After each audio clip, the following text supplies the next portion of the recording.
ekele m Obinigwe ọka ya ome mma jụrụ arụ Chika dibịa onye mere ka m ihe nketa papa na masị gị ekele niile bụrụ nke gị nsọpụrụ niile bụrụ nke gị ọchịchọ mma niile bụrụ nke gị ebe m si na ebe m ga-adị ndụ aga m ejere gị ozi aga m anụrụ gị ọnụ nna na ya ekele na n'otutu ọnụ m ewere maazị Nnamdị Kanụ na-etife n'aka nsọ gị onye ime eluigwe nri anyị ọ bụla ọwụ nna achọghị m ịma achọghị mma sọpraịs ọ na-aṅụ mmiri ana m asị oke mmụọ sachapụ ya nrịanrịa aha nna onye ime eluigwe nna ka o nwere onwe ya enweghị ihe ga-eme ya enweghị ihe ga-eme ya atụmatụ onye iro n'isi Nnamdị Kanụ ọ gaghị emezu ka ha na-agba mgba n'isi ya ọ gaghị emezu ka ha niile were na-echi ịka nwoke robia iwepụ ndị onye ime eluigwe nna ọ gaghị emezu ka ha na-agba mgba n'isi nwoke a onye ime eluigwe ha niile ga-eji ala wee zere mmiri Nnamdị Kanụ ga-adị ndụ na ala ndị dị ndụ enweghị ihe ga-eme ya Chukwu okabịa ma bịa gbaa ya ume n'ihe ogologo ndụ narị isi ike ka m nọrọkwa n'isi Praịm Minista Simon Ekpa ogologo ndụ narị isi ike gbaa ya ume Chukwu okabịa ma nye ya mmụọ ike nna ka ọ na-apụta ọ ga-apụta n'ike ebube ma e were ada gị nwaanyị na-etife n'aka nsọ gafọ mụrụ Biafra ana masị were amamihe chọọ ya mma amamihe nke ọ ga-edu anyị na-aga na onye meluwe begosi njide bụrụ chi begosi njide ebube akwa gị mere possibility to be possible akwa gị bụ ọka ya ome akwa gị bụ Chukwu ebighị ebi esiri ihe ga-abụrụ anyị bụ isi na mmeri ga-abụ nke anyị na ndị anyị nọ n'elu gị gbata ọsọ bịa nyere anyị aka gbata ọsọ onye eluigwe na ana m ewere ọ dị Biafra amị na-etife n'aka nsọ gị chebe ha na onye eluigwe na ka ndị iro na-abịa ha si n'idu ala Biafra ga-eri ha ha si na ala Biafra ga-eri ha onye eluigwe na ana m ewere ọ dị jenu Biafra nso na onye eluigwe na ndị ma na vootu ha tụrụ kantụrụ ndị ma na-edikina ya na Biafra nọ na na-emetife ha n'aka nsọ gị papa nke eluigwe bịa gbaa ha ume nna bịa gosi njiri dị ebube bịa gosi njiri bụrụ chi rọpụtara ha na onye eluigwe nna ha ga-aga mgbe agụrụ ga-aga okporo na-aga okporo ụzọ ihe ka ha ga-eri agụrụ aga agụ ha na onye eluigwe nna na masị gị nna ndị mụ na ha na-anọkọ onye eluigwe nna ịma mkpa na-akpa ha nna ịma mkpa ha niile a masị gị bịa egbuore ha ya ọ bụrụ ke na ndị ke na-achọ promoshọn na masị gị nye ha promoshọn ebe ha na-arụ ọrụ ndị ke na-enweghị ihe ha na-arụ na masị gị rọpụtara ha na onye eluigwe nna ihe nke ha ga-eri aga akọ ha ha ka eji aba were ọnụ ya ka m nọrọ n'ime isi ha niile nọ n'ime eluigwe nna ndị na-akọmentị nna ana masị gị nna Chukwu gabịa ma gozie ha gbaa ha ume nna onye eluigwe nna ka ha na-apụta na onye eluigwe nna ihe nke ha ga-eji na-awụ ọchị ihe nke ha ga-eji na-akọmentị ihe nke ha ga-eji na eke a ga-akọ ha na onye ya ka m na-arịọ n'isi ụmụ origo niile jeni pipụl niile na-abịa na-awụ ọchị m na-abịa na-anụ eziokwu n'ime m nọ n'ime eluigwe na masị goziere m ha na onye eluigwe aha Chukwu gabịa ma ise ise ise ise ise ise ise good morning ụmụ Chineke ana m ekele maazị Nnamdị Kanụ ana masị ya good morning ana m ekele Praịm Minista Simon Ekpa ana masị ya good morning ana m ekele afọ mụrụ Biafra ana masị ya good morning ma ana m ewere ohere a na-ekele eze eze birikwuo eze birikwuo eze birikwuo eze na ya dị eze mụ awa akụ ebisi asị m na nwe ihe ya eme gị si ka mụ ka ihe ga-eme gị ya oge ma oge nkere ekele dịrị Chukwu maazị Chukwu gozie gị maazị Chukwu gozie gị maazị edo otu i mere ị bọọla chi maazị thank you so much asị ka m gbapụ ya ọsọ taa Satọde asị ka m gbapụ ya ọsọ maazị ebe ị nọ hia aga m etinye link so that ebe ị nọ hia ka m tinye link ka m gbapụ ya ọsọ aga m etinye link ka m gbapụ ya ọsọ maka oge adịghị no time to check time ka m gbapụ ya ọsọ enede m ịgbapụ ya ọsọ unu ma ihe m ji nọrọ hia ihe m na ahịa wụ ị na-eji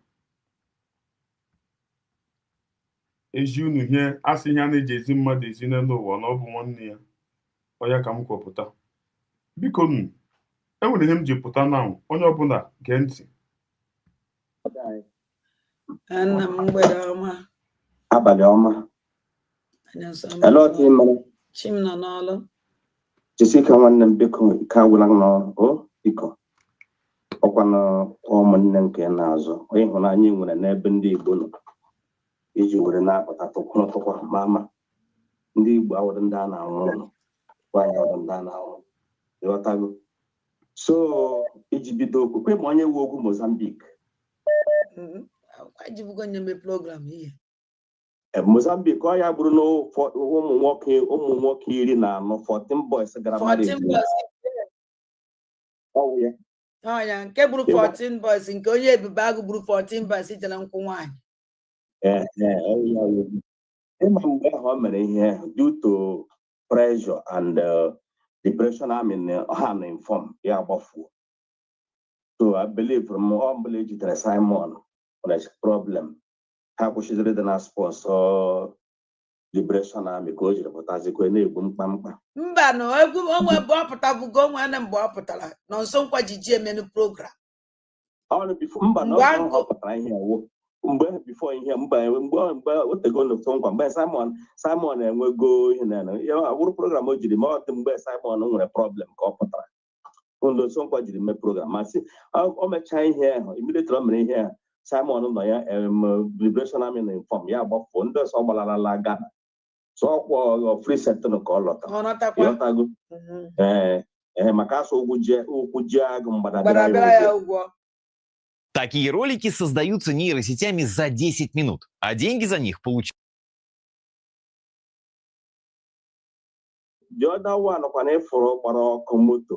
And on Songwa, he will have how evil this man.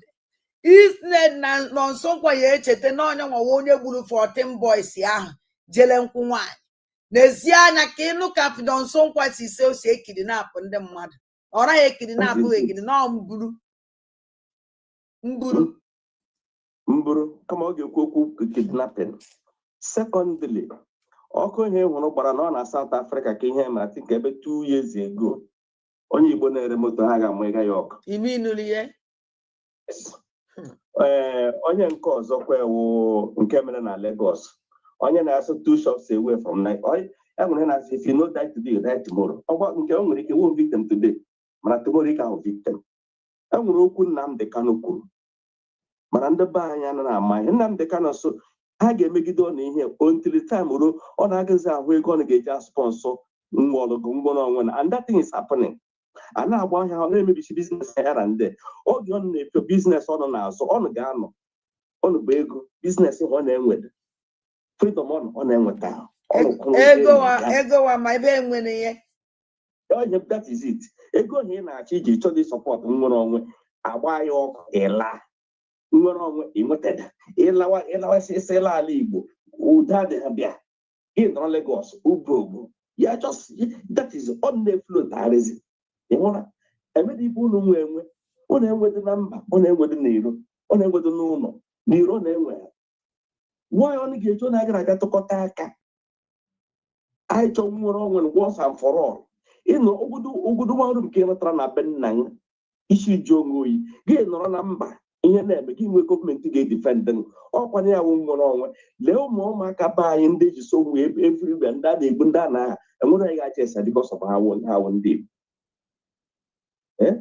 We know no job. What do you want to when I could do on one?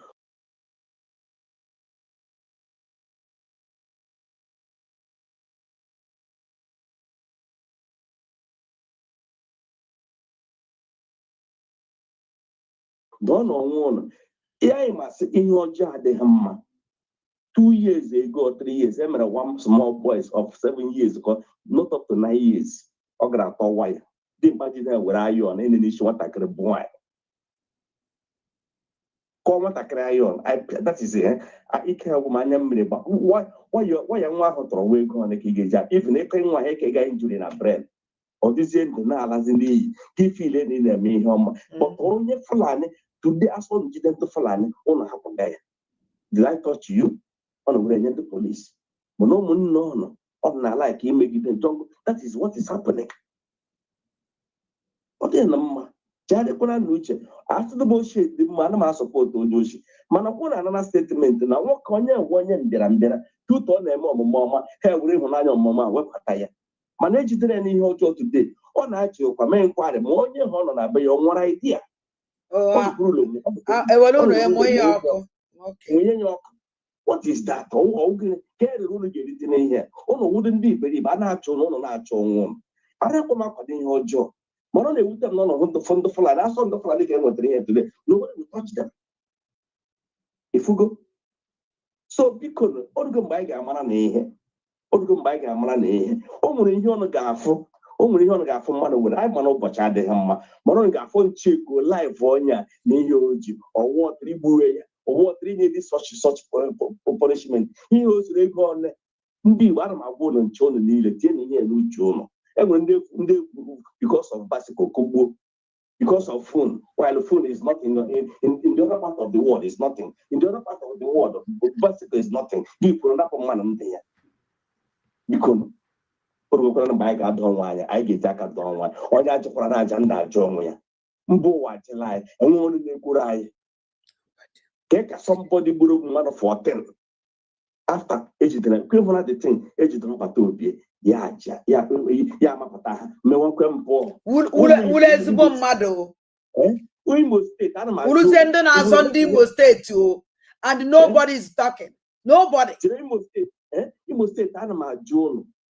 Came one gap with a bullet, one focus of the money in your name, Madame. Everywhere I will in the Monoco, or so Nibo state came on Bagara. So Sibo state kind of my woman, I may york. This also Nibo state kind of will in the Monoco. Eh?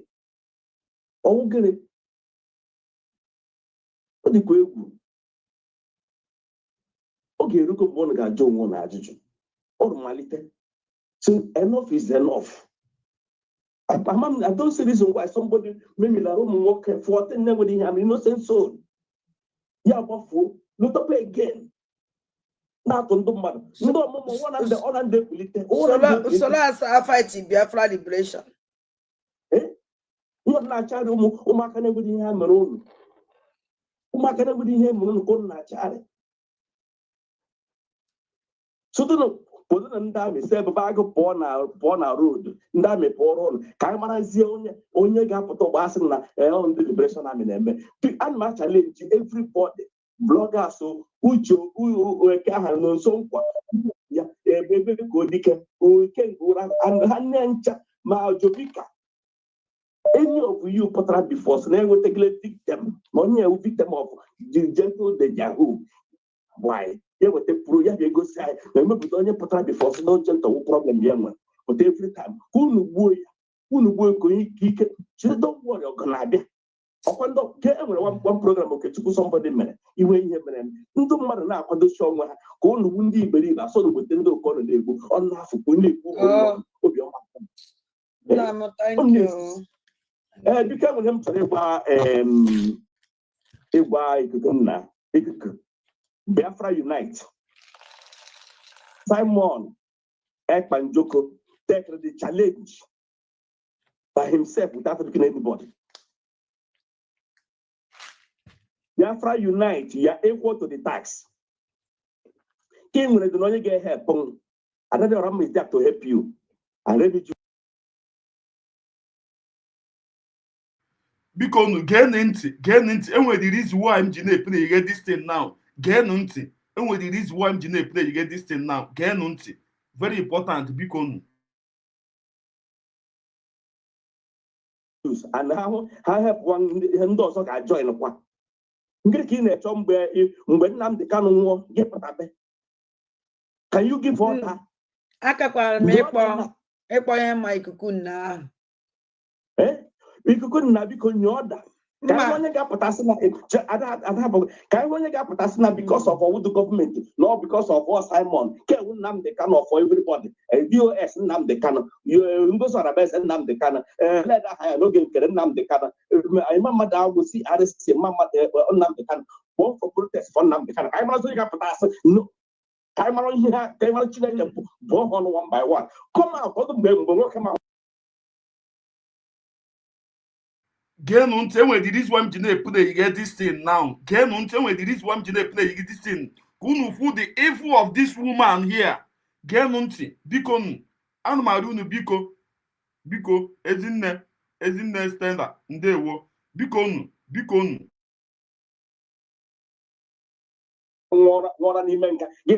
Yeah, equal to the tax, all getting them. Just call for protest. Can't protest for no the canon. You don't know the you pay. Without telling my hand, and ask them no yen, or you see the serious. Eh? Can you let it?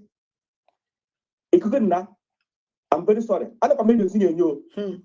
Come out. Because yeah, open in Ya pụta bịa nya, ya bịa pụta I like it when that is statement. But don't use that because now it's another thing easy. Or did the protest? See, why is need any able once? Protest out the hand, a good mother. And everybody is a one of the protest or even on your now. I platform promote the protest. And when a platform of protest, when KSC could nanny, you had the Makoku here. You know, again. Huh? We are waiting for him. I don't like it. Okay,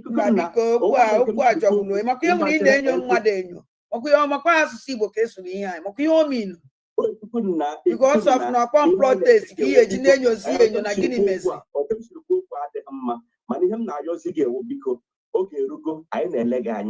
just the good idea protest, protest of our leader.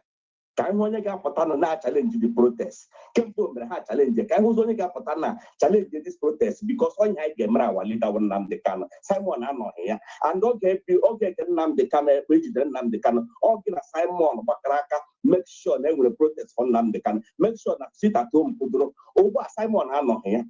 Because when he get married now, promote give Patana to protest for this Rimakahike only. People will answer because of one name the canon. I want to say my DOS or Gasimba. I want to say Mangus or a best and do Tiana so on Mangubu Nangu, Mari Commando, Mahagasimba. I was only going to put on Jusumba. You went when you got protest now. One of your assembly, Lucumbus out one year after. We see that to what I want to buy. Protest when I buy can you. The can get effective na buy any kind of go we are for sit at home. No more not someone 2 days or 3 days sit at home lockdown everywhere. No. And when I lock down, do that and they can get social solution and do everywhere. Mr. Hala Baga, Hapanim. Would they have collect that very day? That's 3 days. Yeah. Then the government man is serious. It could not be where I knew. We are just will I want to give a to Pasra. You can only get Clito again, you can talk again, Clito, Ndusoginas, Sundu Hensogi. You got Clito, what I don't have against Rongo Coba. The same thing religious. And I'm also get guy join the one. That's why I'm pointing at you. Tagora and me, that's why I'm now since yesterday. Benam the Canada, because they're testing us now. And a test of now. Now again we have then we can hang up the young on anger. Well, before they get that, yeah, long conscious who knows it. What are we waiting for? Get a kind of because one how come your great fan and Mason Benila, how your great brother? It's Biafra Unite, how your follower. No, thank you very much. Okay, because Ada.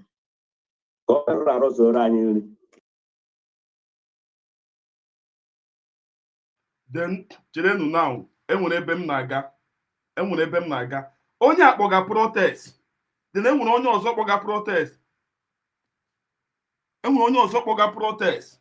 The yo change dize na ka onye ahazi na achọrọ igbuchisi ụmụ aja ala. Geenụ ntị, just 1 minute, listen.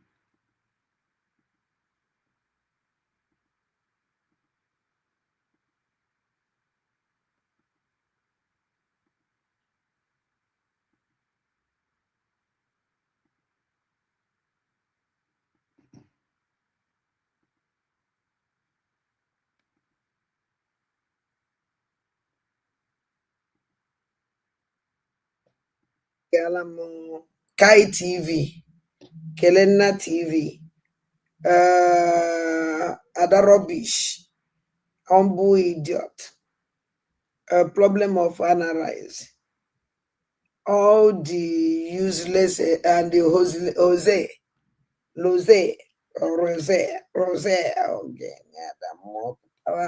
tiger and all of them. So I might be go like. Mazi, just when did I will give you mic? Just when did it not? Just when did it? I will give you mic. I will give you my just when did it not? Habia gente. Olonu Adamo. Then ga waking way I echi niile. As I'm no time out of my life, I ain't with rest of mind. Because that business can never go well tomorrow. So time put one now. I'm gonna go that in the their business will go well. So target all of them, Sana Mosabia. Manadum modern John. I am one of the voice of the voice I steady voice ya then ma in a steady.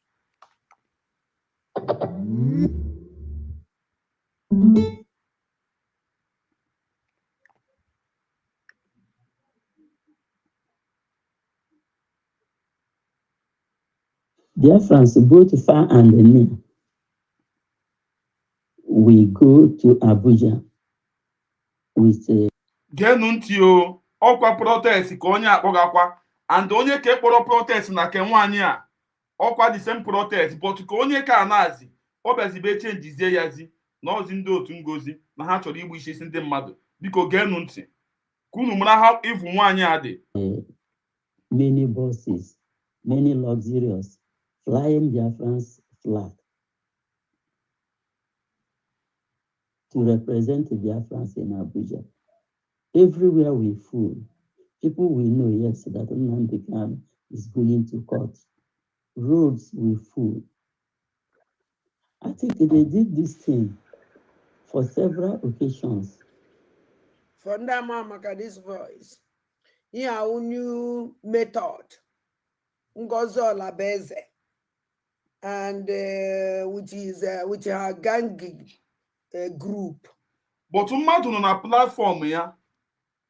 platform ya na-akpọga for protest. Ọwọwụ the same protest a na ka onye akpọga na isi ndị ụmụ nwaanyị onye ka ji this mother si ụmụ nwaanyị jikere nọ ga Abuja ga-eme protest. Ụmụ nwaanyị ka ekwuge. But now look at how this woman take it now. But mmadụ nọkwa na platform ya na-akpọga Biafran Unite na o declare ya for protest. Ụmụnne m ọkwa unu wee fụ ha ivu nwaanyị a dị. Geenụ ntị.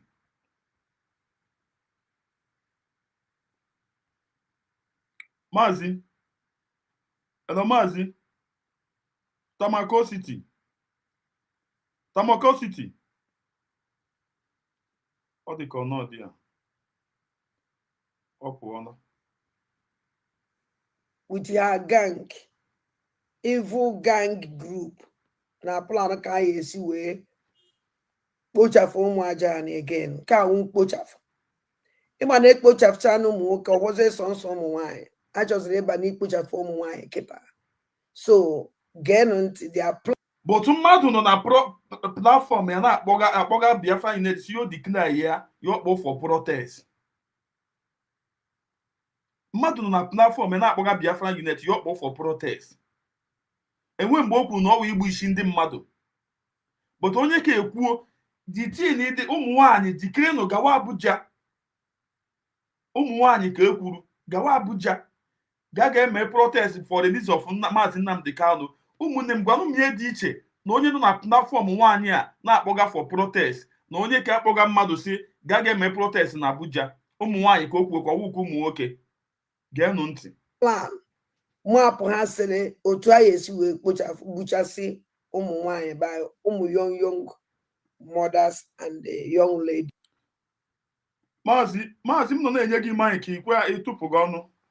Mgbe ahụ agara m just chata kịta. I was trying to reconnect back.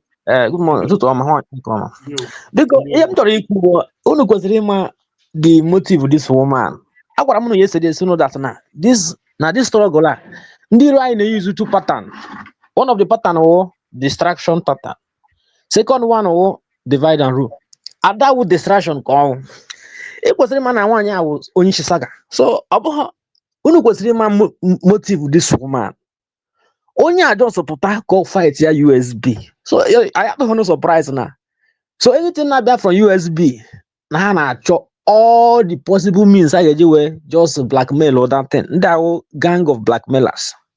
Mana this Ada for ihe a ndị iro na-eti ya na forefront ka ọ nọrọ n'ihu ya maka a na-use because somehow ndị a na-arụkọ weta Ada o nwere ihe ha ma Ada na-ama mana ha dara na-use Ada matụkwa the truth Ada ma the truth mana since that day nyere this woman suspension na USB government ka Ada fọrọ ntutu taa so that na this USB no ga na-adịsara ata and Ada kwukwere say that na ọ bụrụ na Simon Ekpa eweteghị Biafra na anybody ga-achọkọ wete Biafra na ya ga-sabotage the person. So don't forget this word. So okwu Ada kwuru m anaghị echefu okwu ahụ. So okwu ahụ nọ n'internet na anybody whether ma onye ahụ dị genuine ma ọ dịghị genuine so far na ọ bụghị Simon Ekpa na ya ga-frustrate onye ahụ na ya ga-sabotage onye ahụ. Onye na-ekwu okwu a o nwere good motive. That means whether ma Ngozi Orabueze ma ezigbo mmadụ ma ọ dị genuine ma ọ dịghị genuine so far na ọ bụghị Simon Ekpa na ya ga-sabotage the struggle. Ọkiwefu na onwe ndị aghọtabara ihe na-akpọ fight for freedom. Nnamdi Kanu onye bidoro iji a wee si na otu ihe shiwe dịkịta na onwe na-abịa na nwere somebody na-abịa ijoin ya na this struggle n'afọ ya Simon Ekpa wee si everybody should go and listen to Simon Ekpa that this man na-abịa with a different dimension. Ndị ghọtara ya na-akpọ freedom fighting ihe abụghị ofe onye na-eme. Nnamdi Kanu has heard that because na ya Nnamdi Kanu because na ya maka mpe ya nwụrụ na mgbe ya nwụrụ because of this struggle na ọ bụrụ na ọ bụghị ya na anybody chọrọ weta Biafra ya ga frustrate ya. Nnamdi Kanu ekwughị ha rather ya sị that Simon Ekpa ọ na-abịa everybody should go and follow him so that this struggle will continue because onwe ebe anyị na-eje. It's all about onye nọ n'ihu. It's all about onye wetara Biafra. The importance ụka Biafra wee bịa. Ada wee kwuo sị that na anybody ga-eweta Biafra na ọ bụ na ọhụụ Simon Ekpa na ya ga-sabotage onye ahụ. Onye na-ekwu ụdị okwu a the selfish and what the importance of that freedom. So if na Ada na-condemn mos na Ngozi Orabueze na ọpatan ya na ha chọrọ iji Abuja ka igbusie ụmụ aja all this word anyị ma ebe o si abịa. Onye ka na-akpọ acrimonious comment and statement. Okwu na-abịa from enemy. Sentimental talk. So apart from Ada with Ibolibo, Ada a very wicked human being. Ọ ma ihe na-eme. So Ada na-play according to the script edere ka ọ na-eme. So man all these things akpacha ọsọ aka ya go my so ụmụ Igbo unu ma Ada pụgo na gia. Ifra na moto na-agbala moto pụ na gia all problem. Ada pụgo na gia ka moto. Tipa bụ aja pụrụ na gia a very big problem. Mana mara wodat na aka Chukwu dị na ihe anyị na-eme. So Biafra government anaghị adị distracted. Akwata ahụ fundraising. Ụmụ Igbo, ụmụ Biafra ka ya pụtakwa mee their normal routine fundraising. Ihe ha na-ekwebe ha na ha distract anything. Anybody fụrụ gara ebe ha na-ego ada ụchụ ntị ndị ahụ ndị DOS. Because normally onwe anybody know with USB ga-anọkọta nnọọ pụọ just like that. So ya nọzi na the part of the enemies. Ndị pụrụ apụ sef ha pụrụ because na ha kwụrụ ha ụgwọ ka ha pụọ. Ha apụghọ by ordinary na just na ha chọrọ ịpụ. Ị na-apụkwanụ Jizọs ụmụazị ya na ndị mmadụ na-ahapụkwa ya unu agha ahapụ ya. Peter wee sị ya ọ bụ na anyị hapụ ebe ka anyị ga-ejekwanụ. So ọ bụ na ị hapụ USB hapụ Dr. Ngozi Orabueze nwaanyị ka nwaanyị ebe ka ị na-eje. So ndị hapụrụ USB hapụrụ Ngozi Orabueze no with our enemies. Ha nọghị ebe ahụ for nothing. Somebody paid them heavily. Ka ha stand ebe ahụ as bunch of distraction team. Ndị ahụ ga na-akpọ bunch of distraction team. Ha nwere team. Mana a bunch of distractors. So I know here for nothing. So when anybody gara now watch their streaming program live, I don't know a true zoo agent more the DOS. Because when anybody watera, you na pop freedom Biafra ga gewe ha ma follow ha na-ekwu. Ma ihe ọ na-akpọ Ngozi Orabueze or Abufulani. Ihe ọ na-ekwu self. Mwa say no ihe 1 million time. O emere myself kam let the way our DPM anya because so their distraction is going nowhere or chita haja because I am the truth. Upon two people with a problem. Abia kosara onye nka sị na ihe mere onye nka sị na ihe mere ọ bụ na ha kọcha ikpe ha na akọrọ like that. Ọ bụ na iwe onye eziokwu ige ntị ị ga-ama onye chọrọ okwu ị ga-ama onye dị genuine ị ga-ama onye na-atụrụ gị asị. So all those kind of things. This Adana ị gara Finland je sign on akwụkwọ unu ncha sign on USB government una sign cha ịbata oge ịbatara ishoho n'ịchọ ijoin ndị iro anyị oge nkere na fama ndị ndị bidogoduru cause wara anyị distraction from ebe ahụ Ada self drift onye abidogoro first Emmanuel Oremijus ọ gbawara m obi Emmanuel ajoin aha before you know it After some months now, Ada Ageba Snozy Briggy. Now Simon Ekpa say everybody fall back. If we go the distraction the much, everybody fall back. And the followers at that time, they didn't want sense. Oh, when they better as in which and that thing on a good time make a hatchery drift buy back to Briggy. Man, most of them actually go back to USB. Ada gonna USB and that Briggy or not anything. Maybe not like a minister of information. Maybe here human respect. Yes, she baffle. Since no mama da no the gang how the best. Akwa gara ebe ahụ. Ụta ka o sha confuse gari followers ya. So me myself, I believe no anybody knows what that your mama choro Biafra ga na-eso this woman. Because somebody been asking no ebe a ka a na-eje na in fact no ebe a ebe ahụ isoro ega ebe ahụ o ruo ebe ahụ or no up to 2 months o shebe ahụ gbalaga o gawa ebe ọzọ. So this is instability. Mmadụ adịghị stable. Somebody not whole stable. Somebody that will take a decision in this month year change. Only how is straightforward human being. Whether I'm better online, if better online now or anything. Oh, one day I'm gonna be back like this. I want hand the best ever. Yeah, crocodile tears. I did the same with emotion. Up to be or did hanky if China. Okay, you better for. But we can back on man at once. But we can back on man on your ajum mad. In a say na the same protest. Imagine just because now onye na-ekwu maka the other protest na bịa from their camp mana onye ọzọ kwuru that one abụghị from their camp o wee sị na ndị a na plan ka ha jee gbusisi ụmụ aja anyị. So onye ma humble lion so em chọrọ ịgwa gị that na all this thing unless ma onye anaghị follow bụ Biafra news before anybody na-esobu this particular trend of Biafra something ị ga-ama the truth ị ga-ama ndị ajọ mmadụ enwere many gang as in a lot of distraction everywhere. So no one media personnel I want to appreciate. But even self without media self, somebody may joke, so yeah, I'm on the truth. Or was someone someone camera and car, someone no agent of Nigeria on article with article. The same Nigerian government on article with article. Akohama got feel like me accused. So all those accusations now is now baseless. I have to again quoted and someone agent of Nigeria. So the same thing had a man go to no agent of Fulani nkaji we menka ha ga-emegide ihe until he may achieve ha to achieve ha lakpo echiokwe the next person ga-abịakwa take over but it is not going to happen because ọ na-abụ eze emecha ka kwesịrị imere anyị declare Biafra he is not just kana submit akwụkwọ so ụmụnne m biko nobody should be distracted by anything adajọra mma the too small ya nwa ibute distraction ga destabilize ha na-eme she's not educated onwe ihe ọma ihe ma o just somebody bịa gwa ya one or two things emotion ahụ eburu from ebe ahụ ọkọwa nke so because ya ọ naghị eme research ọ bụrụ na somebody ga-abụ were akwụkwọ na ya agụọ akwụkwọ gụọ history of some countries ọgụgasịa ihe megasị na some country wetasịa some kind of notions and the experience of freedom. Ọ bụrụ na isi ada na ya ji egwuoro maka ihe mere na South Africa many years ago maka apartheid adagụbeghị maka apartheid onwe akwụkwọ that liver ije were paper or Ghana gụọ maka apartheid gụọ maka Nelson Mandela gụgasịa ihe megasịrị mgbe ahụ even the history ihe mere na Finland oge nwere ma red Finland all those kind of things adagaghị school so ndị ha na-eso SF ọkwa the same thing because adamahụ that most of them abịa na-asị ya jisi ike ndị akwụrụ ụgwọ ndị ha na-abịa like na ha in support of her mana ha wee na-eme Adam and Amahụ. Yes na because yeah this is a battle of trick. Agwara m na say that na ọ bụ na ekwensu pụta na asụ na ya wee ekwensu na ya chọrọ ịnwa ị ga-asị asị ebe afọ because if go na ya ekwensu bịara to you physically so ekwensu na ha abịa meet mmadụ physically ọ ga-abanye n'ime mmadụ onye ha abịa like your friend onye ha abịa like a Biafra ọ sị na afọ ya wụ Chukwudi na afọ ya wụ Ada na ya wụ onye Igbo na ya wụ Biafra na ya kụrụ Biafra mana ịma hụ da na nwere ajọ mmụọ na-achọghọ Biafra bịa onye ahụ n'ime when I start say hi name. So all those kind of things. So Ada do too small. If you that Nyaga carry that kind of influence on social media. Opposite kita. Because one of them I was formerly her follower.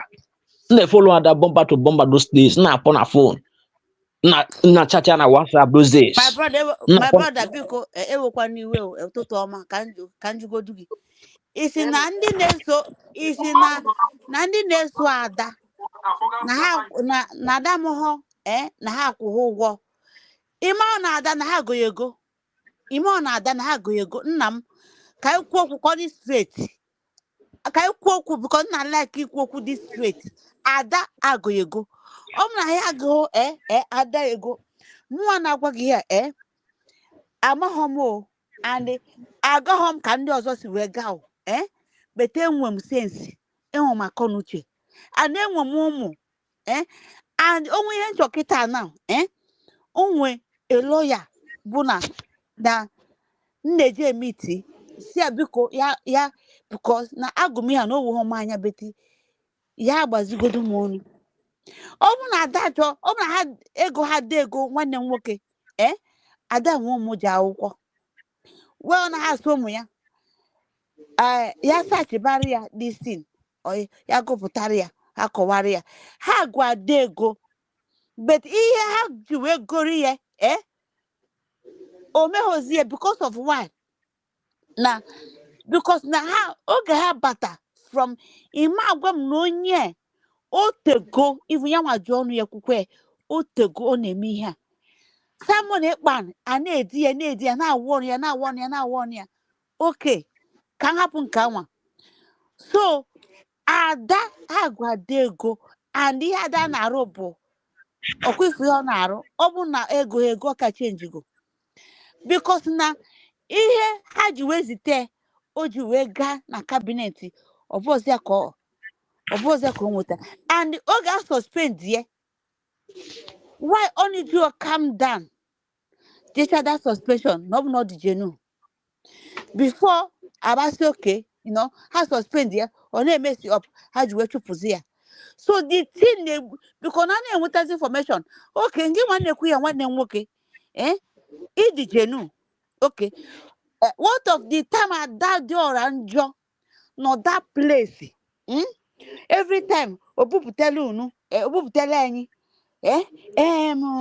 sabotua nọ inside here ha mechaa meeting ebupụta ya side okwuche anya m ọnụ ada na-eme ya wụ dị sabotua since ha ji wee sie ada since ha ji wee sie okay ya ga n'ụsọ ya gazie mebezi ya baa n'ụlọ ifuzi ka ekwu eziokwu onwego ka isi wee nu kepu na meeting ha mekwa na o ji wepụta side nna ka anyị na-ekwu ka anyị na-akpọ ya afa ada bụ akwụ adụgwo to come and spoil and ọ bụ na ha kwụrụ ụgwọ ihe Chinọ na-eme na the real Biafran TV na-eme nke ya ka nsi wepụta na ya jee ga-enye because na Chinọ na-akụzi ya and ndị dị the document ha na-agụpụta ya okay ịma na ihe a Ogechukwu nkere na-ezuzuere ihe a ọkwefe Ogechukwu nkere ka m gwakwa gị eziokwu so na-akparawa ọ kakwa n'ụmanụ unu jiga draw that case because no mata unu ka Chinọ nna akpata oyi ka na nwụmọpụta na mụ na gị nọ ka m gwakwu njikwa draw that case mụọnụ Chinọ na ma draw anya ọkwefe egwu enwe just gwakwanụ ndị Nigeria gọọmenti Tinubu ka o bunyekwu unu mmụọ because we USB need ego and unu ga-akwụ ya because ka nga na nke ada my brother nwa na-akpọ ada na phone nke bụ na hombo a ọ there now ọ nke home ga-ewepụta my voice voice biko na m like us me biko wepụtazi na my voice happy because that time nwa amahụ na ada dị otu a anọ m n'otu ezinụlọ ka mmata onye ada bụ ozi asati na nọ n'otu ezinụlọ na-asị anyị mba na ada because of ngị na mmadụ nọkọ ịmara onye anwa but ọ bụ na ị na-afụ onye anwa fa onye anwa gwa gị ka ị ga na-ebilivu ti na onye anwa eprovuzie nnọkọ ezinụlọ ahụ na-ekwu maka ya na mụ chọrọ ịgwagasị gị that na nnọkọ ezinụlọ ahụ ị na-afụ maka ya ada fọmụrụ ihe ha because of motive o nwere beforehand ada nwere motive yes ọ fọmụrụ ihe ha because ọ chọrọ iji dat nnọkọ ezinụlọ ahụ na wee nwee wing so ọ bụ na time ruzie na nweze ndị gang ga-ahep ya as ọdụmọkụ onye jọrọ join occultism so o nwere kind of gang so nnọkọ ezinụlọ ahụ a kind of gang mana Simon Ekpa aghọta ahụ ihe ada chọrọ ada wee na-ekwu na-emezi ahụ and international law under waiting gbafukwa n'uche so Ima had ima he has you go nya buna because now can this government fail and all the international law.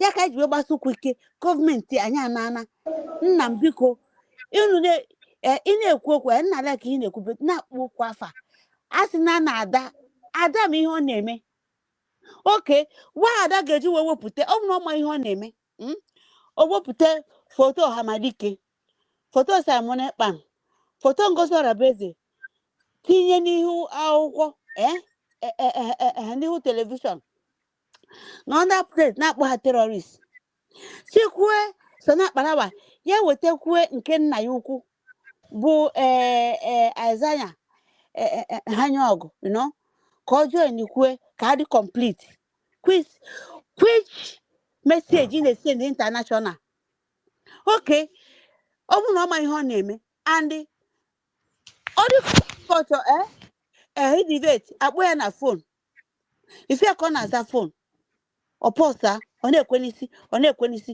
ọ zacha phone o bido ka ndị na-akpọ ya na phone all those things my brother ada ọkwefu nke abụọ nke a na-anọ na telefon na-anwụ iyi ọ bụ na ada na ọ bụ na ojie ma ọ bụgodu na Biafra land ndị nọ na ebe a masị ya bịa ka ha ga Kotonu ọ ka ha ga Togo ka o jiga nwụọ iyi ka a sị ya oke nyefe disi ada makwe nyefe nye ọ makwe nyefe nye my brother I don't blow the care because aka ya adịghị ọcha ọkwefu njem onye ga nọ na njem ma onye ji eziokwu ọ kakwa mana onye anakpụ n'ụlọ because ọkwefu njem ndị nwanwụ na njem and aja ala ọkwefu aja ala ịma na onye pụtawara aja ala na-anwụ iyi pụta na-ewere ndị mbụ na ndị egere ha mụ na onye na-ebutere onwe ya cause upon cause asị m ka m kwuru ebe ota ụmụ nwanne biko unu ewena m iwe biko unu just forgive me forgive her na nwa ada unu Ngozi ka biko unu forgive me it's not our routine ụtụtụ ọma ụmụ nwanne m nọ na comment section ụtụtụ ọma nụ ndị a ji wee biri ụtụtụ ọma nụ ndị eziokwu na-adị na mma ndị nọ na the other side anyị nọ ụtụtụ ọma akụ ebe isi nwanne m nwoke ụtụtụ ọma nne m ụtụtụ ọma na ịmata m ji wee rahụ ụra totu ka m ji wee rahụ ụra biko na space mụ na gị kwucha anya ba na space imere ma pụọ na program na space ga nọ n'ozie mba nwanne m nwoke ma ihe meni ajọs m sị oke na ka m gago na space ka mma because afọ m ka isi ekwu even mmadụ kwuta ya dị tu so nsị ka m jego na space ka mma na ụmụ nwanne m ka nụgharị ya akụkọ na space ofu tupu na onye ọbụla eju nsị so ndị a ebidobe ụra bụ ụra ịma na iklik ya datin na nna bififu onwe gị anyị ebidokwa nsị Greg si dakpube nwa mara sị na ọ na-esi nri anyị anọrọzie na-amazi njakịrị ọ bụ ozi okwu because anyị na-amazi ya njakịrị because na ọnụbeghị nwaanyị na young boy ka ọ bụ before you know it anyị amaghịzi m ka 1 o'clock even Greg ala okwu n'ụlọ sef mụ agbanyụzie mụ anọdụzie n'elu bed 2 o'clock anyị wee na-akpụra nna m enwere ya dịrị nne ụtụtụ ọma daalụ nne ka m kwudebe taa ụtụtụ ọma daalụ akụ ebisi good morning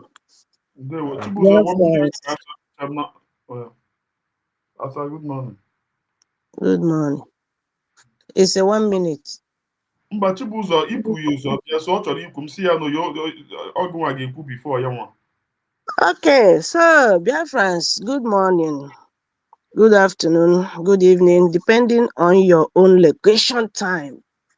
Dalon for coming around again today to do the needful.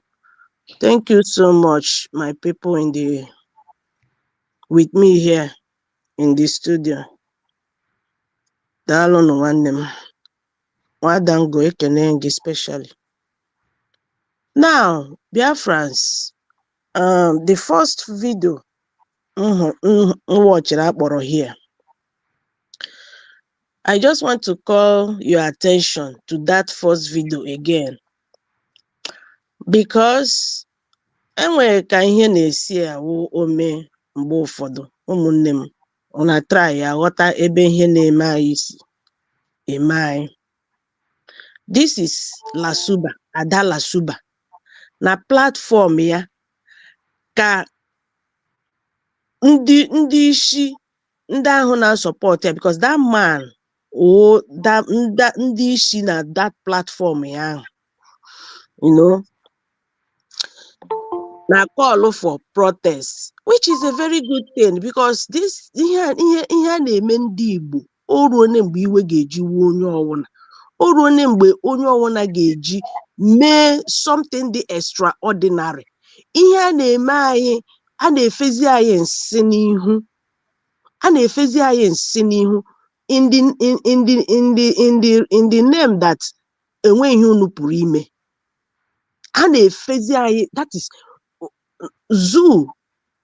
Nigerian government ha afụtago that cowards juru eju na this Biafra people. Cowards. Mgbe ihe mete Nnamdi Kanu, a ga-emete nka, ị na-eche mgbe ihe mere ya gị mee ihe. Onye ara si, onye aji mma nọrọ m n'azụ, enwegodo ihe m ga-agwa gị, ọ mgbe m hụrụ isi m n'ala ka m ga-agwa gị okwu. So mgbe ị hụziri isi gị n'ala, ị ka nweziri ọnụ ịnwụbe. Ịhụ isi gị n'ala, ị ka nwere ọnụ nke gị ọgwụbe. Ị ga-emegharị nwụzi ahụ ịnwụbe, nke gị ọgabe. What else will you do mgbe ị hụrụ isi gị n'ala? Ihe ya na-ahụzi na nke ikpeazụ a na this our Biafra people freedom. Uzi ndị ara na-asị onye ji mma nọrọ m n'azụ, ọ ga-enwedị ihe m ga-agwa gị, ọ ntị m hụ isi m n'ala. Ọ ihe anyị na-ahụzi na nke ikpeazụ a. Our so-called ndị kpọrọ onwe ha dike na-ahụ nwanne ha. Dike na-ahụ nwanne ha. Ị ga-ahụ nwanne gị, onwe ihe o mere, jọsọ agụrụ na gị ya were something ọkwanụ. Ọ gara nke the latest one anyị hụrụ na asị na ewere phone nwanne gị na ya so arụ ọrụ. Gị bịa prove a point na ị na-atara let crime. What crime? What is the crime there? Gị kpọsa ya, were video see gbaa ha akpa ha nwụọ dị ya n'ihu gị, zi ọha na eze na ị ga-egbu nwanne gị. Ụdị ndị anyị nweziri again, ụdị ndị anyị nwere na this our struggle now. So many of them ọ ihe juru eju ya. Ndị na-eche mgbe ahụrụ isi ha n'ala before ha emewe ihe. Ha hụkwa isi ha ahụ n'ala, ọ bụrụ na enwere power a na-enwekwe ma ịhụ isi gị n'ala, they will still not use it to do anything. Cowards everywhere. Now, Adauchu na platform ya ka anọ, mmadụ a na-ekwu okwu protest ka ikuku nna nọ ikuku nna ka Chineke na Faceless Unite ka ha trustụrụ na ya nwawe onye ha na-elegara anya no declare protest. Adauchu welcomed it. She was happy. Ọ dị happy. Just that ọ sị ọ chekwe na ọ dị easy because the man sị na ọ na-enyozi ikuku ya na ọ na-enyozi ya enyo. Ọ na-enyozi ya enyo na why na ọ ga-akpọnwụ protest. Ada nọ here na-asị n'oche na ọ dị easy. So you understood na ọ dịrọ easy. So o doro gị anya na that thing adịrọ easy. But here you are always shouting, calling on people to go and call for this. Enweghị ihe na-ekwu maka Nnamdi Kanu, ehihie na-etweet maka iche na ọ dị easy. With all this pressure, with all this name calling, with all this terror ị na-ebogide mmadụ, with all this nonsense, onye plan or something a ga-eme na nzuzo ka enwe ike torment azụ. Adauchu, you will be the one that will disclose it. Come and blow the whistle. Tag ya na ọ ka egbuchasịa ụmụ Igbo. Adauchu, I remembered one time ị na-claim that na ị ga-anwụrụ Maazị Simon Ekpa. Na-enwe ihe na-aga emefọ to protect Maazị Simon Ekpa. You said it. Now, nwaanyị ibe gị ana suggest something a ga-eme. Her own suggestion. Nwanne, this thing anyị nọ na ya na it has reached that point. Onye ọbụla ga-efuru ntutu taa, do anything extraordinary, go out of your way to do something. Ka amara kene ma ihe ọwa ebe a ga-esi wee zaa ya okwu. It has reached that point. Ọkwa Aba women riot. Akwa megide ha ihe until that particular day. Ha hold that protest about women riot nọ na record, nọ na history today. Adocha, I remember in one of your program where you use that about women riot, ji wee nye example, wee na-achọ iwekin the consciousness of our people. Na enwezi ndị enwere ugbu a na ha chete mgbe enwere ada about women. I remember ọnwụ na enwere onye ga-achọta that program ahụ o mere. That time, ama m ihe mere mgbe ahụ o ji wee kwuo okwu, ama m mgbe ahụ arịrị a woman osisi n'ike, ama m mgbe ahụ ka o kwuru okwu a.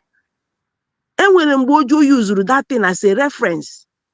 In a show about onye ga-emere gị about women riot. Now, why you Ada, why don't you start it? Iwe hụzie a woman, Stella Ibiam, iwepụtachara ma nọmba ya, na suggestion o ụmụnne m suggestion, uche onye adịghị ya ma kwa ihe anyị na-ekwu. I mean, uche onye, elote esi ekwu ya, uche onye adị njọ. Uche onye adị njọ. Yes. Uche onye adị ya njọ. Ifili ene ni onya ga amata na ele ihe a, onya ga amata na mpusa. Onya ga amata na bushmeat. Ka bịa were ya bịa tetọrọ ya the woman, because o te ni na chọta isi agwada tufure that woman okwu. Because ọ na support kwa gị n'otu nnọkọ ezinụlọ. That woman nọ n'otu nnọkọ ezinụlọ. And I don't know ebe o si wee wete nọmba ya. Precisely, maybe from there as well. So now, Adocho, you claim that Niga nwụrụ Simon Ekpa. Na enwe ihe na ga-emefọ ọgwụrụ isi gị ka ọ taa to protect Simon Ekpa. Ifugo. Yet ị na-achọkwa onye ga-eme ihe a ga-eme, ọ ga-ekwu ihe a ga-ekwu to save Maazị Nnamdi Kanu. Yes, our leader. Somebody I suggest ya na platform let people go out of their way to protest, which I don't even support that, because ụmụnne protest ana enwe ihe ndị zoo ji protest eme na Nigeria now. Enwe ihe ndị zoo ji protest eme. Unu ga-agacha out of your way protest ya that thing, mee ihe a na-eme, but the result ọ ga-abịakwa. Ndị zoo ọ ga-azakwa that thing. Ndị zoo nwere do they care? Do they care? But that notwithstanding, this is suggestion which everybody is suggesting, and the same in your platform. A man suggested a protest. You welcomed it. You did not remember na protest na akwa ka eji gbuchasịa na protest na na-eji egbuchasị nwajan. You did not say that in your program. The man onye otu gị suggested that one. The same suggestion ka Stella Ibiam mere, gị criticize ya, gị tag ya Ngozi Orabeze. Ngozi Orabeze amakwa mgbe anọ na ebe a na suggest that one. But you target Ngozi Orabeze. Everything you bring it down to Ngozi Orabeze head. You are very, very evil woman, and you can never escape the wrath of God. You can never. You can never. Ịdị arụ, ịdị mpụ, otu gbara gị gbaa ma ezinụlọ gị, gbaa ma your generation. There is nothing good coming from you, Adocho. Even when you think in a support to USB, you were saying arụ to your people. So many evil things to your people. Even though Nagina ha nwere different opinion, is that the reason why you get call off for their killing? You get lie against them. Bo propaganda elu bo elu nankala nishi ha. At the end of the day, you will come out and cry in the open. Now, after using the true, that is bad language about your brothers and sisters. Ipotagi take care as enko, take care as a minor thing. No should forget all of that thing and forge away and move forward with you. You have done more harm than good. the destruction iwetere na this division iwetere na this struggle ọ dị too many. Even ihe imegoro ọkana nke ndị zoo ọkada nke ndị zoo, because this is somebody people na-elegara anya na ọ nọ inside, even though you called yourself ndị ejiri guzu, which is exactly what you are. But ị bịazie gị na-ekwu ka o nwere ihe ịma na cabinet, yet iwekwa ndị ejiri nguzu onwe ihe ịma, but you will claim na enwere ihe ịma, na project na enwere ihe ịma. People are not listening to you based on na enwere ihe ịma na ịwa an insider. You see how you have caused more harm than good. You have deceived so many souls. You said it with your mouth that in men on your platform have killed so many souls, which is absolutely 100% and one truth. So many people have gone because of They are gone today. The enmity between the angel and the USB started from you, adult. You will have their numbers. Go behind and be telling them things that will demoralize them, that will make them to have that hatred on Ngozi when they are not truth. Just imagine how you handle the voice of our sister Stella Abia. Just imagine how you handle it. Just imagine how you tag everybody terror. Is it not the same way you will go behind to those angels in our men on ground? Eager behind to them, you will use ashini to that is format and reformat their brain, change to what they used to know, change to become evil against their own. Only you single-handedly change their mind from working with USB. Because of deceive some of them. Yet you will come out and start crying and looking upon who that will talk, who that will come and tweet, who that will come and give order.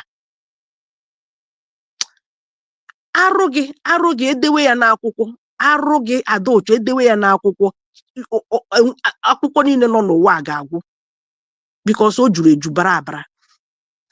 O juru eju bara abara. So my people, I will just leave it here. But bear in mind that this woman have said something like this sometime in her program. Now suggest, can women make that thing about women riot? Can women may again? I can't remember the program. Among topic ojuwe is it an on bahari? I don't know the story I have say about mona K-State here. Eba Mazi Simon Ekpasi. Ama mmowe ebe ahụ ka that thing o mere. Ewere osisi Abakaliki ọ dị ka ama mmụọ side ahụ ka o mere. Ya Ebonyi. Ama m ewere osisi ka ọ n'Enugu, ewere osisi dị ịda that program ka o ji wee kwuo ihe ahụ. Ọ dị ka n'Enugu, yes. So either that program ka o ji wee mee ihe ahụ, ọ ya wuru program ebe enwere mgbe ndị North mere something. Ụmụ nwanyị ndị North bụ the half naked wee gaa na nke or something like Igwe. Amam, you know. So nwere mgbe o mere such comment, suggestion. So ụmụ nwanyị Igbo na about women riot. Then imago na enye reference to about women riot. Can something like that happen again? She was calling for that. Gwa m ihe dị iche na nke ahụ na ihe a Stella Ibiam suggest ụmụnne m. Bear in mind, suggestion.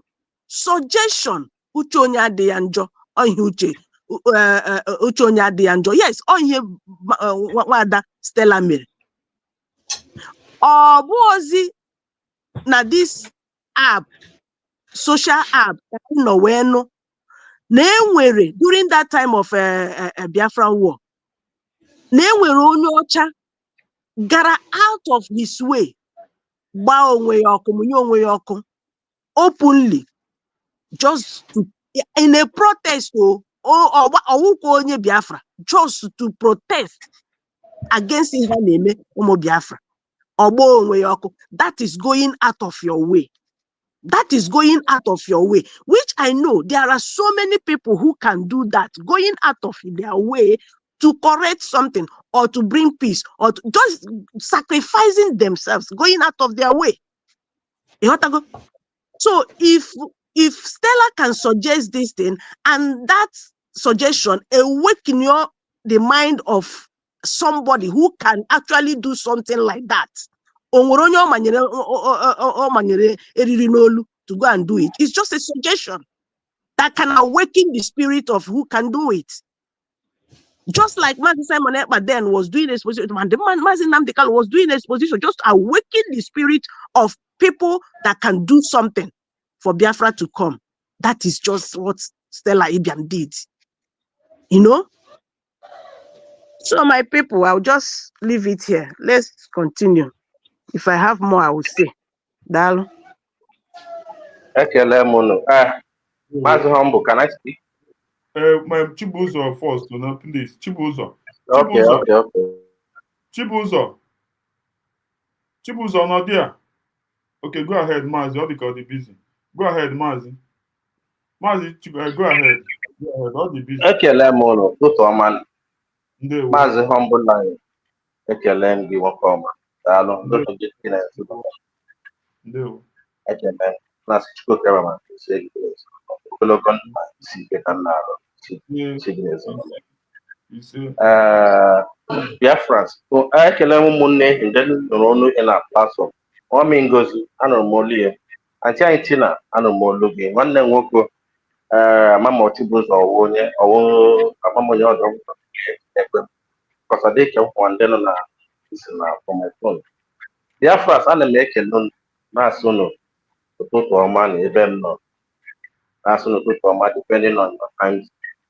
Ana m ekele unu ma nwoke ma nwaanyị ndị nọ na comment section na-asụ unu biko unu na-apụta ọ na click the like button ma ọ na-like ịkpanye the program unu click thumbs down ọnọdụ ya all two options nọ there so that ndị mmadụ na-akụkwa n'ife because we are here to create awareness and pass some information ndị mmadụ check because Mazi Nnamdi Kanu this OG would the highest people that you need to educate. And if you want to hide anything from this OG, put it on the writing because when it's time to read. So this article to go cover social media this time around, it will report and I pass the gospel. As I'm at social media now, time of war, 1960, I don't think Obodo Bongo Gara will have defeated us, but they didn't defeat us. I take that word back because a defeat Awolowo that came to them and tell them, say, hey, you are fighting with another country and you are providing food for them. That is when Koshok here our children and most of us in the practical now. Then on our comment section. Can be the good in on the work about yours. Only to Sudan woman. Unu jiri ntụ unu akwa ya na-asị unu jiri ntụ unu were mmiri France because ọ bụrụ every time we will be coming and we will analyze and talking.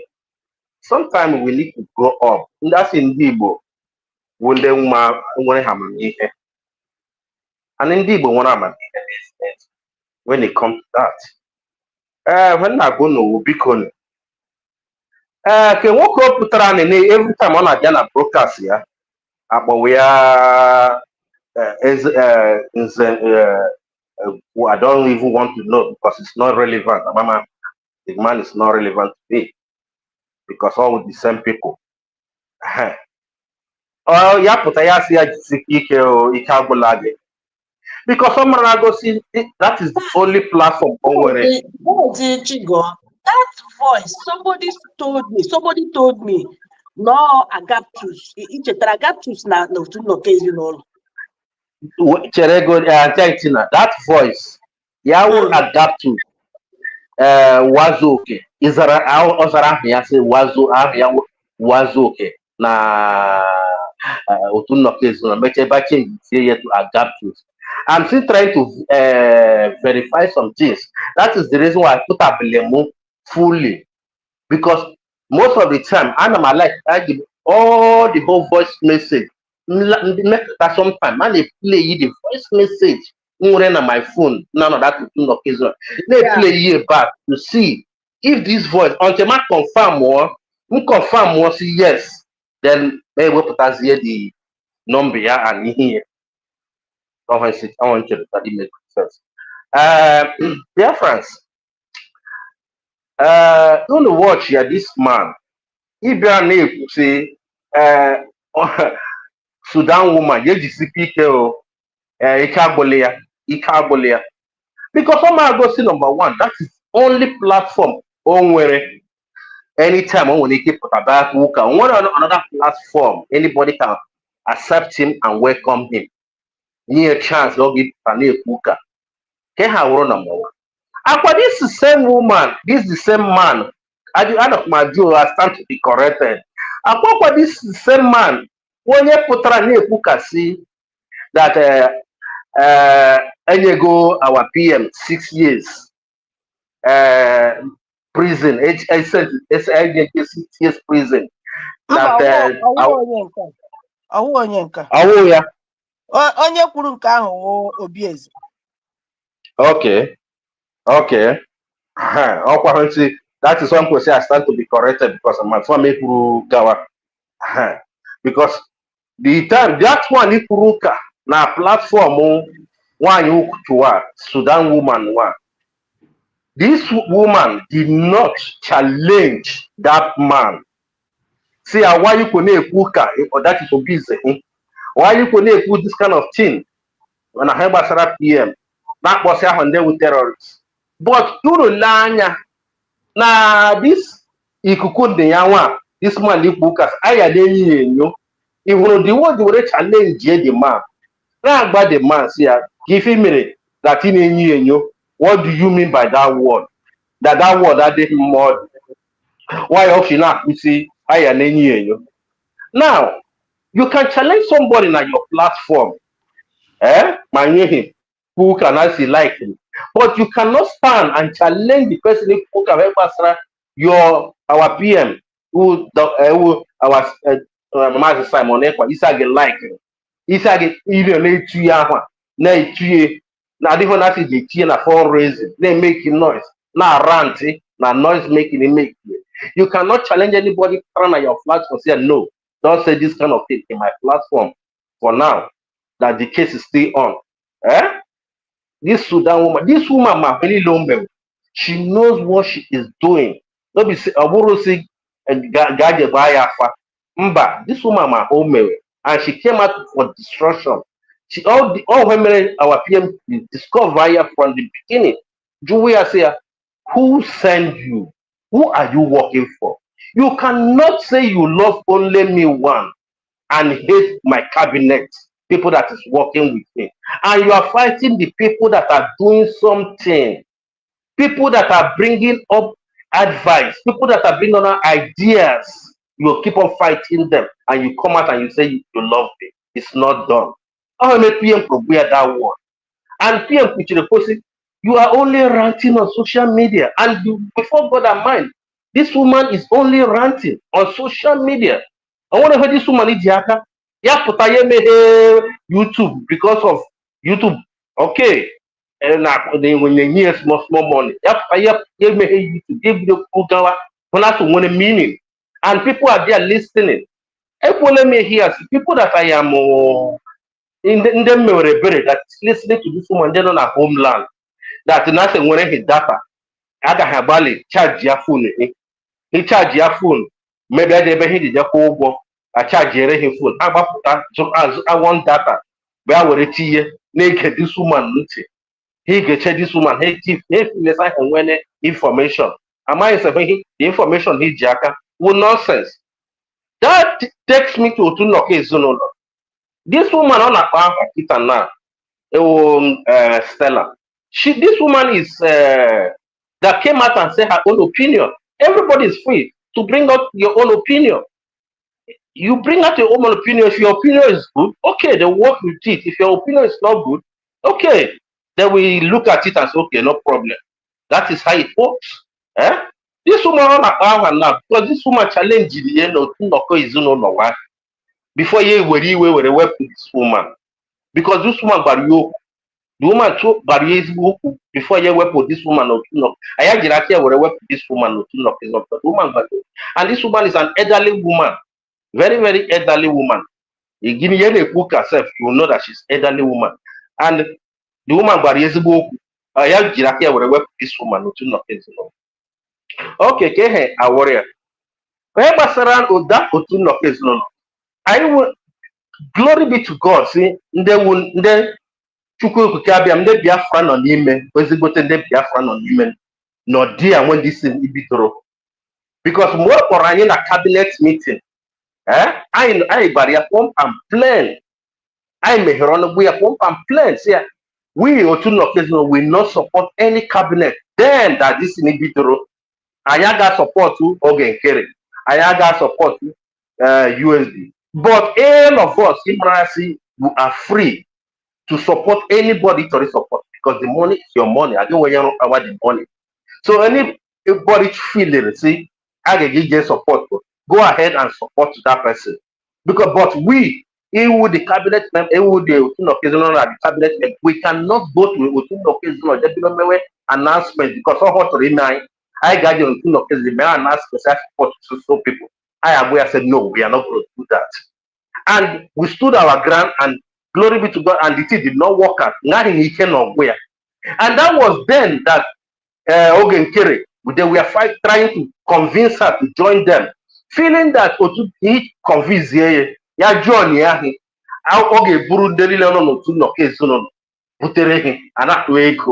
but they find out that it's not working. Nothing is coming out from her. That is why you provide your Sonia Parawa was thinking that okay, Putre go from but they found out that nothing like that was coming out. That is the reason why they decided to kick her out immediately because she was nothing. Now, if there's the group also a mehere, WhatsApp group of also a mehere, you find out that nobody is there. This woman is irrelevant. Onye kpuchiri okwu kwụsị learning her lifestyle now, learning her condition. And some people no gonna there and I follow you ntị. Somebody about to be learning her condition because she is dying. She is dying gradually. Onye meet this woman now, they meet this woman and watch this woman, you'll find out that she work nothing anymore. I want if you would one of them now was YouTube ye Kurugawa man make the point, man can make the point. Out of point and ranting, nonsense things. There is no point. So dear friends, if people want to continue to listen to all of us now every day, and you want to save yourself, and if you want to save BP for yourself, for this woman, stop listening to this woman. This woman, they have with Ajala. Tomorrow, when they get from Sudan.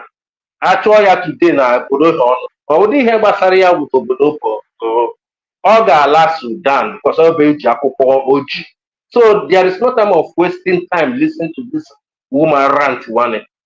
Today we fall raising Biafran, Bikoni. Uno Potan, una the nonsense.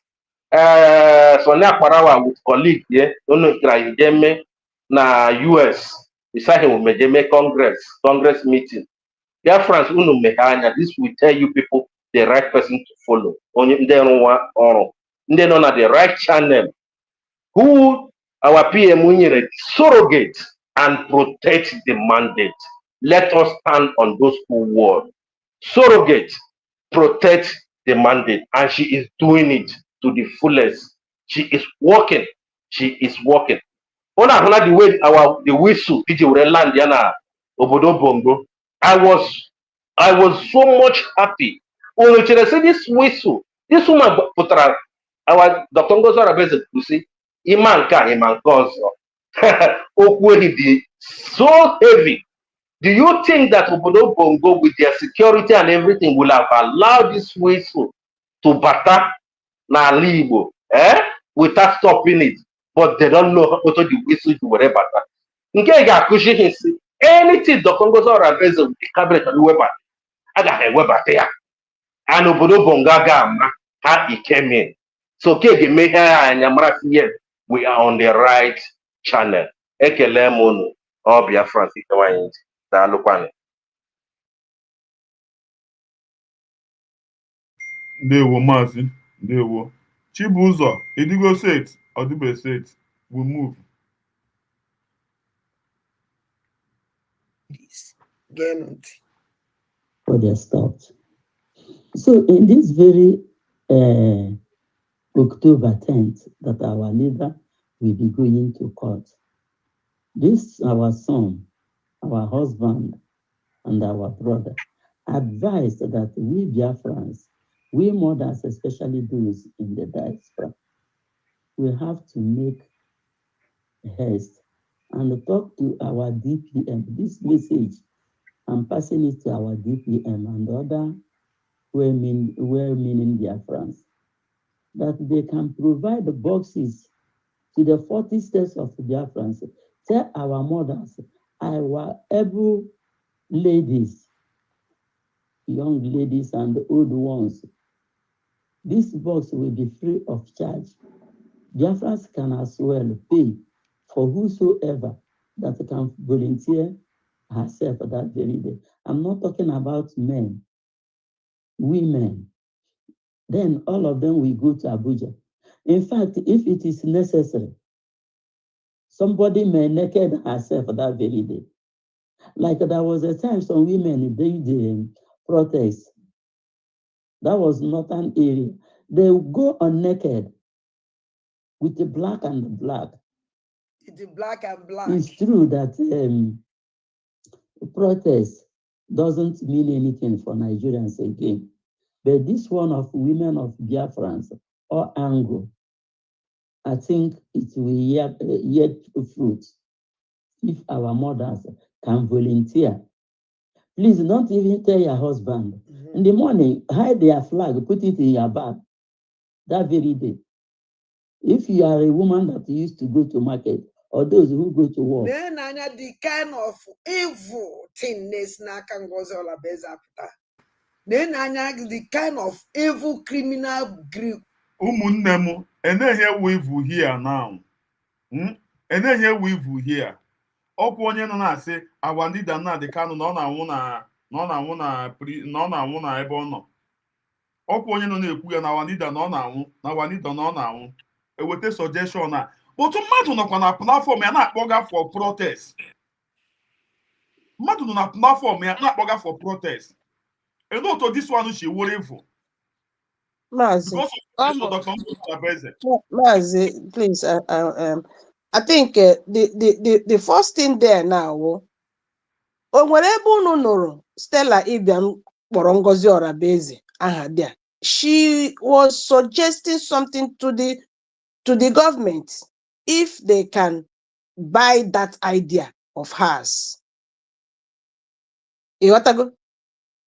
Ngozi Orabezo in your cabinet. This is suggestion. Everybody in on a platform here, Ngozi Orabezo. Is it not a suggestion that you are looking upon Ngozi Orabezo and cabinet or government to take? It's just an open suggestion. If it pleases you, if you find it worthy, then take it. Otherwise, trash it. Now, no to see we connect ya Ngozi. Yes, the arrow or so evo nesi na or so nesi nebe Ngozi Orabezo. She always find a way to put Ngozi Orabezo there. Why don't you deal with the message in analyze the message?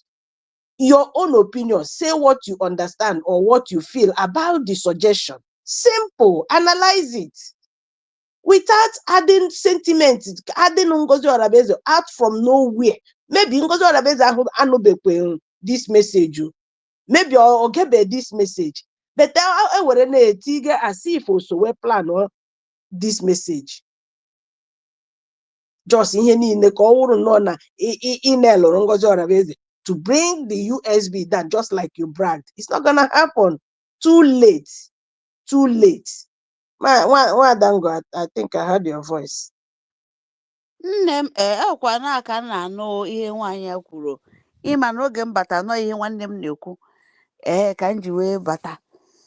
So nna ka isikwa wee kwuo because na onye ọbụla na-ekwukwu uche ya dị, and ifugonunu ha anyị na-ekwu, ifugonunu ụmụ nwanne m, unu afụgonunu ndị dị akwụkwọ ma ụmụ nwanne Nnamdi Kanu asodegele Finland akwụkwọ ma nwunye Nnamdi Kanu ma ndị niile kpụta dike ka egbue mgbọsị ihe dike ya eme achọ dike afọ dike. Ọ bụ na mgbe Samụrụ Ekpanụ nọ onye na-ekwute okwu protest because n'onwe ihe na-apụta na protest ndị Naija. Anụnụ maka protest ndị Naija na-adị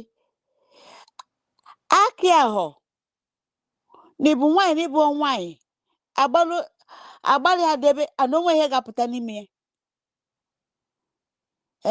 Ọkwa ọ bụ na Simon Ekpan nọ kịta na no ama try na ha ma nye Nnamdi Kanu onye ndu anyị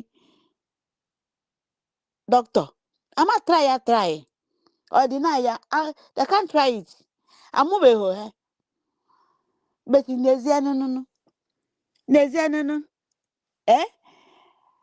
n'ezienụ ọkwa onye kwekwu na ama I don't care ụmụ nwanne Nnamdi Kanu jeenu ga zọpụta onye ndu.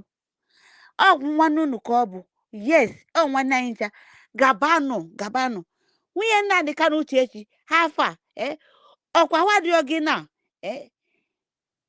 ije nọdụ n'ụlọ ọgwụ ndị UK na bed ese gị foto tụwapụta kadio wọdụ fụ nọ n'ụlọ ọgwụ ezigbo ụlọ ọgwụ beti di gị nọ that place na onye isi na mụrụ nwa di gị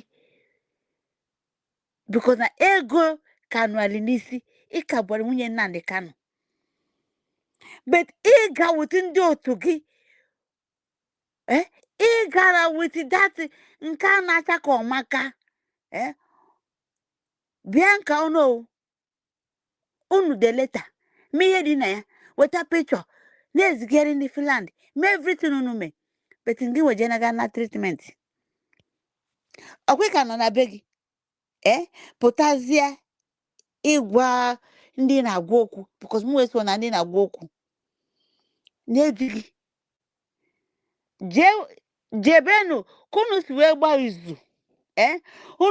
gbaa izu unu niile si wee tinye Simon Ekpan gwa ndị Finland na na-eme ihe na-eme na be anyị na ihe na-eme Nnamdi Kanu na ọnyanwa ha jide ya ka a na-ejide our PM na Nnamdi Kanu hapụ na ya. Unu bụ ndị ụchọ pụta dike ka agbue ihe dike mere onye ọbụla na anụ ka some people na-asị awa USB ike a na-eme Nnamdi Kanu onye ga-ekwu awa USB ka a na-eme amadi ọha mụwapụ ọnụ ya nwa o ji wee kwu ya because na ihe dị mma anaghị atọ sọmụ ndị nnumu Biafra ụtọ. Ihe dị mma n'ezienụ ama nọ ihe ka nwaanyị ya kwụ ịdị ọta ikwikwi ada Sudanese na-eburu nwaanyị ka maka ọ because of na ọ bụ ozi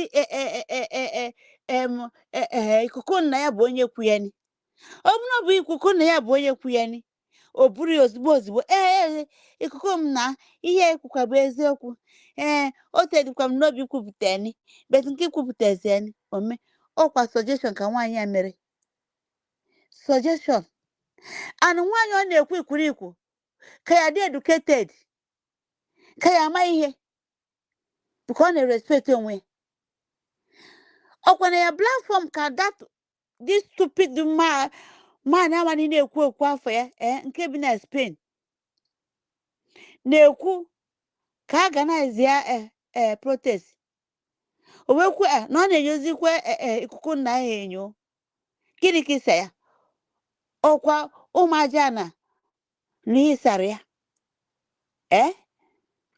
in short onye na-emahọ gị bụ onye na-ada ya n'ọnya otu aka anyị ekwudebe ya ụmụ nwanne m nwaanyị a bụ mama anyị bụ Stella hapụnụ dat idiot ụmụaka ọ na-ekwu bezi anyị na-agwa gị bụ na ilu ọka that woman ilu ọka ya onweghị ị ga-ekwu taa ka ụmụaja wee hate that woman no kọnọ mama mbụ Biafra ka ọ bụ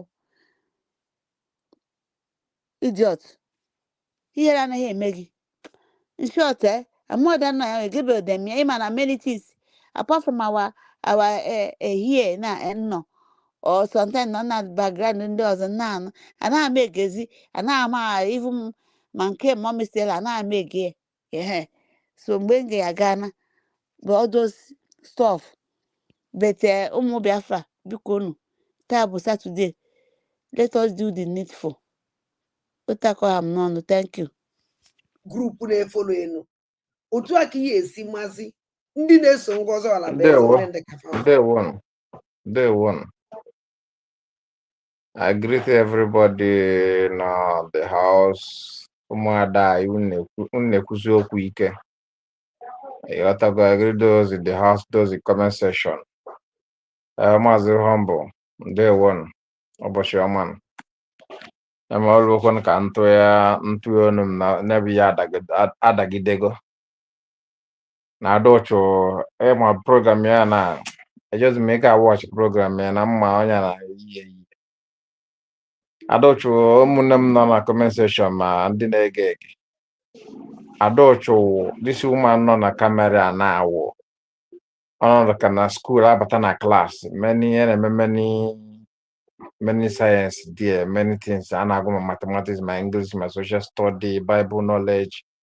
So I'm only get judge on the class can no here now. Able to tell mathematics or able to tell anything and say something about health education. Do we are part of body? Or just enjoy what is this in Anya, or just say 2 + 2. Or join mathematics or something or another person who about protest. I don't see na Ngozi. Another person but who another thing again. Now part of Ngozi. Otilia Ngozi and this group and this how they rotate, how they roll. I don't you see one place. No about in Ngozi self. Ogan kere ha bozi. And then onye nka boy nke say na ya asa everything. Na ibuka chami ya mekporo mi yala mutapo. Na ige bujo onye na jaja. Okwu ofu onye ka owo. Tiezela underground support ya ndị for to ta from Wabzurike group. Ekwebe mechie chinkem from Wazurike group ndị fọrọ ntutu taa nwaazị Nnamdi ka anyị wetakwa Biafra. So na Afra kwa na onye ọbụla na destroy anything by issue this IPOB USB because it's from Nnamdi Kanu. They will try to support that person to destroy it. Afra kwa na mukwu against them. The fool wopto onwe physical ka ọ destroy ya na ha ya support ya in a way. Which is that is what you see through Ada, this evil woman no here now, na camera now. So those down falling to tap from Wazulike because ụfọdụ n'ime ndị nke Wazulike support Nnamdi Kanu for them. Ụfọdụ a support her. Likewise, Niamekuku again. Those who support Maazị Nnamdi Kanu, ụfọdụ support Simon Ekpa. Ụfọdụ aka support ọkwa Simon Ekpa. So ọkwa those people team kwa na asụkpa Ada ị na-eme dị ha mma. Ị na-eme dị ha mma. Gwa m ihe ọ na-eme dị ha mma. Ị gasasa everywhere. Gasa Nnamdi Kanu, gasa Simon Ekpa. Gasa men on the ground also run drop or ifunuji. Gbapụta na mana obodo oyibo jee mba ụgbọ mmiri na Libya. Ma from Morocco. Untie that side. Naba obodo oyibo. Ọ bụrụ Ada na-achụta Biafra. This is it. Ihe ọ na-eme na-adịkwa ha mma. Ọkwa this is a part of it. So those that are still following him, ndị na-esi ewu those people who follow to that, and we can never give them we don't give them chance. Afford those yourself. and Ada yekwugide the issue of this USB nwa there.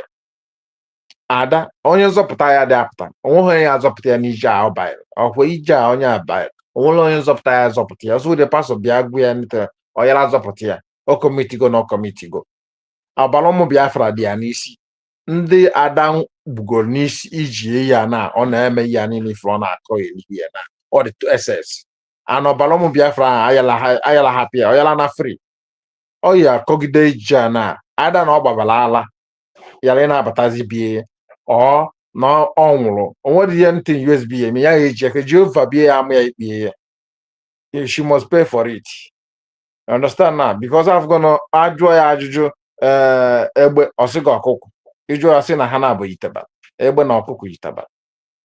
So that is what her game no ndị otu Ngozi anything na-emere ndị otu Ngozi also ya bụ na Nigeria government is talking and koro everybody na broadcast all the whole media na broadcast all those Nigeria media is doing this. Nigeria government is saying with their mouth and that will say no Ngozi because of going to saying that this is our job to destroy anything Nandi can melt anything Simon Till and you destroy you bring everything down instead of 1 hour Simon you with Biafra you bring everything down. She said it so efuge ndị na-esi ya dị ekwu okwu onye nka ndị nke anọ ndị nọ n'azụ kpuru ka nta ka ha wụ ndị nke ahụ adịghị agwa ndị nke ahụ onye a na onwe na-ewepụtazi onwe ya eji alụ dị ọlụ efuge ha ji alụ dị ọlụ a ha na-alụ oge nkere on his own oge nkere wu ndị fọrọ nto tasị na ha wuo osisi na Simon ya anụcha ọgwụ annakie ndị otu DOS na-eche Nnamdị Kanụ ngol na prison dị ma Chukwuekwene ọ ya achịrị ahụ ya ga-anụba dị ọgwụ nnakie kwa akwụkwọ na-echekwa ya o spirit ya nụba dị ọgwụ nnakie ọ ya anụcha weta Biafra nnakie ka ewe akwụkwọ these stupid people nọ na DOS na-atụ kọntena na be anyị after atụchala ha ụtọ ha jee kwa suit oversize a na-eyipụta na kamera na-eme IPOB nwanne lele nwanne ya ọkwa ha na-agụlọ nwa ha ego ha soda our leader oge nkere wee na-eme nke ya lesa ya mara ekpa kwụrụ ka ukwu osisi na-asị gị tụọ ụtụ contribution all our word is contribution tụọ ụtụ no way forward okwu osisi na-adị amị mkpụrụ mmiri dị edo ofu ebe na-adị asa asọ ọ dị asọfụ onwe ha na ebe o si apụ mba ọzọ na ọ dị esibe isi oyi oge nkere with his own group. So those that are there obi ade akomebe USB ama this is my road na million asaso so Ngozi na asaso USB na asaso on nwere channel on nwere ebe ọ na-abaghị so we follow that road and it will lead us to that our homeland, not even exile. It will bring us to our nation. It will bring us back to our nation, Igbo land. We greet Biafra. All hail Biafra. USB will move. Yes, ndị na-eso Ngozi Olabeze ọwụnende ebe somebody nwere ike inwe this kind of evil mind, ebe somebody nwere ike inwe this kind of criminal mind, ebe somebody nwere ike inwe this kind of esighị ijebe ibe ụdị ije ga-agwụkwara di gị guzo ezo were pụọ neke n'anya alụ mmadụ na-atụli nne nwanyị ibie. Sneak out. Don't tell your husband that you're going to protest in Abuja. Onwere ịnọtazi hụ onwere a na-achọgụ n'ụlọ be anyị nwere ike taa gị sị na-esi agbagbusizi ndị mmadụ mebi na ndụ ntọrọ mmadụ nwere ike welekwa ya tinye n'isi ndị agha our angels no ndị our angels kidnapụrụ ha not no.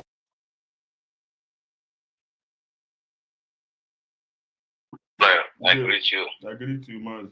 Na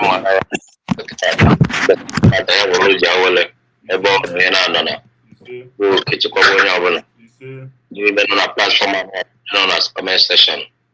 Why niile ji eme ọnụ nọ na this platform and Tingo Asatina and Co ndị nke na-abatabeghị ụmụ nwoke ndị nọkọ n'ebe a ya mara ya na mma na ihe bịara bụ ịgbasa ozi ọma udo ya chi na ndụ anyị udo ya Chineke ọ na ya na-eme akwụkwọsị afọ ga-afọtara anyị ihe ọma nkwọ ya kpọtara anyị ihe ọma eke ya eketara anyị ihe ọma onye ga-eretara anyị ihe ọma n'ihi na anyị bụ ụmụ aja ala original ụmụ aja ala ngo onye ji akwa ya akwa na ya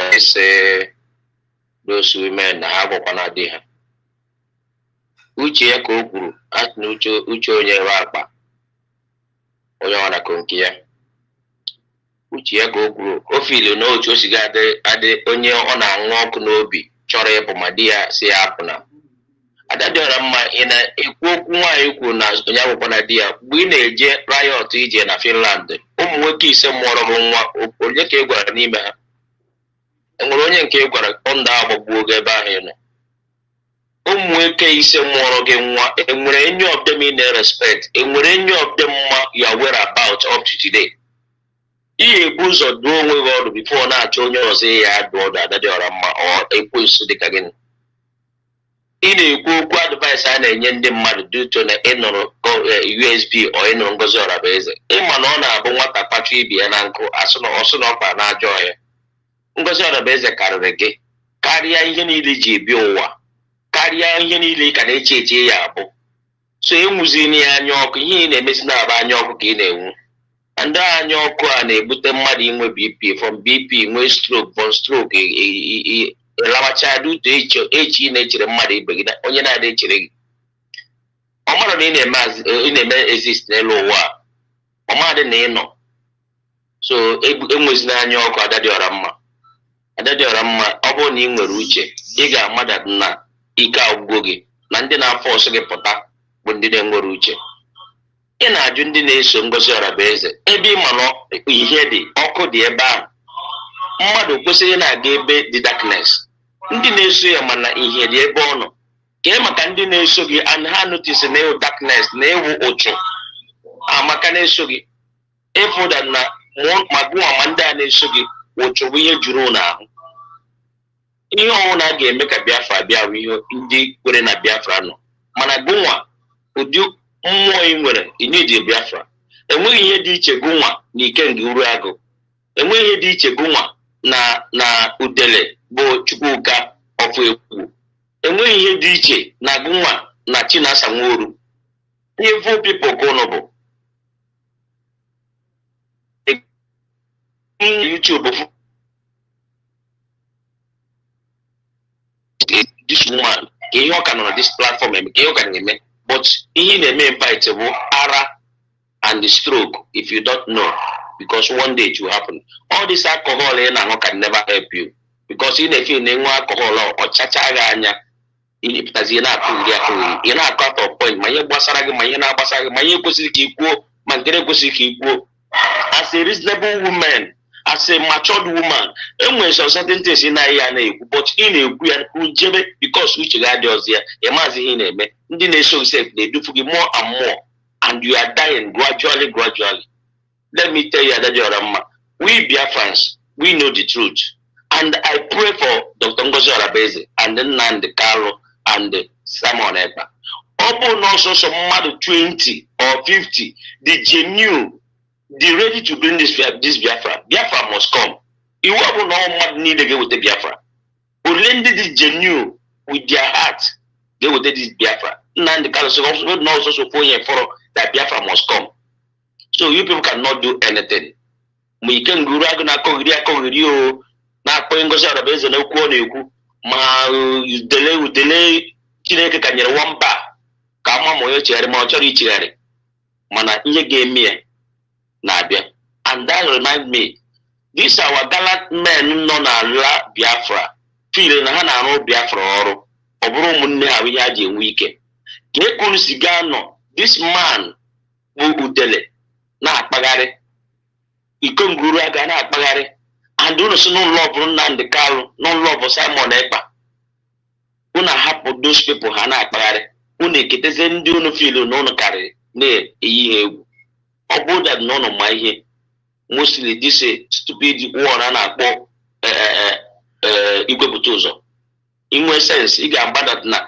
These two people, if one of them apple knows you don't allow Biafra nonsense. For me, nonsense horrible. Because when one person go down now or disappear, the rest will take precaution. Without that, you don't never now about you show you nonsense couldn't name. But I believe they not under USB and a trail. They know what to do.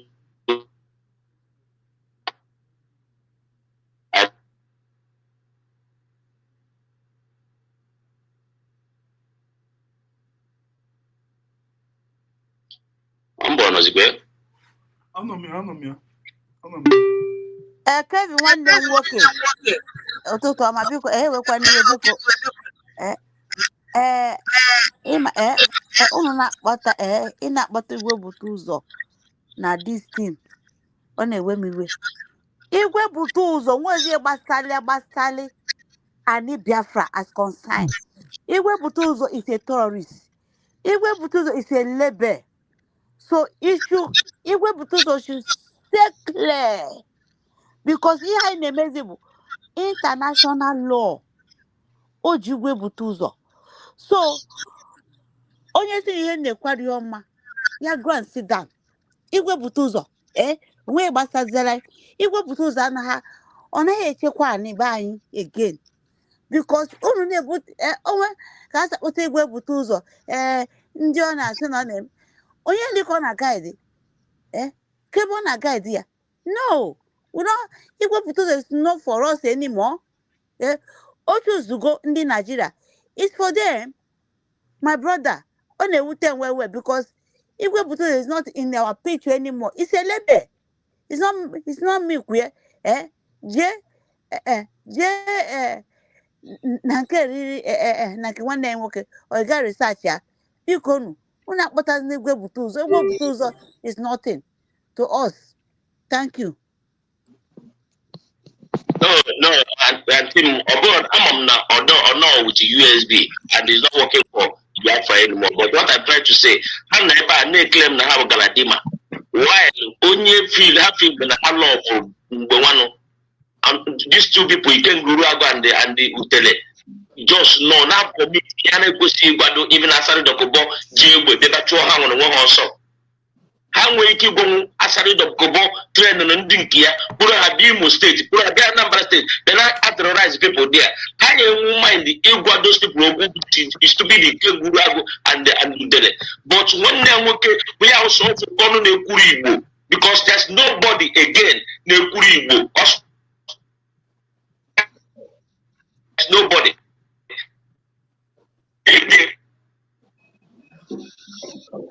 It's the same in Africa. While there's nothing like there's no international airport. Nothing only here in Lagos or Ijebu. What does it mean? Because only person who have a phone Chireke Nabutre, Gone Kutrendi Bona, Hapankata, Oleha Sabundi, Ibo Fulani, Wereha, Pankata, we look at email. None of them they go about demand. And they go about the demand of Teresin and they haven't different with this Biafra after Kona. Then we do a town one at Pagadam now one a base more new quality states. We do to Bebo, so now a fight. No, it interests these people. Money with their problem. That's what I'm going. Overall, na with USB. No. But on their own, more than how long Nandi Carlo on how long Simon Epa. That's what I'm trying to say. Ndewo Mazi Kevin. Ima ayawo that in initially. Anoro. Anasi. Yeah, if anything happened to Mazi Nnamdi Kanu, if anything happened to oh God, just like that, just like you said, ha bụ egbe, ọ ya wụ ike ha. Ha emego onwe ha open, soro anyị pụta na social media were na-ekwuzi okwu. Good and fine. Now, why are they not directing this their publicity? Ịbịa na-eme ekwu okwu na public, then why don't you direct your statement to those people na rubbish?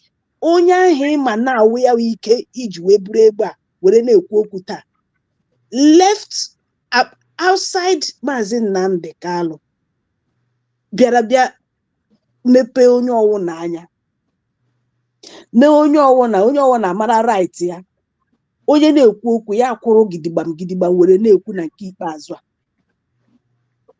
unu macha na ọwụ ha nwa Maazị Nnamdi Kalu, Maazị Simon Ekpa wee ọnụ na-ekwuru ndị Igbo ugbu a Biafra to be as a whole. Yet unu gaa n'ebe ahụ mmadụ nọ na Abuja Ijele speaks, o nwere ihe ọ na-ekwufọtabe, o nwere ihe ọ na-emebe, ọ nọkwa unu nso. You enweghị ihe unu na-ekwu about it. You have not come out to say anything about to challenge or to debunk or to respond to that nonsense ọ na-anyụpụta n'ọnụ ya against your supposed savior. Unu na-ekwu na ọhịa, okay? But unu gaa n'ebe ahụ na-etretinu, na-ban, na-etinye nonsense ban n'isi onye nke na unu ote aka ọ nọ nso eru aka unu, ma onye nke na unu nso n'obe ụkwụ unu onwebe ihe unu etinyebe, nothing like threat, nothing like ban, nothing like onwebe ihe unu mere n'isi ndị ahụ. Unu nọrọ ebe ahụ unu nọ na Biafra land, unu amachio ọnụ unu ga na-etinye ban n'isi Dr. Ngozi Orabezo n'ọrụ ụwa ya na America. Are you not a joker? Are you not a joker? To whom it may concern, ihe a m na-ekwu na unu ma onwe unu ndị oji ọnụ and ọdịkadike na-ahụ ụmụnne ha ọgwụcha na ihe unu. Those your possible enemies, onweghị una okwu ike una na-eru that side. Somebody na-ekwu nonsense against onye ndu, nonsense against our freedom, nonsense against Maazị Simon Ekpa. All these people, if all these things, three things I'm kwuru na unu kwuru na unu hold these three things so dearly to your hearts. No na fight for Biafra freedom. Na Maazị Nnamdi Kalu na ọwụ onye ndu, Maazị Simon Ekpa na ọwụ not the genuine, no ya nwa na lead, no ya nwa onye unu kwenyere na ya. These three people, for somebody na-ekwu against it, somebody na rubbish ya, yet ị ga na ebe ahụ machie ọnụ gị wee na-talk to somebody in America na-enwe ihe ọ sịrị gị, just that ọ called gị meeting to come and work under USB. Gị feel na ihe ọjọọ ka ọnwụ, plus ihe ndị akọjuchara unu isi na ihe o mere, which you cannot even prove. No proof about it. Mana nke unu ejile ntị unu were anya unu hụ somebody nọ na Abuja very close to you there enwebe ihe unu mere. Unu afọ unu enwe ihe unu ga-emenipu, mechie n'ọnụ ebe ahụ nwe ihe unu ga-emenipu. If anything happened to Maazị Nnamdi, if anything happened, nwe ihe ga-eme. Unu niile onye ara ahụ sị onye ji mma nọrọ ya n'azụ na onwe ihe ọ ga-agwa unu ntị ọhụ isi ya n'ala. Ọ ihe unu niile okwu onye ara ka ihe unu niile na-ekwuzi these days. Asabiko, this boy is a real asylum. How amnesty? They cannot do anything. These boys cannot do anything again. How amnesty? Bruni Anobi, Bikon. Evidence of that amnesty. So I am not talking about amnesty because I'm still hearing some of them saying that that they cannot betray Biafra. So everybody must not be in the same opinion with me. Onye ọwụna nwere nke o believe, onye ọwụna nwere onye o believe karịsịa ibe ya. You understand? Yet onye ahụ ka kwenyere na Biafra. Some people are like that.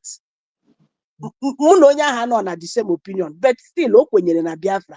N'ụzọ nke ahụ o believe, mụnwa kwenyekwe na my own Biafra. N'ụzọ nke mụnwa believe. That's the way I'm seeing these things sometimes. You have to go, because most of them, they will still come and tell you that they can die. They will die. They will never, they will swear. They will never betray. I will take that. I will, when Yana say, take me for my word. I take them for their word. I won't for him now, they won't show. No evidence of amnesty. So I will not say that. I will not say that. My sister, there is no man on ground. That for my own side, I see that there is no man on ground. People talking about freedom is only people, the government on the USB, the people abroad. You see any guy, any man in the ground say, we are men on ground, I'm commander this, I'm commander that. Now lie, brother. Now lie. I'm telling you, their morale never reach to become a commander. Their morale never reach to fight for their freedom. They are just in the ground carrying gun in order to help themselves, not even for the freedom. Because since all these things has been going on, there is a question we're supposed to be asking people on the ground by now. What have they done for all this? Why? Somebody say he's a commander, even in Twitter, you see Ross commenting, talking all sort of things. Even common a village, even a common a kindred, just kindred. We cannot even be boast of, say, men on ground have occupied this kindred, talk more of village, talk more of town, talk more of a community. And they still have the guts to come on social media and tell us that they are men on ground, they are this, they are that. My brother, and a lie. Even in my own place, we are Ebem Shirifua. How much anything about men on ground? They don't know anything about men on ground. So for you to see that men on ground is nowhere, because if they are somewhere, we will know that this place, this particular area, it is Biafra area, it is where men on ground have already occupied, but there is nothing like that. So all the things they are doing at home, carrying on, coming out in social media, talking nonsense, my brother, it is for their own personal pocket. No men on ground in Biafra land. Until USB breed up their soldiers, then we will now know that we have men. And that soldiers, they will have a barracks where we know, say, this is where they are trained, this is where they are coming out from. But for now, I don't believe in anything men on ground, because I have never seen their job well done. No even common kindred, no even common a village, talk more of a town, talk more of a community on how Igbo land is. No one, they can't even occupy one particular place. Let's start from there. But there is none. They have the right to come out on social media and tell you this and that. Rose, we go to social Twitter and they say, we have neutralized 50 tankers. We have neutralized nothing. Why people are still crying, say they are burning their houses, they are bombing Nigeria, bombing everywhere. Then where are the men on ground? What are they doing? We need to ask them questions, not even complaining about USB government, asking USB government do this, do that. No, they are doing their own work on paper way. Then these men on ground that are making noise, even DOS, where are they? ESN, what have they done? No place they have even say, this is our territory, we occupy this area. And they still came out and tell us in social media. All those people that wear camouflage come out in social media talking, they are men on ground, they are this, they are not Kigwe, they are on the chat, they are in Owere. Now lie, I never believed them. I never believed them. Even Igwe Butuzo, even all of them, gentle, they are all on their own pocket. They are not fighting for freedom. Because if you are fighting for freedom, tell me what will make you as a soldier that is on ground to be kicking against your government. The only government you know, sir, that is standing behind you in case if there is anything, that's the only government you can mention that can ever. Then why are you fighting them? If you're not fighting your government, that means you're not fighting for any freedom. You're fighting for your own personal gain. You want to become president. Somebody is a man on ground, is a commander, want to be a president. Somebody that is a general, want to become a president and give order, want his own order to stand without your government. You want to be in control, even you want to be controlling your own government.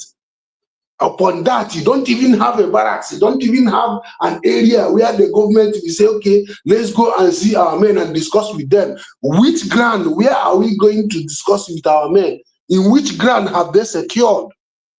See, terrorists in the north, they secured a lot of land where government will come and meet them and talk to them and discuss with them and have agreement. Then if we say, okay, our government want to go and see our men on ground, which ground are they going to discuss with them? Where? Where have they been occupied? Where have they secured? My brother, if I think all these things, and they look them like say they are still doing their own things as they want. All those men on ground, they are just under personal interest, not for the crowd, not for the Biafra. Because when the Biafra government is still talking about Biafra government in abroad for recognition, this man is supposed to be by now occupy one village. One village. Let's know that town is a ghost town, is a Biafran area territory. Even except my army, Nigerian police, fighter jet or helicopter, then they can come in. But if it is by land, they shouldn't, because there is men on ground. So any intruder from ground shouldn't have been come into the ground where the soldiers of Biafra have already occupied. And are they waiting for Ngozi Oronobese and the cabinet to come down to the homeland and carry gun and start fighting with them leg to leg before they can do something? Is it what they are waiting for? Or is it $1 million that will help them to fight it? If they cannot fight with that gun they are using to threaten others, if they cannot fight with it, when the Biafra government bring $5 billion and give them, is it what will help them to fight it? I've been asking them all these kind of questions, but still yet I don't understand. If I see Rose every time in Twitter writing nonsense, I say, who is this man, sir, claiming commander? Commander where? Which I'm from? Where I'm from Imo State. Which place are you commanding? Where in Imo State have I heard that this is where Rose and people of Butus are occupied? Is it in Nekedo or where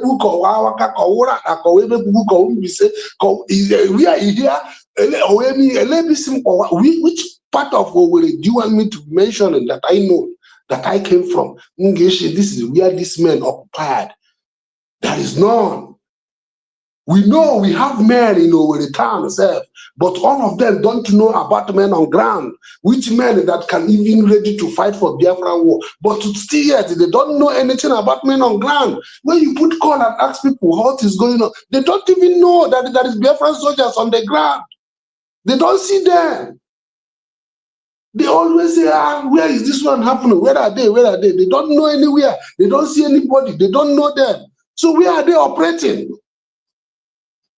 From their hideout, is it where they are going to give us Biafra? Or they want the cabinet members to come back from abroad and become men on ground and carry gun and do it for them? Brother, the thing I've been asking this question, I don't know who can give me the answer. What are the men on ground doing? Not to come out in social media and tell us you're a commander. Commander what? Where are you commanding? Which battalion? Which area do you conquer? Online Then commander. you answer a commander? A commander who cannot fight and conquer? Social media commander. I'm telling you, man, every time they come out and say they are commander can never fight and conquer. There is no battalion you can say that this is my battalion, this is my artillery, this is my brigade, this is where my cadet are. None. Oh, every time come out on social media, I'm a commander. They all want to answer general and commander. Before you reach general, you see, my brother na-ekwu okwu, that is why m ji wee sị gị na ihe nweziri na-awụ ndị ọdịkadike n'aka ụmụnne ha. Ha na-afọm galadima n'aka ụmụnne ha. They have turned themselves now as those onyaras na-eme ahụ eme ha sị onye ji mma wee nọrọ ya n'azụ. Na ọ ga-ekwu okwu nọ mgbe ọ fụrụ isi ya n'ala ka ọ ga-agwe. So these people now na-asị na ha wụ our army. When, at what point ka obi unu ga-agwa unu na oruone na omume? What are you thinking? Is it only coming on social media? So Rosia in broadcast. Yeah, that's what I don't understand. Analysis. Now analyze the videos. Soldier on one front. Soldier on one front is not in social media. I think Oruno Army very, very specific. Oruno the specify area. Nchekwa. Ọrụ n'ụwa ichekwa lives and properties. Ihe ọrụ na-ekere ọrụ eke nke ịpụta na social media dịzikwa okwu onye ara. Okwu onye ara sị ọntị ma ahụ isi ya n'ala. Ọ mgbe ahụ ka ọ ga-ama ihe ọ ga-eme. And the soldier will come out and tell us that he's a general, not even your government pronouncing you general or pronouncing you a captain. You now take it by yourself and tell the public that you are this, you are that. Why we never see you show you walking? Where have you shown working? Before you become a 5-star general, you must go war, come back, go war, come back, battle several wars. Then their government will give you 5-star general and give you whatever position you deserve. Not you're still in the bush, hiding in your own hut, and you're still answering general for the whole Biafra, where everybody is on haters scatter. And you say you're general. General for who? Who are you generaling? If I see these men on ground, I have to talk to them face to face. Let them know that they are not doing nothing. Nothing.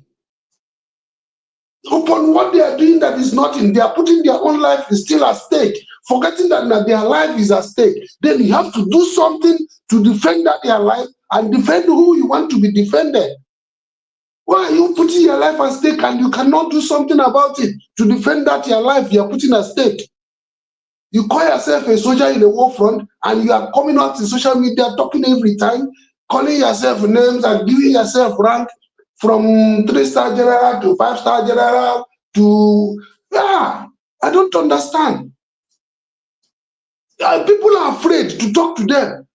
I saw even at Handoju, when somebody was talking about Biafra Unite, he said, no, why are you saying that Biafra Unite? You defend the word Biafra Unite. While somebody is talking that, okay, Biafra Unite, he said that they are looking at you. It is time for him to come out and go and do protest and do this and do that. I just started defending Biafra Unite again. Hey, don't say that. Biafra Unite in a what has he done? Biafra Unite. Yara for Agbaya Hoshi, or he didn't ekwu ekwu mgbe ahụ pụta ka ọba mee something, ka ọba protest ya no ka have one. Because of who ya nwere somewhere na-eyi aha na-ekwu okwu mgbe o rizuru n'omume ọ gaghị apụtafu okwu ihe ọ ga-emenwu mee ya ka afọ. Yeah, I don't defend the same thing with the men on ground. When somebody wants to ask question about them, they say, no, don't talk about them. Like we go 247, who is afraid? He's not asking, what have they done to you? Hey, I'm shed off for you. I'm shed of all of you. Him himself, is he not shed of himself? For him not doing anything? He's only there talking about people. How is shame of people that are not doing it? You that is man, knows everything, knows what to do, know the right thing. Why can't you do it? Why can't you do it? Did Ngozi has a right to everybody to follow her? Did Simon have a right to everybody to follow him? It is when he says something and we see what he is doing, we like that channel, we follow it. Then do your own as a person who knows everything, who knows the good thing, who knows the bad thing, who knows the right thing to do. Then do it. Let's follow you up. But not you'll be talking. I'm ashamed of what I feel. Nobody. What is the gentle doing? Is he preventing you from fighting for Biafra? How is he not preventing? When he come out and say he's going to fight for Biafra and he is there to fight and he is the general and he is the commander. Then you now say, is he preventing us? Don't you know that it's preventing so many people? When you take that opposition and occupy that space, you don't know that some people will step back and start looking at you to do something? Then if you couldn't do it, you have disappointed. You have failed the people. Because something somebody cannot do, why coming out and say you can do it? That's the thing. So we need to be asking these people on the ground. Ask them questions. If their mind is not made up, they are not man enough to defend the land, let them hands off. Then when the government bring soldiers, we know that our soldiers is on the ground. Thank you very much.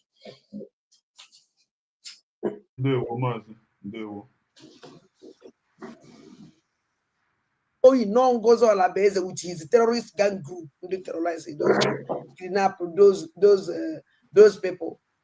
Bonya, which are siaha. Nane gente, the kind of evil thing they sinaka all these criminals will not put. Just move as if you are going to your working place. You are going to your shop. Go to the location of the. Let me reply somebody. I don't know now. Can reply because mentally reply one of only the most useless and the stupid people in this world. Mazi Ombulayon. Good morning. Good morning. How was your family? Very, very fine. No, that guy you sent them a super chat. Oh, yeah, come Jatagakwaga not since yesterday. Oh, thank you. Tawan answer badro. Tawan answer badro. Before this woman, open we can yourself. Oh, you move your friend because she didn't melu by now. Because this woman is just so polo. I don't know form of an echo. This woman that Yota. Utari mo that utari Mazi Simon Ekpanchi. Obu okwe na apia. That utari mo ke na apia this woman now. And everybody, both Manduna share that dolam. Yagawa. Ni you eme no do ham. Oh utari mo ke na apia this woman now. Before that reply this before Adocho. Adala Stuba ko Adango Kena Zara. Before that reply let me reply you first. First of all, dear friends, Undunganchi, this particular woman, Nkuru Ogubanya ka Ogubanya monkey, onye na alu weather.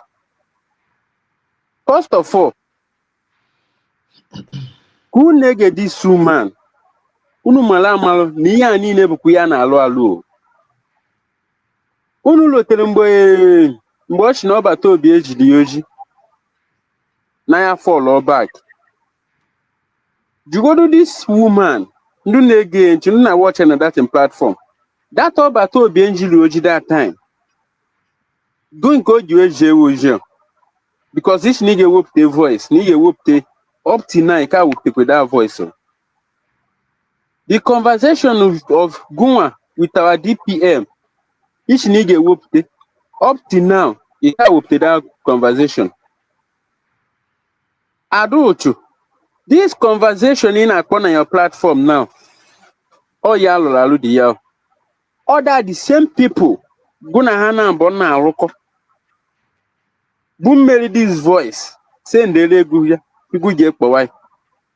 Oh, you know, that is where on our mind. Daga. Ijele ko udeni. Unu marama no kwelu so many people. Yana na mbona lol. But how will ijele tinye n'ihu? Ya mabukwalu zombie. Da lolo she hanshi alwale. Just like this monkey na no n'ihu platform. No n'ihu screen here. N'ihu my screen here. Just like her. Ndị ya na mbona alokolu bukwelu ibu. And although the same people who made this voice so can she tell us the evidence of can she bring the evidence of this voice so on a platform here now? Or does she know this particular person who sent me? This is the right time everybody in question. We are fighting many enemies. This is the time Mazin Nnamdi Kanu Ngwabulai that time that Nigeria will pay a billions of naira. If you will go, anybody not available. If you allow yourself, that a girl, I go kwelu. And ihe mere all these people in their fight ka ọ bụrụ ha nwa bụ nọ na forefront so that mgbe ndị Naijiria ga-ebute gị ha ga-ebute ka o nwee ike baa ha aka. That is the reason why ha niile ji wee nọ ndị n'ihu now. Dashi nọ ya nwa ga-abụ onye isi because ọ bụrụ ha bụ PRO na that their camp mgbe a ga-ebute gị chairman of the organization, the chairman bụ a ga-etu just like ota n'oge nkere njiwe nọ ndị n'ihu. Onwe ego ebutere na ya nwa ka a ga-etu first. You people can testify. Now this Nigeria nọ n'ime now. Ndị na-achị na ha na-ajọ gọvanọ na senator na ndị otu Ancho even palliative ye bunye organization or the chairman of the occasion, the chairman of the organization can get to a girl.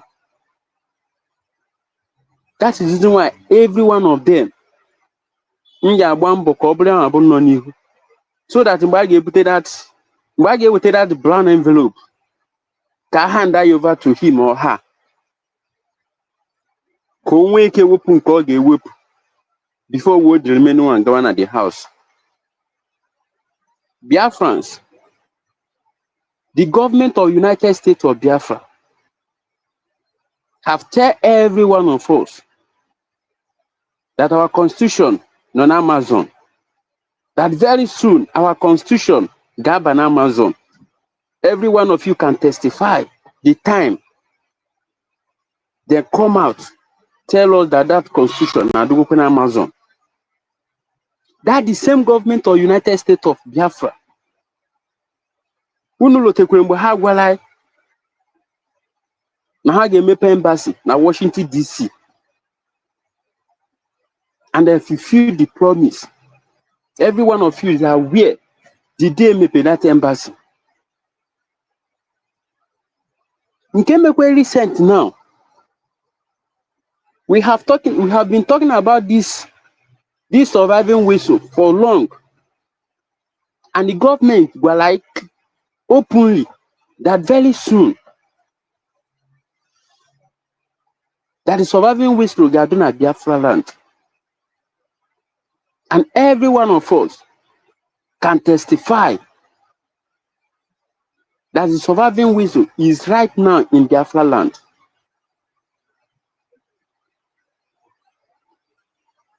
You people should put it in mind again. The government of United States of Biafra again that very soon every one of us we are going to be in Biafra land. Why can't every one of us to support that government? Why can't every one of us to support the United States of Biafra government? The government of USA, Walunu, not government of USA, USA first. Why can't you take that upon yourself to proclaim in your mind that USB, United States of Biafra, first, not for back, not for front, not for back, I mean not for side, is United States of Biafra. If you are not aware that United States of Biafra has been clear, but that the same phone in a use, Imalotation browse, you can easily browse it and ask in terms where declare Biafra, you are going to see it. Make the research on yourself. Or if you are not aware that United States of Biafra has been declared, make the research on yourself. This is the time, Mazin Nnamdi Kanu, that okwu oni n'okwu na ị nwere ike tinye ihe na written note. Ịchọ ịhadiri a black man ihe, ndị isi ojii, ọ bụ na ị chọrọ izolu nwe ihe, jee dee n'akwụkwọ. Na ọ ga-adị ebe a for donkey years. A black man can never go to that place. Jee mepee n'akwụkwọ ka ọ mara ndị ya n'ime. That is what is playing out now. And our brother, Leave Biafra TV, You people can see the side young one no one can take. The program we measure every day by day.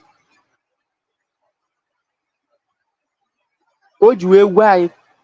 Now too much of agitation may be. Mazi Simon have seen that too much of agitation may be a joke. That is the reason why in Boftal. All she is Biafra young no one can nabu the PM now. That you're not going to fight it more than 5 years. And every one of us see you have delivered it. It's not even lead that 5 years. United States of Biafra was being declared. They declare United States of Biafra. Why can't we support? Why can't we focus our channel? Why can't we put our channel, our energy to support that United States of Biafra? The place that your born generation in rest of mind. A place, Ogabu, you can come out anytime to walk around your compound. From when anybody can harass you. Every one of us can see what is going on in Nobudugu now. That the same Zamfara and all not. We a terrorist. Onyo Obuna Mama. Ne showcase his ammunition. Ne showcase Obunigu. What is he telling you? What is he? What Ginka signal that in Nangwag? How conquer with that community? How conquer with that community? The government of United States of Biafra. Let us join our hands together and secure our own territory. It should not fall back, Bonka. This fallback, you're not going to do any one of you good.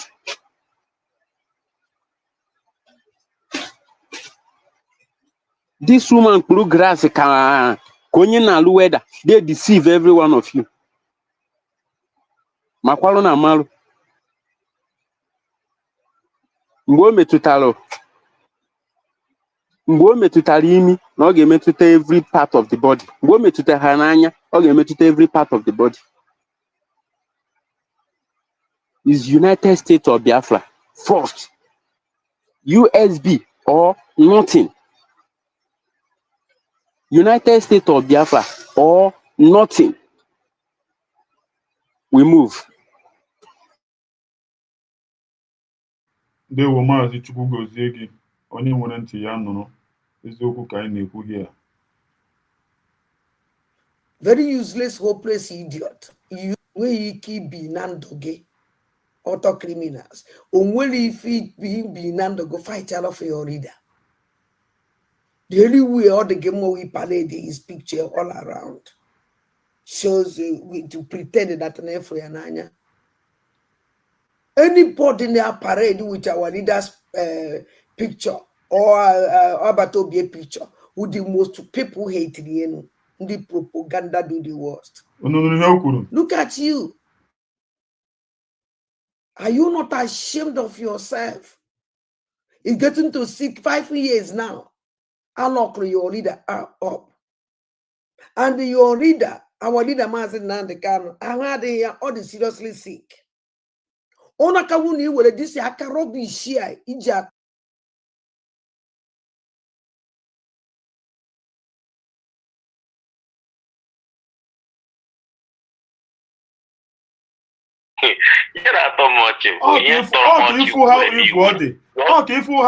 Nwaanyị kwetekwe suggestion o. Ya ọnọkwa nga castigate gị ya. Ya ọnọkwa nga castigate ya. Ọ chetọrọ m n'obi mgbawa nyere m. Ịma na ọchị bụ ihe inwe ike asị na echi ọchị wụ imepe ọnụ ka eze wee nara iko. Mana nke a mee mụ ọ dị ka blood juru m ọnụ. So this woman bụ devil. Adabịara m ịma ihe na-eme. Chineke ga-ajụ gị ajụjụ ọ ya agbọjugide gị. Ị ga-anọzi ebe ị na-aza ya. Ụmụ sef aza akụzi ajụ. So ịma na any person na were picture ọbata obi etie ha etiri ya. Abi You will picture but to be as picture Nandekalo. We any who scream we're not terrorists. But I tell you the worst. Other people in Nigeria when they go to them ne go here when they keep boru. I do when me capture and Biafra continue. It taking out the two gentlemen terrorists at the Yarama. They said that Nemaro in them. So this way it shows that the so self actually they were evil. Evil people, all of them, from A to Z, were evil. Because other than that, if you only will put this thing, they're supposed to ask you questions. So that's why in the TZ teacher of Atobia, and then they so because of Atobia. So wait your teacher of Atobia and teacher Nandekalo. So he hated this man.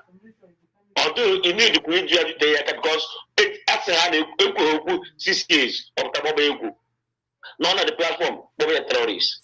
Still, people can wear mind. That's that you see in the media. Some foolish ones, and I say, don't you can never be tired. Mazi enwere ka ọ sị ya ọ ga nga na ọ ga nga na no need ime wa pin. Hey, God of Elijah, Chineke na mere nwa ya ebere.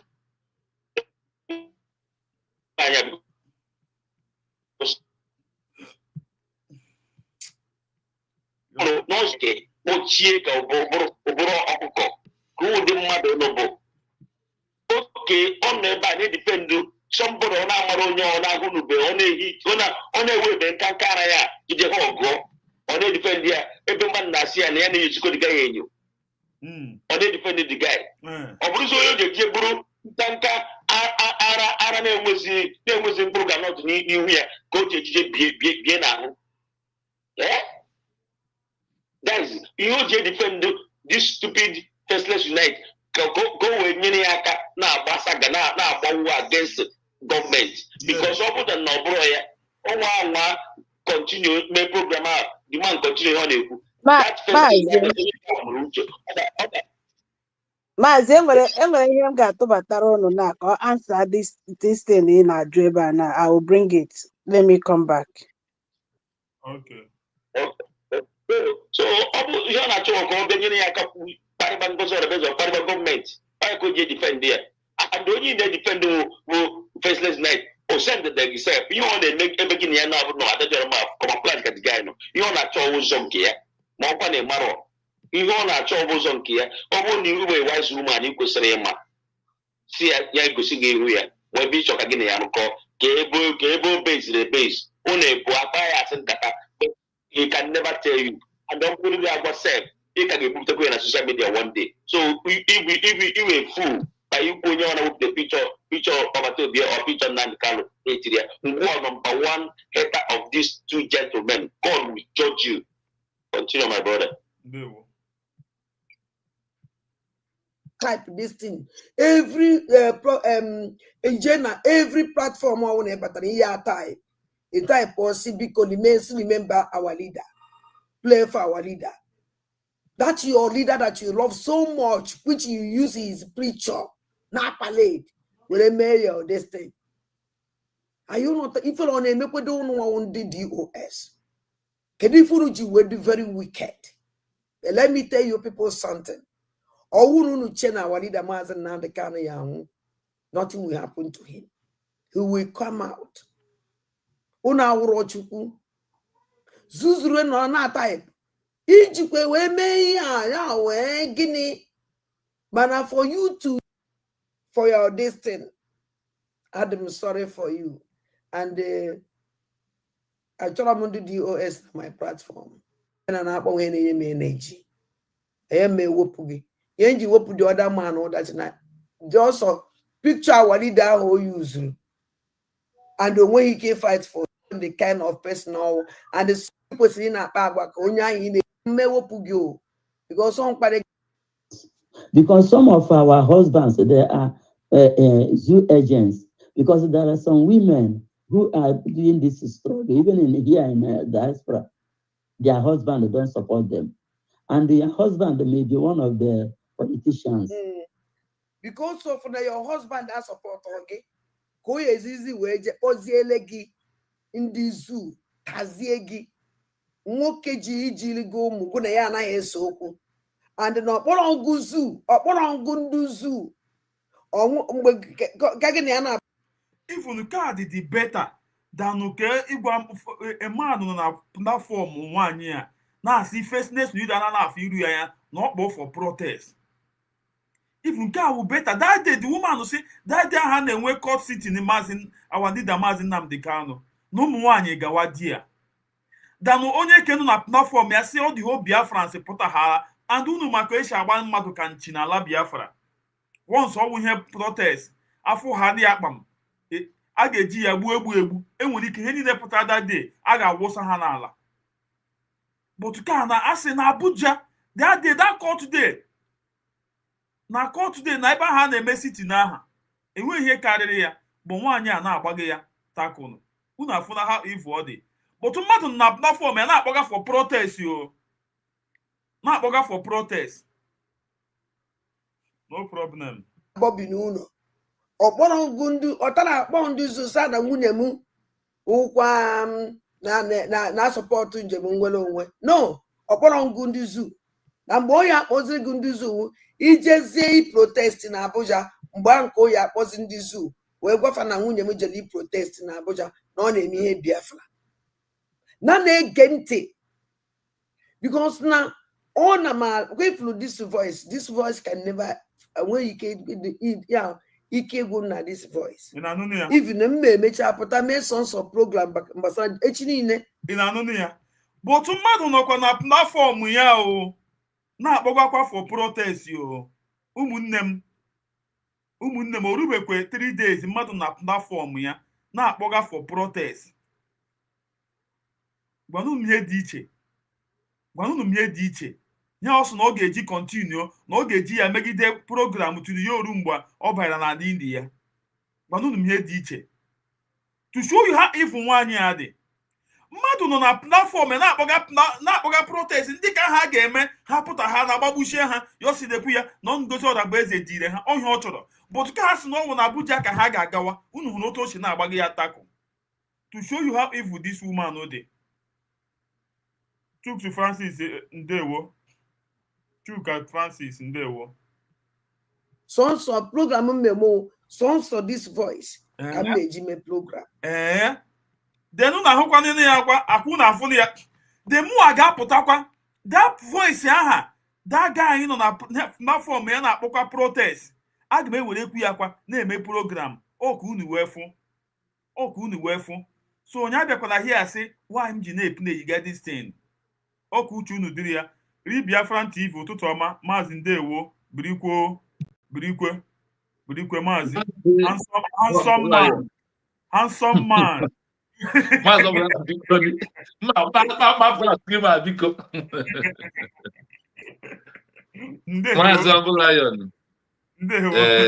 here we are in between of Ehi and Ototo, so I'm gonna say good morning and good afternoon the same time. Good afternoon. And to all the fellow Biafrans, I really thank you so much for taking your time, because it's only those who did not understand what we are doing will not understand what we are doing. And when I come across of a particular session in a document of Montevideo Convention that says, Article 5 says that that the independent media is a tool for a government to use to debunk all the propagandas and all the lies against the government from the enemies, from those who refuse to submit their loyalty under the government. That independent media must be up and doing by debunking those lies and setting things straight. After that, I know that the job you are doing is very, very important, what we are doing, to debunk these lies. Like now, additional that Ngozi Rabeze is calling to kill for because of protests. All these things are lies, are propaganda. And when we allow it to stay for 2 days, it now becomes truth that will take 12 days to debunk, but as it is hot, as it is born, as you are debunking it, the matter are dying sharply in our people's mind without thinking twice.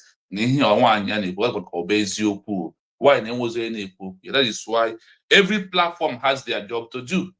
So thank you so much for all you are doing from morning to night sitting down here, bringing these facts and figures for Biafrans to rethink and understand the importance of what we are doing. So I thank you so much for that. And I say, may Elohim bless you.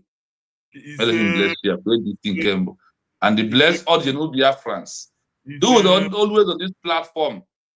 Bless Adado, bless Ijelewan, Asatina, bless coaches, bless everybody who always be here to lay his voice to debunking the lies of the agent of darkness, called all the fallback, all the DOS, including Adandosho, at the Faceless Unite and Shiamaka. Thank you for always bringing their lie and propaganda programs to stay here and debunk it. Honestly, thank you so much for all the time and everything. It's so much with reward you, and also use life and happiness for us to see in Biafra land. So I thank everybody so much. Thank you. Thank everybody so much. I see that this is our platform. That, like I said, that every Saturday I must be here once or twice, depending on my time. Yes. So that is why I always want to fulfill what I promised the real Biafran people who are listening, who want to hear what we have for them. That is why I'm here this afternoon. So I beg everybody who is on platform to listen to us, and also sorry that I might take your time. That's supposed to be your turn for you to talk. I am sorry for that. But it's because of the time and what we have to do. Manage us as the way you see us. Now we die here. We die here. No leave, no transfer. The only leave and only transfer is in Biafra land from abroad. That is the only leave and the only transfer we are into, nothing more than that. Thank you. I want to start from what I had when I come in, when I was on the ground. I had a brother who is very sound, very clear about the so-called Biafra Liberation Army. There is no Liberation Army who is working for Biafra, except Biafran government military, who are just building up this time around. When Mazi Nnamdi Kanu was arrested, ESM stopped working for Mazi Nnamdi Kanu because they believe in only him. Chinasa Nworu,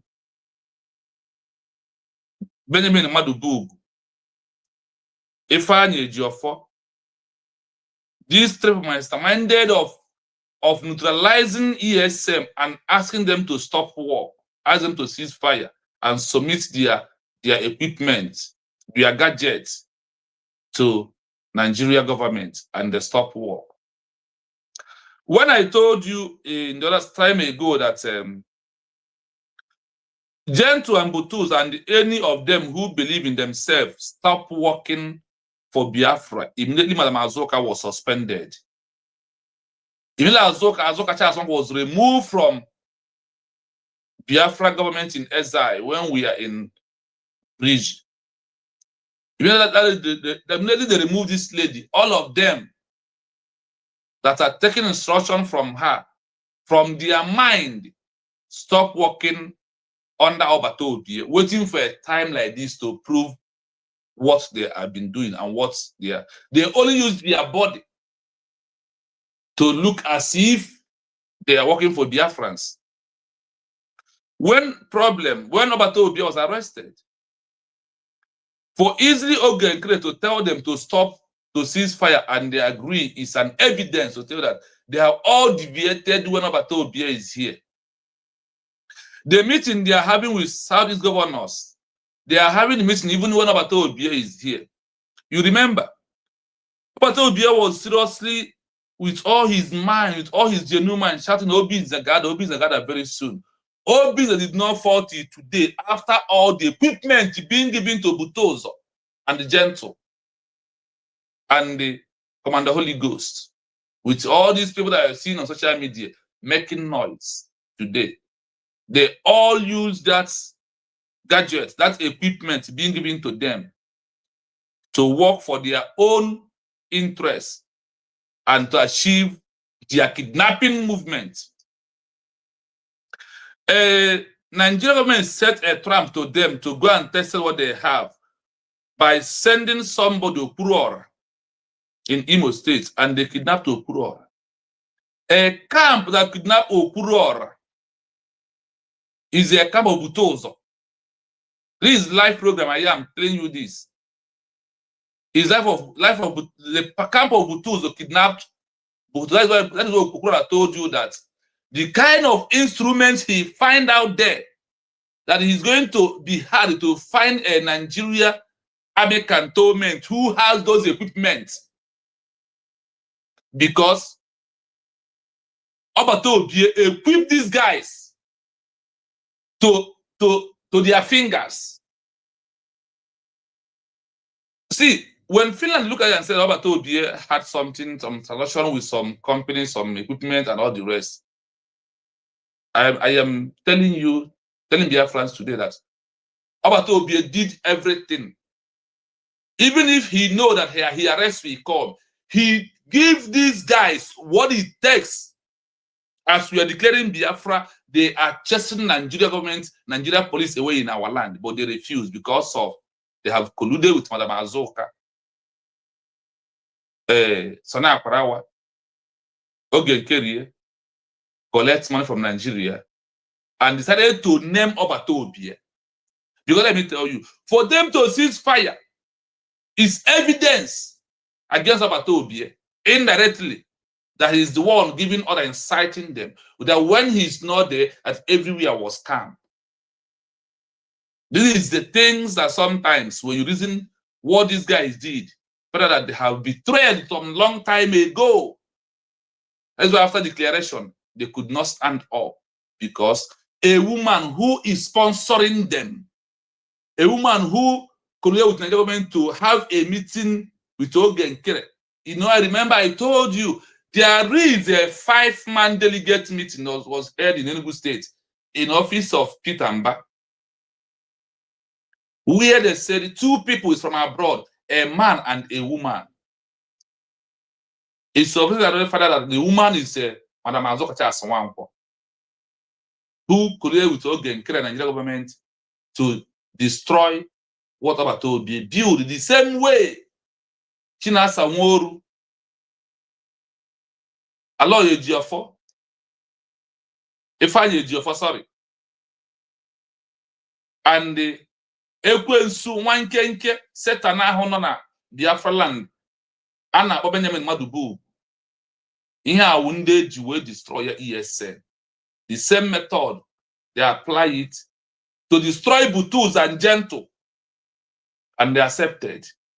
Forget how Obatobie, forget his sleepless nights, forget all his movements, forget all the things Obatobie told them about after declaration, what they will do.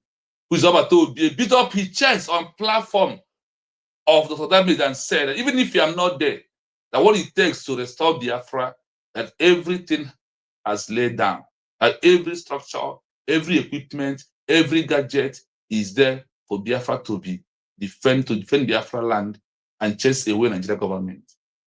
But because of money, because of love of money, they decided that they want money, they don't want freedom. You are there. Open your stinking, dirty gutter mouth with your kai face, calling Ngazara Veze has colluded with Nigeria government to come and wipe Biafra Liberation Army out. When you see people lying and see their face, when you are lying, a young man with his face look like 80 years old man. If you see at the face of a young man who's supposed to be very vibrant and clean on his face, lies change your face to make it look dark in a broad daylight. But a time will come. What you sow, you shall repeat. I want to stop here before I present what I have for the Biafran people this afternoon. It may last for maximum 1 hour, and then we will call it a day. Thank you so much, Humble Lion. Thank you so much, all the new Biafrans on this platform. Thank you so much, Ijela Wanya Satina. Thank you so much, Mwada Adobe. Thank you for all the women who are gathering here to use their mouths, In us non one boy on one ya. I thank you all for doing the needful. Thank you so much as we continue, as we move. Master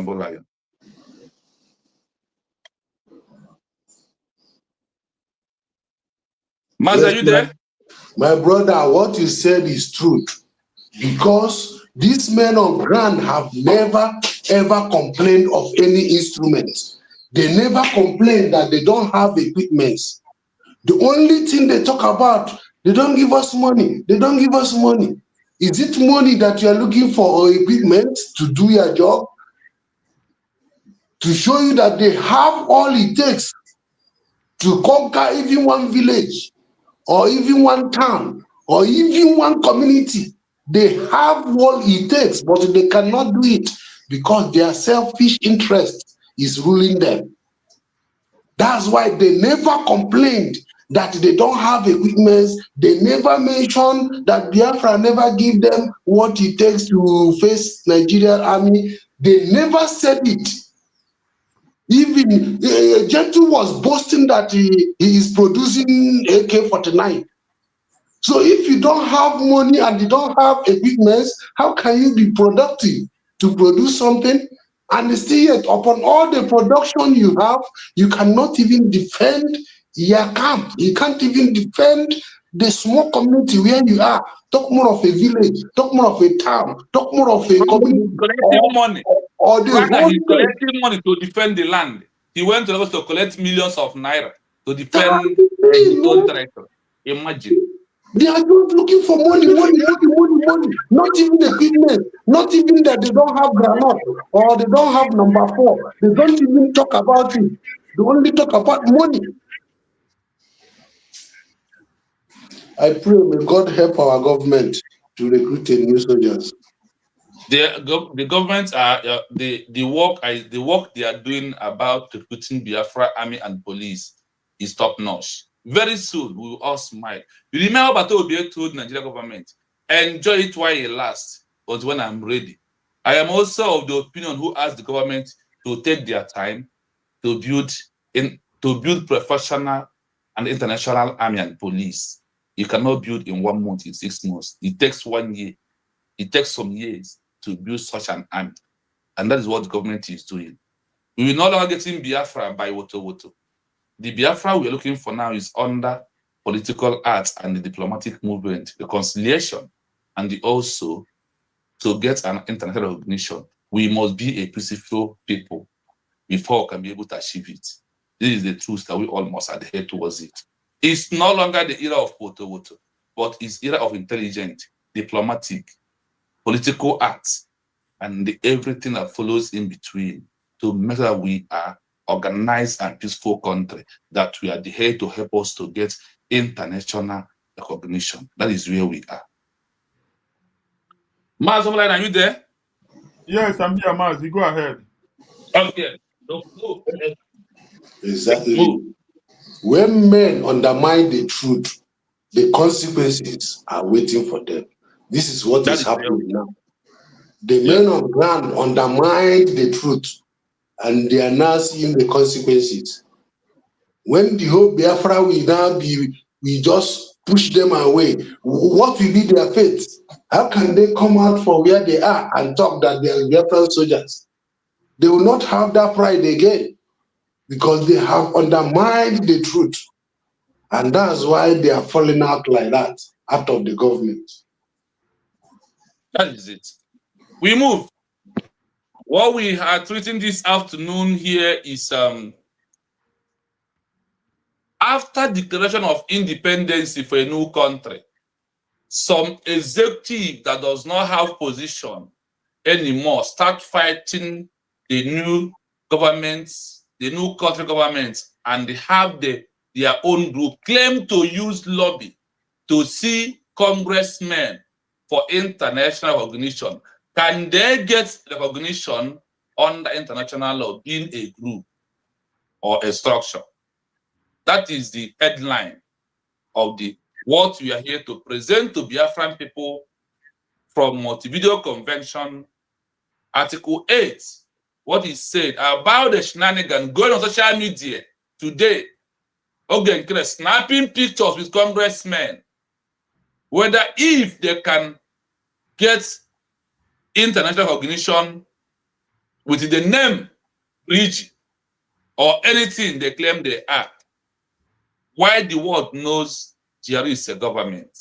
The way we normally do, we are going to play the voice from the document of Montevideo Convention 1933, Article 8. Then I will allow it to play, then we will pause it, and we also give our own opinion. After that, the people in the house, the Biafran people in the house, we put their own opinion, we move it together for us to understand what we are doing and why we are doing that. So I'm going to play it all, allow it to roll without saying a word. Then after that, we play it, each paragraph. You will pause. We also allow our brothers in the comment section to also, brothers in the building, to also put their mouth. It's not something, only one voice, because all of us understand English little by little. So the program starts now, please.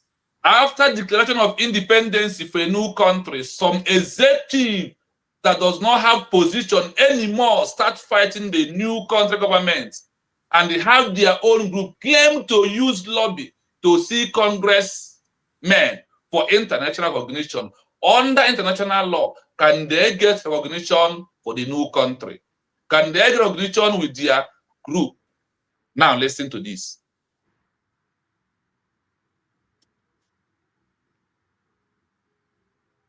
What is going on? Hold on, please. Of non-state actors or individuals. For a new country to be recognized, it must generally meet the criteria of a state as defined by the Montevideo Convention of 1933. Sorry, hold on. Let me read, because I muted it and I can, the way it goes with the voice, I will not play it back again. Listen. No, an outed executive group cannot get international recognition as a new country under international law.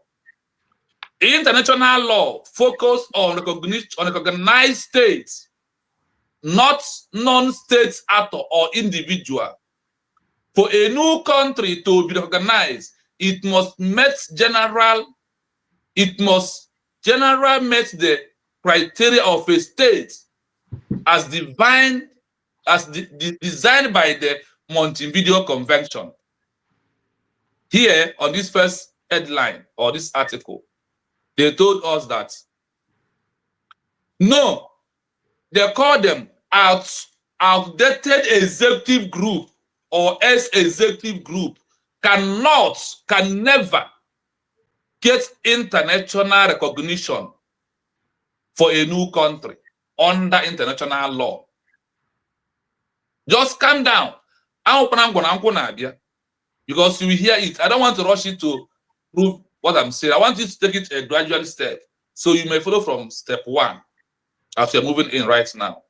International law focus on only to recognize states, not non-state actors or individuals. For a new country to be recognized, it must meet general criteria of a state and identified by the Montevideo Convention 1933. What are those criteria that a new country must meet for them to recognize under international law?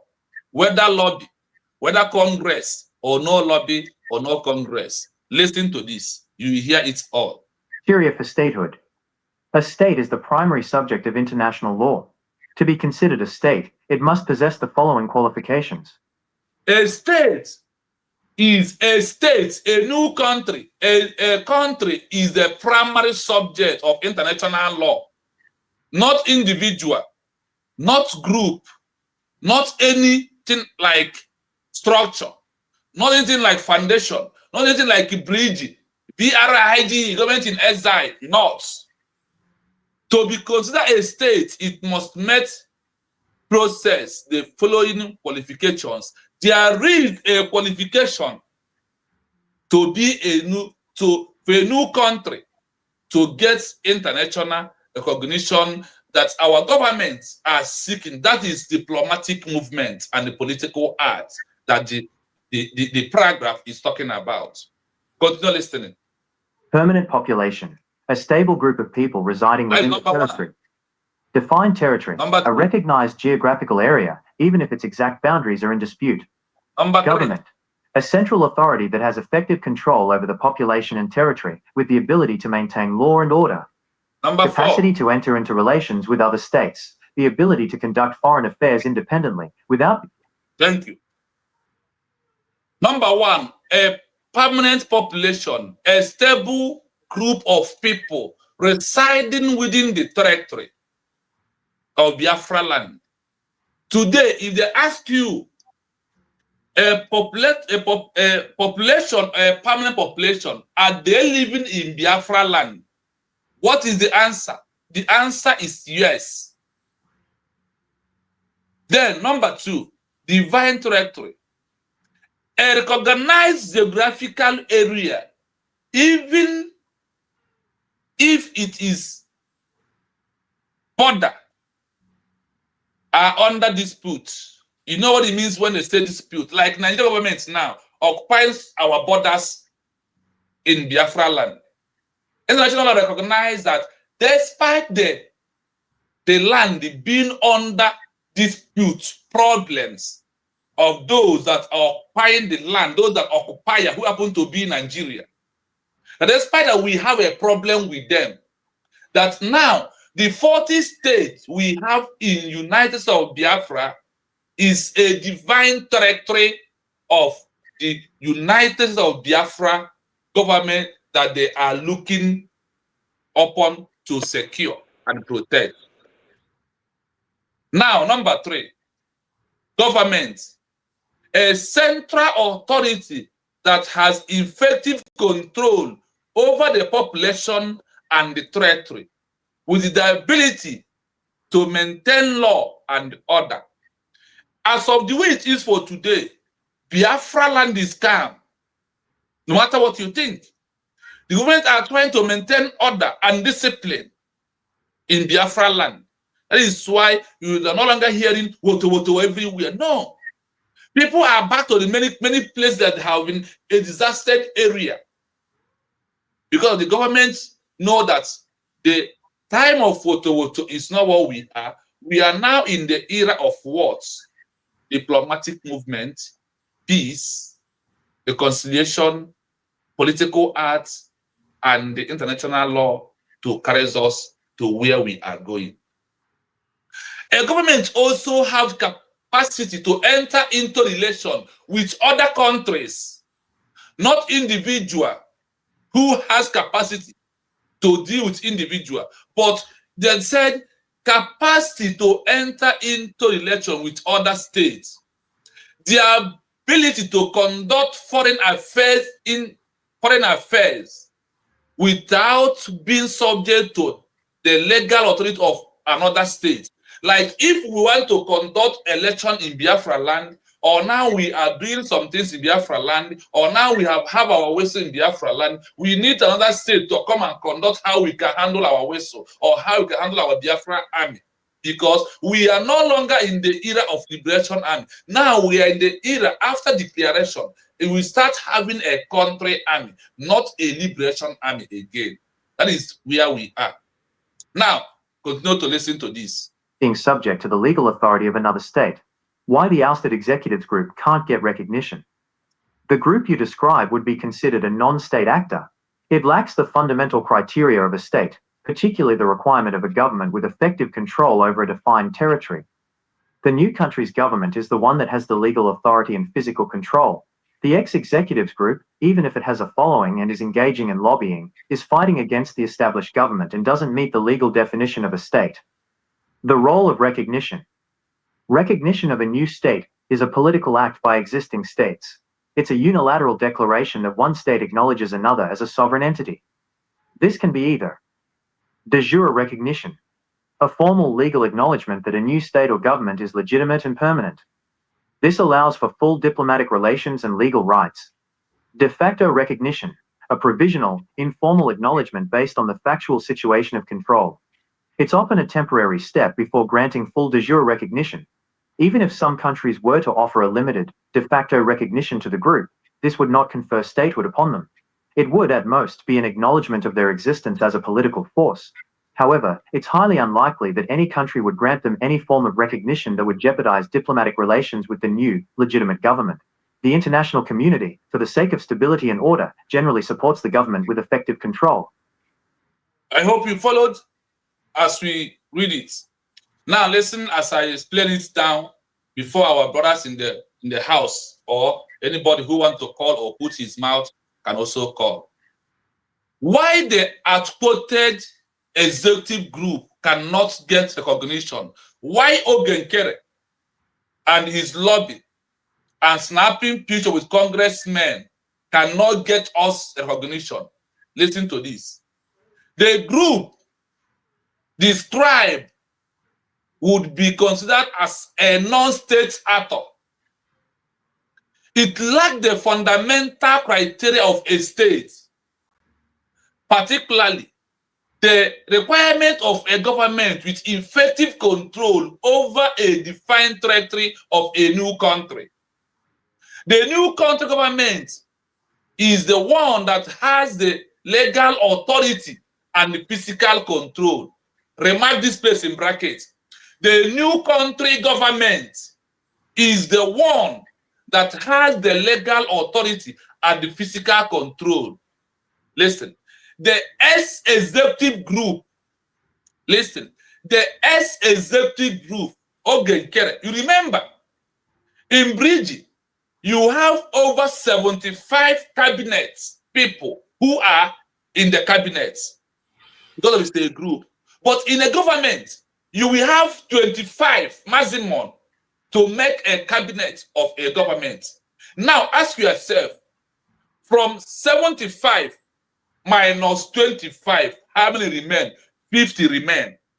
Now, out of these 50, check how many who left and formed their group.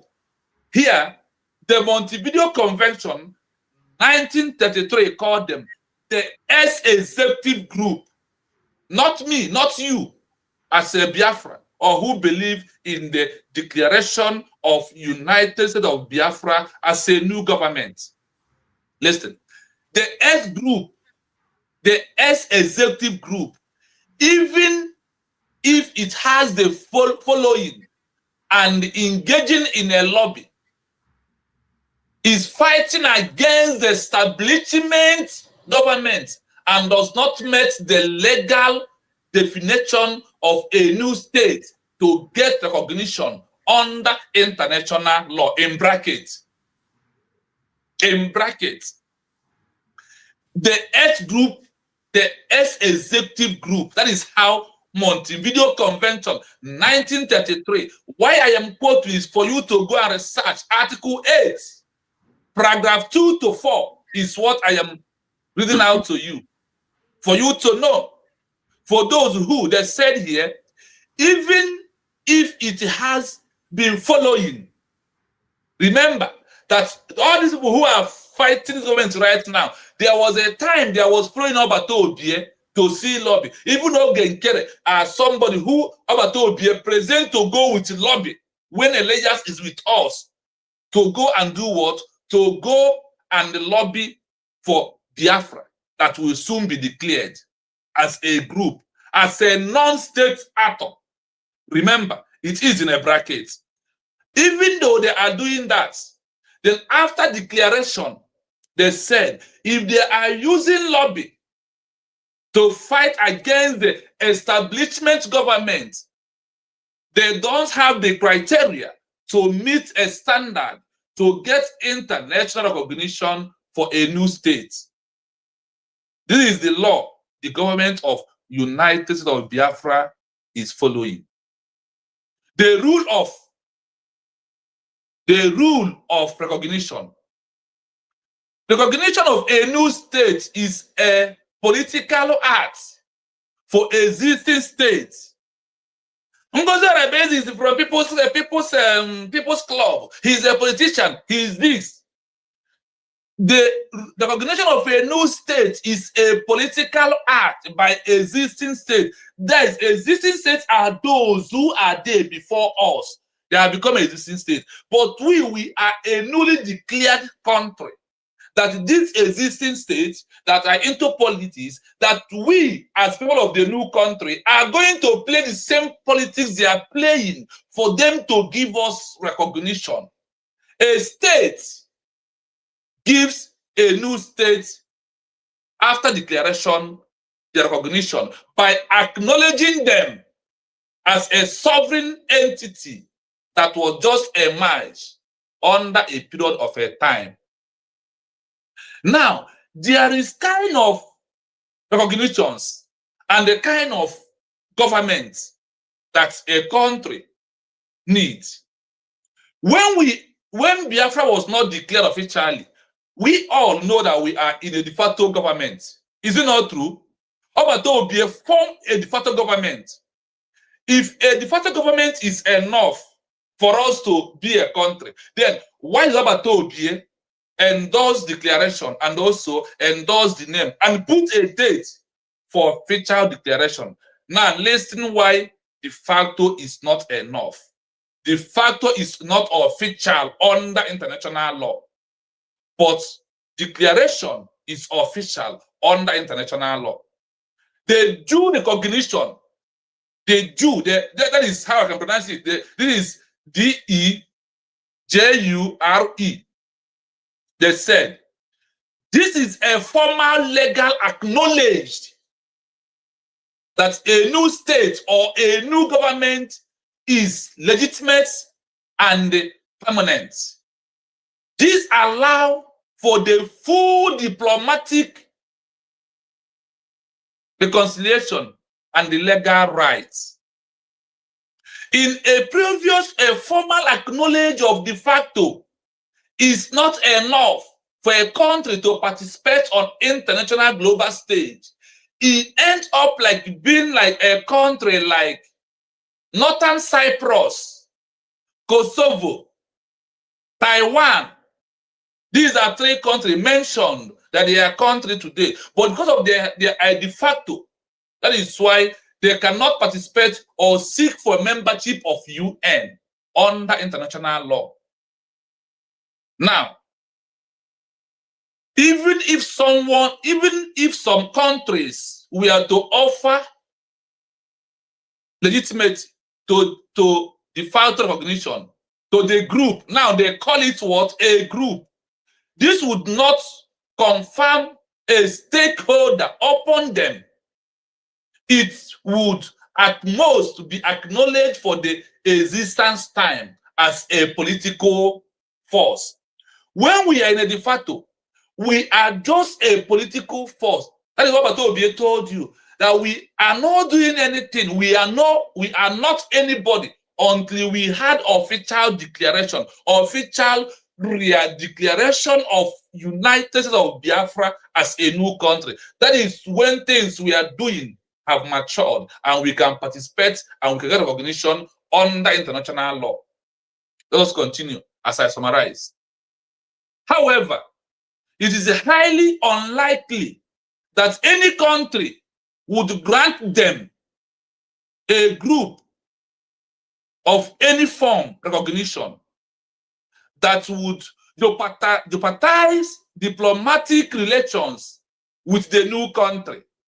If any group today gives Ogenkere recognition, the country or the group that does that, they are jeopardizing the real diplomatic relations with a new country.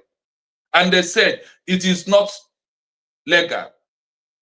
Giving a recognition to a new country under international law is a legal and a criteria to prove that this country is officially declared independency with a workable and stable government who can seek a stable and the order a new people of a new country to control them. It's only a declared country officially generally has support of international law to govern its people and control its territory. Mazi Humble Lion, why I am still bringing this out to Biafran people to know is that nobody should be deceived anymore, because the government of Biafra, no matter that the law or the conventions that the world is in the document, but what they are doing is in the mouth and in their hearts. Now, the people of Biafra may understand that when it triggers to court on the side of the government, they have a fully support to do what? To get international recognition.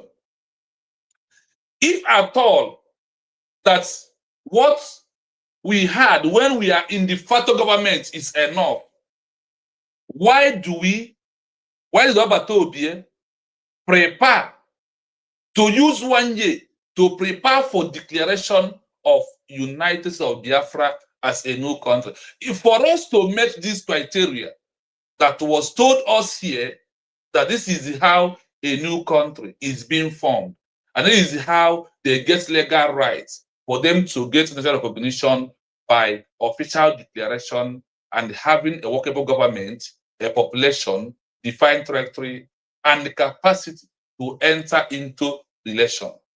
They said they can never give a group the executive, that is how they call them, the executive recognition, because they are on international law. They see Ogen Kere, Sonny Akarawa, Nkiru, and those who believe in that shnaga, what they are doing. The international law see them as a non-state actor, and they call them the executive.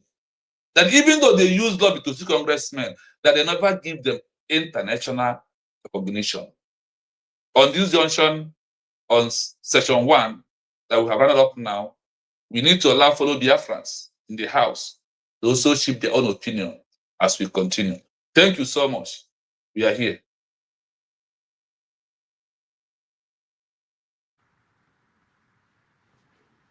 Maz, are you there? Yes, Mazi, I'm here. Ndewo. Ndewo, allow those in the house to put their mouth on what we are just presented to them right now. Okay. Ndị nọ na comment section, Nkiru ka onye ọ sị okay, ka wo the woman ka ọ na-ekwu ikwu, ọ wụghị concerning this something n'igro.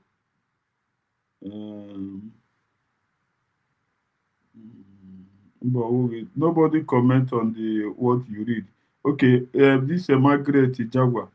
I say, Mazi, thank you so much for this opportunity of your listening from you. Mazi, okay, sorry. Of listening from you. Biafra have any amazing people. You get love. Thank you. James, you say good morning from location, yeah. So Amamde not here. Asa not here. Then Chibu's on here. Mommy goes in here. Then Mazi, Kevin not here. I don't know if they have something to contribute. Okay. There were dear friends. There were. Mazi China. There were Latina. I greet you massively, especially on this topic. Thank you so much for taking your time out of your busy schedule to do this research for your people. It's not an easy task. It's not easy, Biafrans, to go into that place. Aguarono, that if you want to hide something, an important information, if you want to hide it away from Africans, put it in a document. Today, so many of us, to be precise, Maazi Chino here, has broken the jinx, changing the narrative, bringing new dimension to this noble cause. Hey, by throwing it in their faces, those people who thought or who think that they will disgrace or rubbish this cause. You see, my people, in your no today, war, international law. In your no today is not make up from Mazi Chino. It's a documented information which every country, every recognized country today pass through it. So the point here, now, there is no way these congressmen can deal with individuals or group. It's not gonna happen. Otherwise, it's illegal. The only legal process will a redeclared nation coming as a government to congressmen, not this one, Ogenkere. Now, I heard Ogenkere from nonsense or script that's USB, which was redeclared on the 2nd of that part, on the 2nd of December 2024, just to rubbish the newly redeclared USB, just to rubbish it. I don't know which, these two names, I don't know which one again. Yes. Yeah. Mazin Nnamdi Kanu once they heard that Mazin Nnamdi Kanu is going to was it parliament or what? You know? Yeah. Mazin Nnamdi Kanu that will be the time they will gather their portfolio, just like Ogenkere is doing today. Or package your portfolio, yeah, now what is inside it. Since Spine is a mechanic man. Just like you said, because already all condemn one of that way document. So that shows that what is inside that brief is nothing like document anyway. So now all the same thing naka Ogenkere name. The same thing now Emeka Emekisi was doing that time to Mazin Nnamdi Kanu. Ogenkere have taken over, doing the same thing to this USB redeclared. So now you can understand that actually the people that are doing the right thing will USB government led by Dr. Ngozi Orabeze, meeting all the criteria of UN charter law. He get deceive again after hearing all of these things today. After hearing all these things, Chino have been saying since how many months now? He get deceive again. He get deceive again. So my people, to be honest, I see ofu okwu ezuru n'onye chọrọ ịma ihe ka ọ mara ihe. Ọtụtụ okwu adịghịzi na this thing to talk again, because all the dots, like I always say, now out there in the public for you to connect them. Kwame yoge nkere na few of ndị otu ya ahụ, gwa m ihe ha bụ n'obi to go to wherever they said they went to, gather themselves there, were ihe had the script had the idea, go ya, misquoting the date, actual date, USB was redeclared. Go to with your phone now, just Google it, ask your Google the date USB was redeclared. Okay, web teronia. And who redeclared it? Okay, web teronia. Okay, Keranodia. Okay, web teronia. So you see, honestly, asimkwo, ndị bai, oge ruone mgbe anyị ga-eji mara ihe, ọ bụrụ na ị marabe ihe up till now. Oge ruone mgbe unu ga-eji wee ghọta that ọwa anyị nwaji onwe anyị.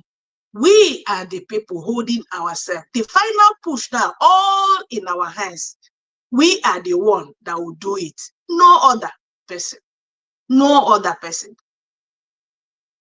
Unechekwe ka miracle si n'elu daa, or ka Chukwu bịa mee ya, like so many people always say, pray, only God, we pray. You will pray, tire.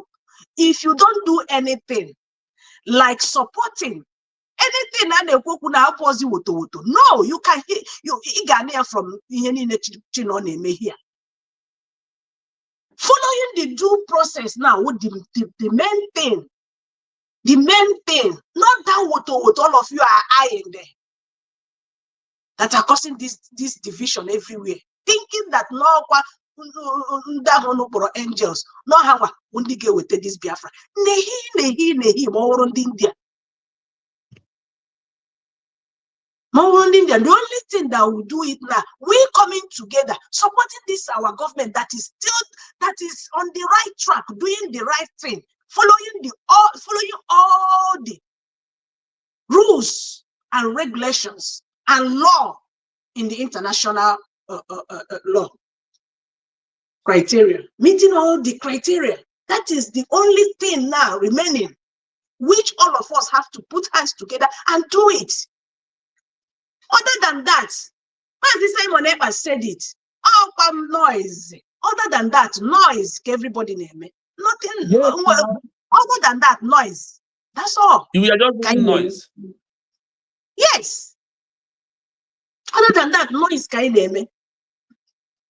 So I will just leave it there, Cha, because everything man is we hear. Ọkọwara onwe ya onwe dị ihe ọkọwara onwe ya here. Okwu niile okwu ebe a kọwara onwe ya. Because the main point there, these people can never deal with individual or group. They will only deal with government. And who is the government today? Biafra, USB government. USB, United States of Biafra. That is the government we have today. We have redeclared it. Mazi Simon Epa said, until we do that thing, redeclare it, that is the only time Biafra will have a name. Therefore, when a name, I ask you, ask those non-entities, inviting, thinking that ask them, what name are they going with? When they call this USB charger. No, and they said who initiated it. Men on ground. Initiated. Calling it USB charger. Anyway, Mazi Chino, thank you so much. I think I will hear here because my fellow people will need one or two. Maazị na comment section enwere onye dere ihe ọ sị your talk make sense but afọ ya ama m ihe o dere this thing afọ ya then the ọbịa na-aka ọ sị USB government we know body man and woman can stop USB government. No one can stop government soon. We USB government will deport Sabo to all face 200 years in imprisonment. imprisonment. So Yeah. Onyeka Anthony. Also, thank you, my brother. Also, thank you, my teacher. I learned so much from you. My brother, continue your good work for Biafran. God bless you. He said, bless you too. Ka wo one mazi no here. Ọkwa onye ngori, onye ọma, Emeka Wafia. Also, Okay. Emi talking. Yeah, I know him. let me talk. Yes. Also, Mazi Iri Biafran TV. Thank you so much to your teaching. We appreciate you so much. Otige Blue Love. Ọbịakwa Okeka Stephen Nice come again. Also, Biafra was declared on the 2nd of December with document that granted that very day mad people.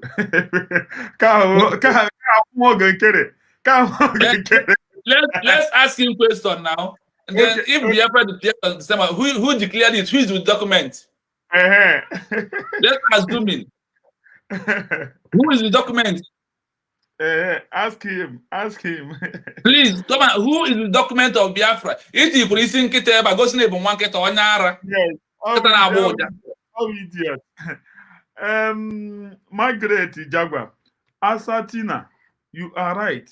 We the Igbo Biafrans are the worst people dealing this delaying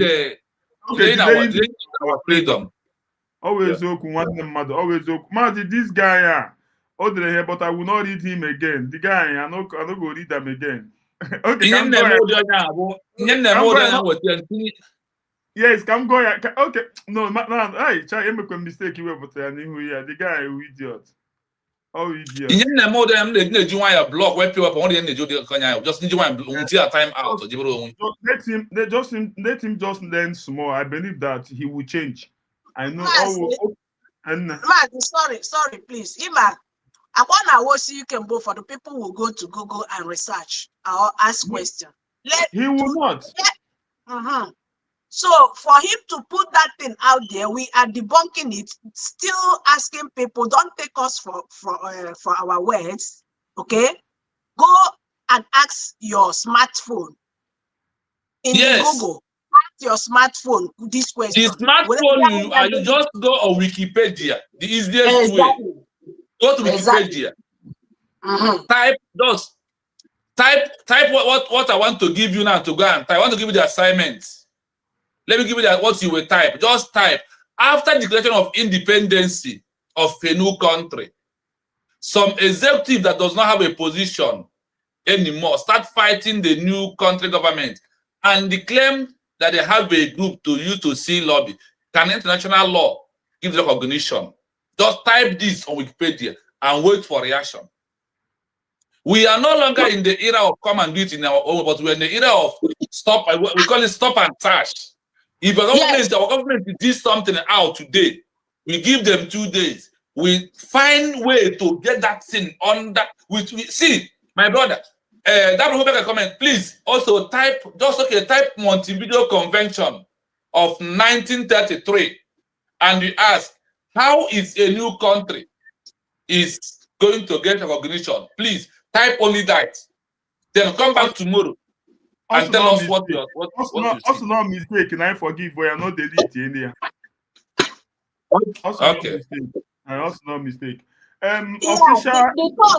The course now, banana stage of DIY. Do it yourself. Do it yourself. If Chino can do it, you can as well do it.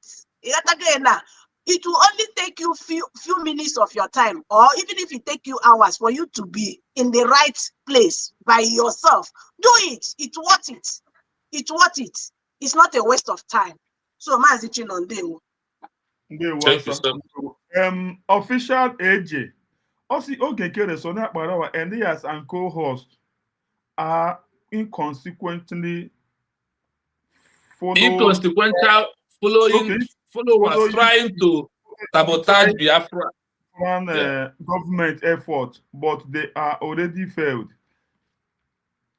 Then these are our beautiful sister also, but whether we like it or not, Biafra has been redeclared in Lati, Finland on the 29th of November 2024. Dr. Ngozo Rabeze that stand for forever. He say.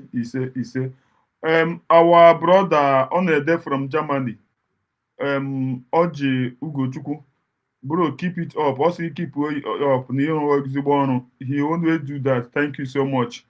Love the USB is the last bus stop. Thank you so much. Take it or you leave it. Oliver, or take it or you leave it. Oliver from, I don't know. Ndewo. That the same brother. Leave it from me. Okay. Only sorry, that brother, Amama Afia Amazi. Also TV show like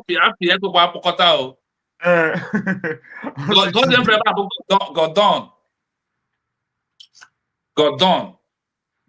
TV show like this man in channel today. He topic, I believe, on your menu. Man, TV show. Thank you. Also, thank you. Okay, Kenegi. Okay, we thank you, brother. We are not against you. Thank you. Also, you are right. Right from the day. Okay. That the same brother Haneke go say the right. Thank you so much. Thank you so much. Thank you so much. Okafor say Stephen, thank you for the deleting it. Okay, thank you so much. Mazi, go ahead. We move. Now we are going on second article. Mazombolan, where I am going for what I'm going to present to Biafra right now, honestly, I never knew another convention in this world that their job is to deal with a group that was decammed from a government that was declared officially, and how they are going to do. This group was, they call it Vienna Convention of States in respect of treaties, 1978. Kandenka wrote the Hakanopaniimon wrote today. So look at, I want to tell you what long process I went to before I can be able to, because I was on something, seeing their name once. Before I can be able to get them, listen to what I type. After declaration of independence for a new country, the government of the new country, do they have authority to dissolve the bridge organization to move in the new country government under international law? Kanjuro say, our government, do they have right to dissolve any organization that claiming fighting for Biafra, or also to ban them, that as of now, they are no longer in existence in what we are doing? Listen to this. This one is very long, but I will allow you to play. When it stops playing, that is when I will start afresh, play it for second time, paragraph by paragraph, then we will explain it minute by minute for able to understand what we have here to do. This is another, this is not charter, this is not a United Nations charter, this is not Geneva Convention, this is not Montevideo Convention. This is another outright convention had in 1978, presented their own documents about a new country or any group who want to fight against the new country. Listen. Now here, the case starts. Now here, the Ewotrogen Kere, na Elias, na Godabri, Ewotraheba Abo Hasunihu on this document. Goes no way have. Now they are just 419 deceiving people, collecting money from people for nothing. That's what they are presenting. The picture they are snapping hold no ground at all. Listen to this. You know what I mean? Please, 1 minute. Biafrans, you see, this thing Mazi Chinoneme here, okay? How will you love it? How do you think it will look like when he is doing it, and you will be part of it by seeing it boldly on the screen, reading it with him, just like Mazi Simon Ekpa was doing during the time on the exposition. So please, this is a call, please, Biafrans. This is a genuine Biafrans. This is a call for how do I put it now so that people will not misunderstand it? It's a call to let us come together. To support the platform, I am openly saying it. I am not hiding myself. For now, because of where I am. Let us come together and bring to this build this platform. Bring this platform, build this platform to that level where you will enjoy this thing more. Like I can hear so many people saying thank you. That means you are grateful. You are thankful that someone is doing this type of thing. Can we upgrade this platform so that we can enjoy it even more? I don't know if you get me. So please, Mazichino, continue. Yeah, let us go direct. After declaration of independence for a new country, the new government of the new country, do they have right, the authority to dissolve the bridge organization to move into a new country government under international law? Listen, I will say it. Listen to this. Yes, under international law and the principles of state sovereignty, the government of a newly independent country generally has the authority to dissolve or take control of organizations that were part of the previous state's administrative structure. This is a fundamental aspect of the new state's right to govern itself. Thank you. Asatina, I hope you had this English very well. I hope I am not only the one. Listen to this English. I will just read this article. I will allow you to explain. Just listen as I read it openly. Yes, under international law and the principle of a state sovereignty, the government of a newly independent country generally has the authority to dissolve or take control of any organization that was part of the previous state administrative structure. This is a fundamental aspect of the new state's right to govern itself. I hope you heard me clearly. Why not? Why not? So please, can you help us to do justice before I will come in? Yes, my brother. Honestly, the English are the Panubugosu. Oh, I'm going to explain very, very well. Very, very well. And like our Dr. Ngozi Orabenze, the DPM, rightfully did.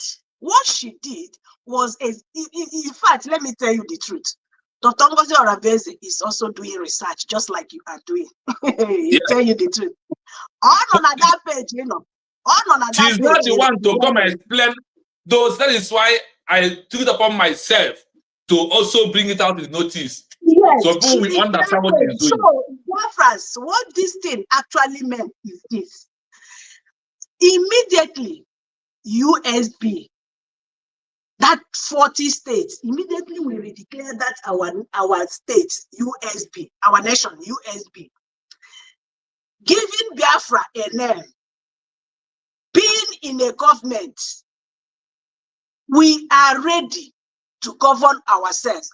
Every other group, name it, Sinahana to Biafra, just all of them collapsed.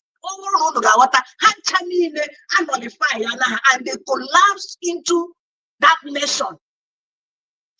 Very declared, because that's the only official one. As long as this freedom, Biafra freedom, is concerned, the only recognized one now is this government of USB. So every other group, every other thing talking about freedom of Biafra have collapsed into USB. automatically waiting for Ngozi Arabeze to dissolve it automatically. So Thank you so much. You made it, and in fact, you were trying to acquire everything to direct, no bending. Eba has said yes. Under international law, the principle of a state sovereignty, the new government of a newly independent declared country. Look at where they put this word. A government of a newly declared independent country. Osiri na Baha Buruburu generally has the authority to dissolve or take control of organizations that were part of previous movement. With Bridge, are they not the place we are? We move to declare Biafra, independent state. That is where we are. We are with this Ogenkere, Shomo Okoma. We are with all these people you are seeing today in the CRC. We are with them together as own parts, as a previous state under de facto administrative to go and declare Biafra. Now, under this international law, look at how they address it. The government of a newly independent country, as generally has the authority to dissolve or take control of organizations that were part of the previous state administrative structure. Look, they call it what? Structure. When we further go on, you may understand it clearly, if you never by now. And second, about their fundamental aspect of the new state right to govern itself. Now listen. Here a breakdown of the key consents. The quantity. Don't panic. Now, this Vienna Convention, this one will finish everything. You don't even spell anybody. This one called by name. Let me use a small English. This one, they call it by name. They talk say na group, na structure, na organization, whether na bridge be the name. Now all of them has collapsed. If you reach to my platform, what I use on my title is IPOB, MASOB, Bridge, and any other group. Come and listen that you are no longer in existence from 29th of November 2024, that Biafra was fully re-declared again as a new country. Mazi, that is how I type it. Mazi, 1 minute. We have a success here. I don't know if it's she or he. Success, the mic is open for you to speak to Biafra. Yeah, good afternoon, everyone. Good afternoon. My name is Success, watching from Asia. You're welcome. Thank you. You're welcome. Regarding the matters at hand, I thank you all. You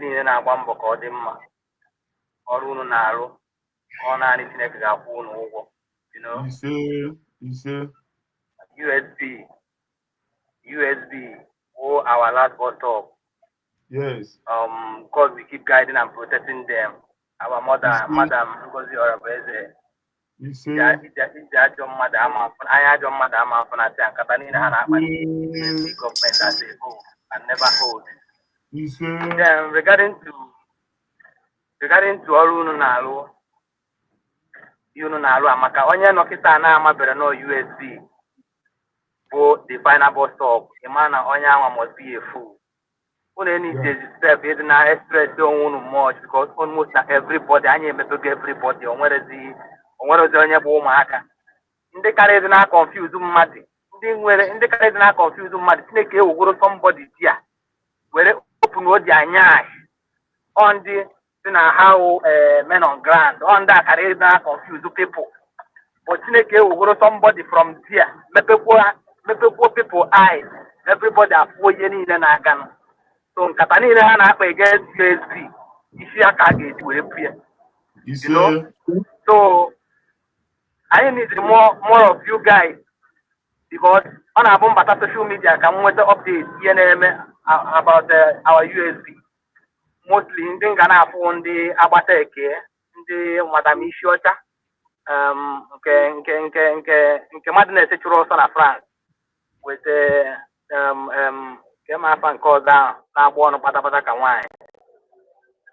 So one of them eju social media but otu unu na-apụta kịta now voice unu ga na-suppress their voice because by then also Kenena TV ka nna adị na-afụwa then you know but otu unu na-apụta kịta na ifo otu mepere social media now mfụ ndị nọ for USB ọ na-enye m joy ịghọtago kịta na-ịpụta before na school 1 or 2 ifu ndị na-ekwu maka USB but before ọ na-abụ ndụ wayo ahụ ihe juru social media ọdụka gasị na USB enwere people na-ekwu ha dị ya na social media but kịta na unu pụtara na I'm trying to encourage you people ọrụ unu na-arụ amaka I'm very happy just click here my this thing na ọ bụrụ unu maka m nwetara the first I think this is the first time na join una program you understand so I really appreciate you guys for a good work o nwere ebe ọzọ anyị ma bụrụ USB ebe ahụ ka anyị nọ to Biafra abịa udo dịrị unu. Ndewo. Biko my brother ya me subscribe ubene ri Biafran TV. Ya me subscribe ubene biko kawa ho ke subscribe o. Di subscribe kwa na Humble Lion TV. Yeah, I will do that just now. Okay, well, thank you so much. Thank you so much. Mazi Igweze Agụ. Ọnụ Kalibia. 1 minute Agụ ka asa kwuchapụ ihe ọ chọrọ ikwu nọ. Just a statement. Mazi Chino, Biko, can you pin your this thing because some people both for the high type here you might work at this your here all capital in the beginning. So can you just put it? I will post it now to Humble Lion platform. So that once you click on that, it will take you direct to his page. Then you subscribe there, please. This thing. Humble Lion can do that now. Humble Lion can do it. Humble Lion, highlight here like this. But also here. On the show you here. Read Biafran TV. On the show you here. Or the highlighted with blue. That's the only one that will take you direct. Yes. On the show you here. Here. It's in my other phone here. I don't know if I can see it. On the show you here. Just that Tonya Hani did it art. But on the show you here blue. On the show you full here. On the show you. Okay, so please, Biafra, something that I watch back. Click on that link. It will take you direct to Mazi Chino's page. Why I said so is that this thing, over the page in here, everyone a teacher at his own convenient time. Just once this week. But don't mind so many teachings, so many. Monday, Tuesday to Friday, and today is Saturday. So if you click on that link, or take you direct to his page, where you will be click on the notification, so that you will be getting all the notification whenever he comes online. He wanted this information and then pass it on to other people. Evangelism that got very viral. As in Dewo. Ndewo.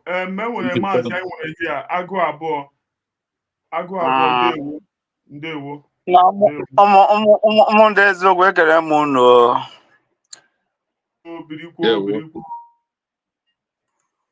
real man mụ na real man nọ na ama m real man na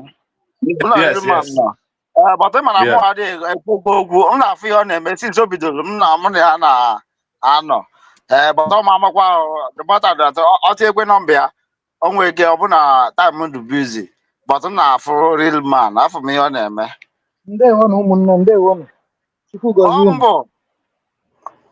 Humble Lion efolo ọrịkọnalahụla mgbaghana gị na-egosi dị otu agosi dị ịghọta as far as social media concern amachara m everybody. Ndị eziokwu ama m ndị eziokwu. Ndị agbachara ya ka mmazi ebe ya si abịa. Mgbe anaghị onye adịrọ mma ma onye adịrọ mma. Ọ bụrụ otu a sikwa gị ka ọ dị o. Ndewo. Mgbe anaghị na onye adịrọ mma onye adịrọ mma. Efu riri ma ịmakwa ihe o wetara. Ihe o wetaziri bụ ihe karịrị onye na-egwu ogwu. Nna dozie. Okay. So ihe ọ na-eweta bụ ihe dị above. Ịghọta? Ihe dị above ka ọ na-eweta ya. Ada ya nwa ọ na-eme anyị a na-aghọta many things. Onye nwa o mepekwara m anya sometimes. O mepere m anya ọfụma. Na-afụ some things na-afụ. Yes, na-afụ ya. Fugodi ya yes na agba ya atọch si yes. Read TV na ọnọdụ ya. So ndị bụzi ndị ara ka ha gbagharịwakwa. Mana asị na onye ga-emewu ihe adị egwu ogwu ka o si nwa ya na-eme na-akọtụsị bụ ihe ahụ. Ịghọta? Na-akọtụsị bụ ihe ahụ ọ na-adị ụtọ. M na-eso ya ọnọfụma. A ga-ama ha ga-emeli ya. So gaa bụgodi. Ọ kịta ka na-abata. So sikwa ka m gbaa tọch. Ndewo. Maazị enwere onye anyị nwere here okwu dere Nnadozie. Okwu Nnadozie, you can go ahead. Maazị Humble, ana m ekele unu niile. Ndewo. Ana m asị na nke unu jika. Taa my first time ịbata na program a. Yes. Afro mgbe ị na-ajụ the handle Real Biafran TV. And I believe Yeah, I subscribe all of you. So ihe nchọrọ ikwu na na anyị niile nọchakwa anyị niile otu m nọ ya ka m ji onwe m ma example. Anọ m Nigeria. Mana ebe a m nọ m na-arụkwa ọrụ m na-echekwa maka ndị be anyị. Ọ na-ewutekwe m too much. Na-afụkwa ihe na-emekwe n'obodo na-afụ na Asia matrix ndị Igbo ọ na-ewutekwe m too much. Mana ihe m na-ekwu anyị agadi ada mba and o nwere ihe mege na social media now. O nwere some certain people ha ga-ebi Igbo names ha bata na social media ha hide in the name of that name na-eji commit nuisance.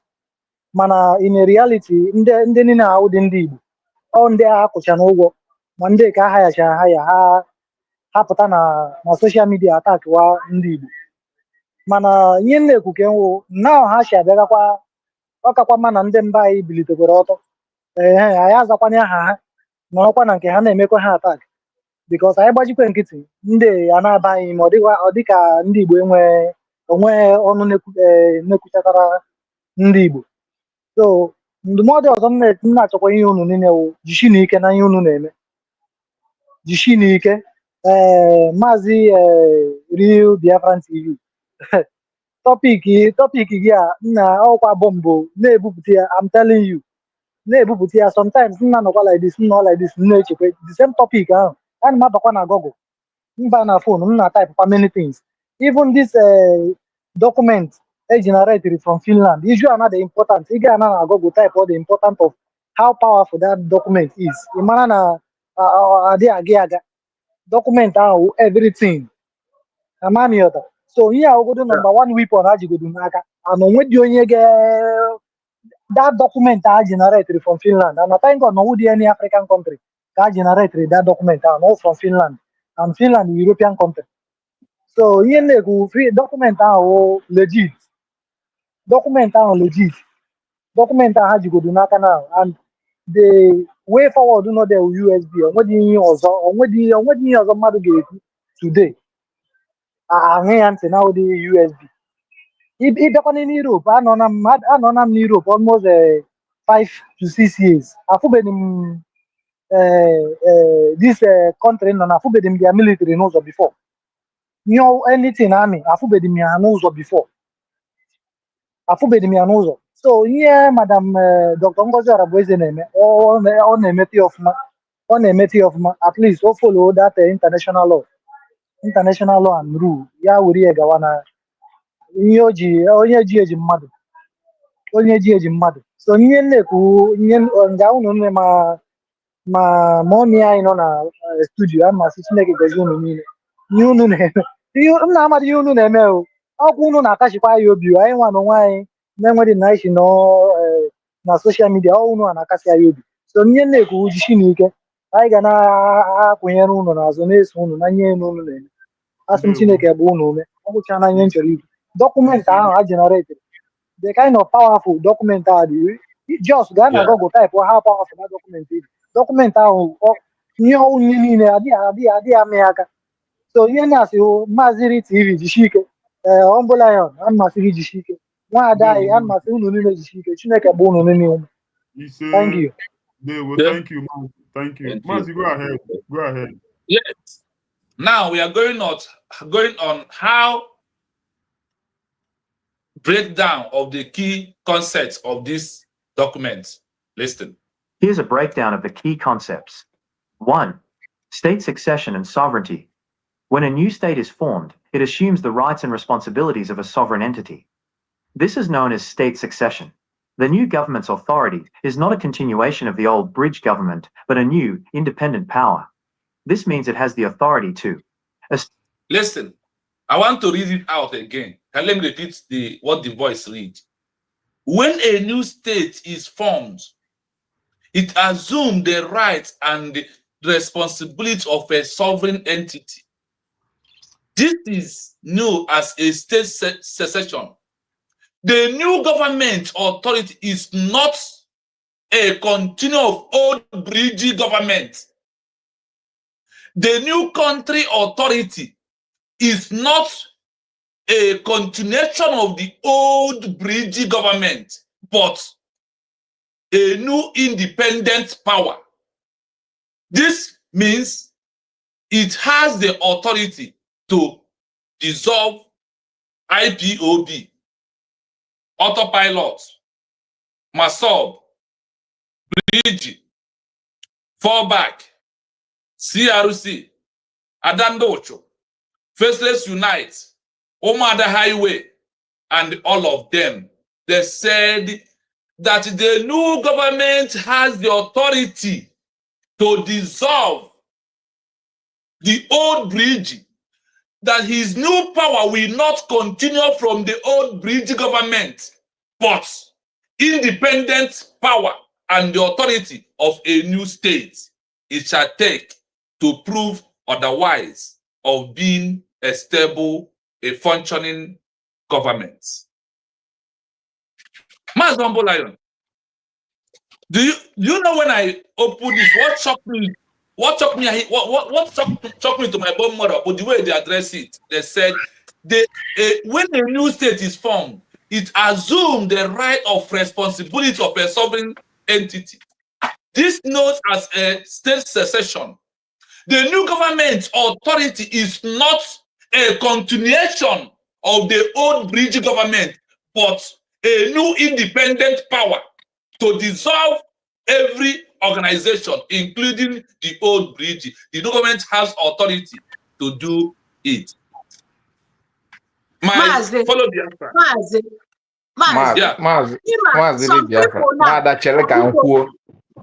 Mazi, because imana this thing now. People may think, oh, we're gonna ask some canoa. I don't know how to show this. I am slowing it down. Exactly, that is the point.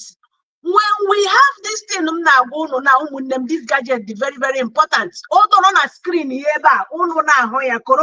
he is not making anything up. He is not making anything up. Here, all international law, the way able to work there. Because my brother actually Maazị Chino ịma nwada ya mgbe ọbụla ọ na-analị m okwu nchọ ịgwa gị nọ na-ekwucha ọkwa otu a o ji si na program ọkwa mana m rịpọtụrụ ya oge m bịa ịkpọchie ma azụ ọkwa m rịpọtụrụ ya ọkwa nya adị ya ege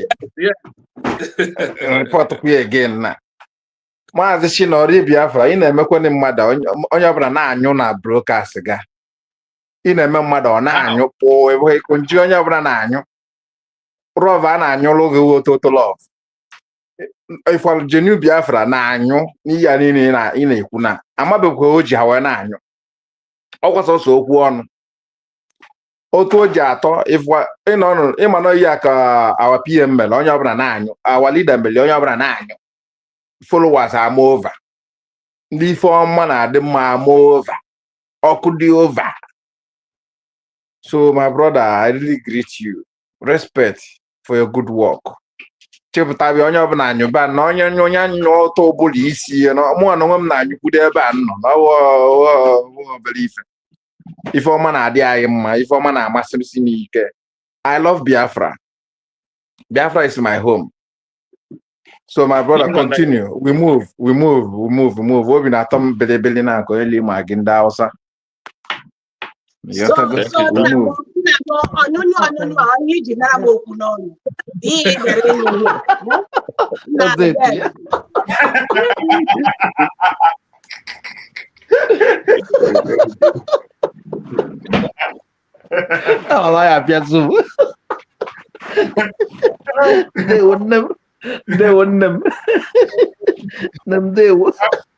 Thank God you don't agree for them. You don't agree for anybody. I saw no agree for anybody. I don't agree at all. From Biafra, come in about the line now. Hey, Mazi, go ahead. We move. The one love. We continue. Now, let us play establish a new legal system. The new government can create a new constitution, laws, and regulations that supersede the old ones. Let's hold it here. Establish a new legal system. Establish a new legal system. Also, this means that the new government of a new that was officially declared has authority to establish a new legal system. The new government can create a new constitution, laws, and the regulation to suspend the old ones. Who are these old ones that Biafra government of United of Biafra has power to suspend? Masob, number one, is no longer in existence. IPOB, K1 Nigeria, is no longer in existence. The only IPOB in existence is indigenous people of Biafra that made up of United of Biafra as a new government, as a new country that was officially declared on November 29, 2024. It also have power to suspend in up. They told you here in the up. The new government authority is not a continuation of the old region government. Over 75 cabinet members are in bridge. Now, when a country is being declared, you need only 25 out of 75 that was a cabinet member. Now, ask yourself, how many remain that are Sabo today? Because of they could not be able to occupy a position anymore because some of them colluded with the occupier, those Nigerian government, to destroy what we are doing for us to not have a new country. Like the way the Red Finland people refused the declaration of Finland in 1971, and the Red said no. We don't want declaration. We want to remain under Russia. And the white said, yes, we are a new country. We must stand. We must defend it. That is what you and I are doing right now under the government. Ogenkere, IPOB must solve any group who refuses to submit his loyalty under this government are like the Red Finland people who refused declaration of Finland in 1967 to 1918 when Finland get their recognition from Russia and Soviet Union before Soviet Union was dissolved. These are countries. Do you know that even common France supported America when they were fighting war to be a country, to move out from colonial power, Britain. France was the one giving them aid. France was the one supporting, giving them weapon for them to defend, giving Martin Luther King the weapon to defend America. And the gullibles are hanging around, messing up themselves with the name of they are destroying Biafra. No, they are destroying themselves. When we further go down to this particular convention, remember, I make it clearly, this convention I am reading is not from Montevideo Convention anymore. It's not from Geneva Convention. It's not from UN Charter. They call this one, type on your phone, FINE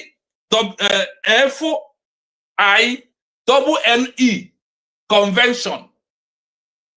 Just type it. You will find out where I got what I'm reading. We never know there is a 4 body that are supporting. I thought it's only 3 until 4 days ago when I was searching something, listening to something online on how Bangladesh educate their people, and they mentioned Vienna Convention. I said, what I did, I rewind it back. I used my phone to record the voice and go back. I started typing and now start seeing another different body, a constitutional law from the same America.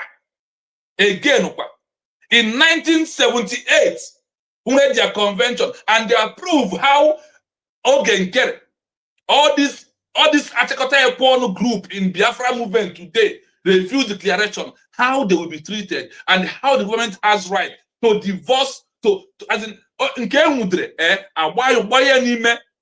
me borrow a word from our Biafra Exodus. He said all the enemies are heading to Red Sea. All the group are heading to Red Sea because a new country has declared with a workable government. Let us continue to explain more on this. Now, listen to this. Listen. The new government can create a new constitution, laws, and regulation that suspended the old ones. Biafra constitution suspended that we are not in a group agitation anymore. We are no longer in agitation. We are no longer in the protests, but we are in the era of diplomatic and the political acts under international laws to make sure that they see us. Today, when I was starting my program in the morning, I give you a document proving how Nigeria is an Islamic country. And they said only some few countries are not Islamic. Out of 57 countries made up of Africa, 27 are Islamic countries. Nigeria is in number 12 as though an Islamic country. And the country, and now ask the question again, what of the countries that are not recognized under UN, are they also there? They said yes. But look at it, a country like Somaliland from Africa, they said that this country right now are becoming a peaceful country, seeking for diplomatic recognition, but they have to go for official declaration. That if they can do that with the peace they are keeping, they are going to go to international law. A country in Africa, there is a 3 countries in Africa today, they are a country, but they don't have recognition on international law. They are using their currency, they have their police, they have their military. Why your own will be, after declaration, you fall back. You stop using your currency, you don't have a government, you don't have a military, you don't have a police, and you want to go and seek for recognition. You are a scammer, you are a criminal, you are a betrayer, you are second Judas in our time. But the Biafran people, we will deal with you the way they did to Ifajula family, because there is no Ifajula family in Igbo land or in Biafra land today. That is why I said all the enemies are heading to Red Sea, according to our brother Exodus, using that kind of word. Now let us continue what we are doing so you may understand the importance of your government and the matter of declaration. And now that you have declared the job and the work that the government has to do, not by power, not by church or show. That is why you see the government, they are not talking too much. But the government is talking na do. That is the government you have.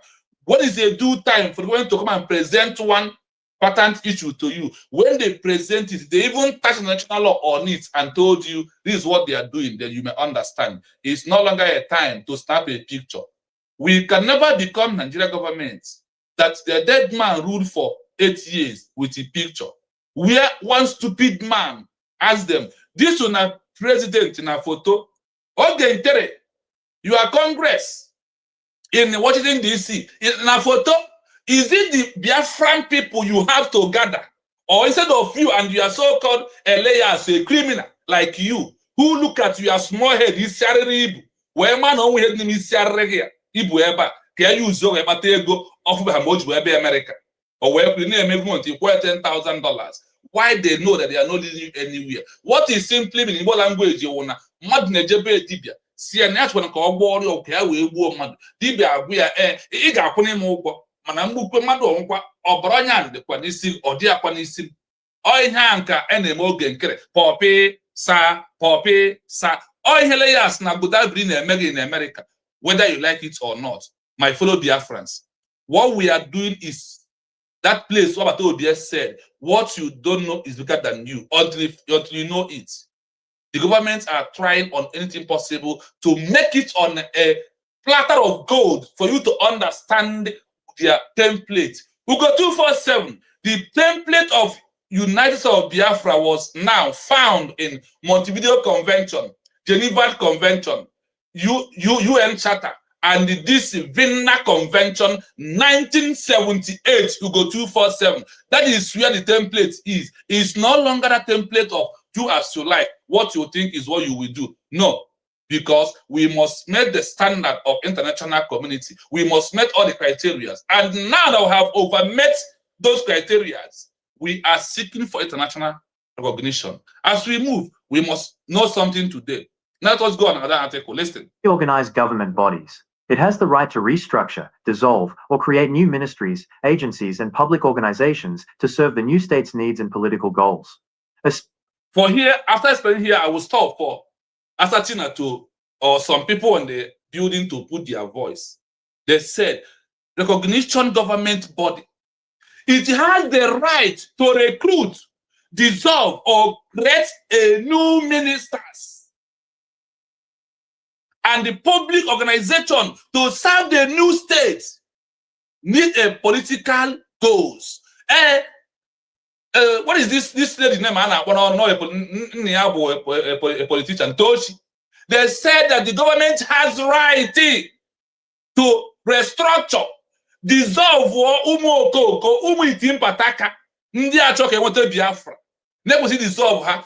Then they have the power also to create a new ministers, alliances, that they will serve the purpose of the government.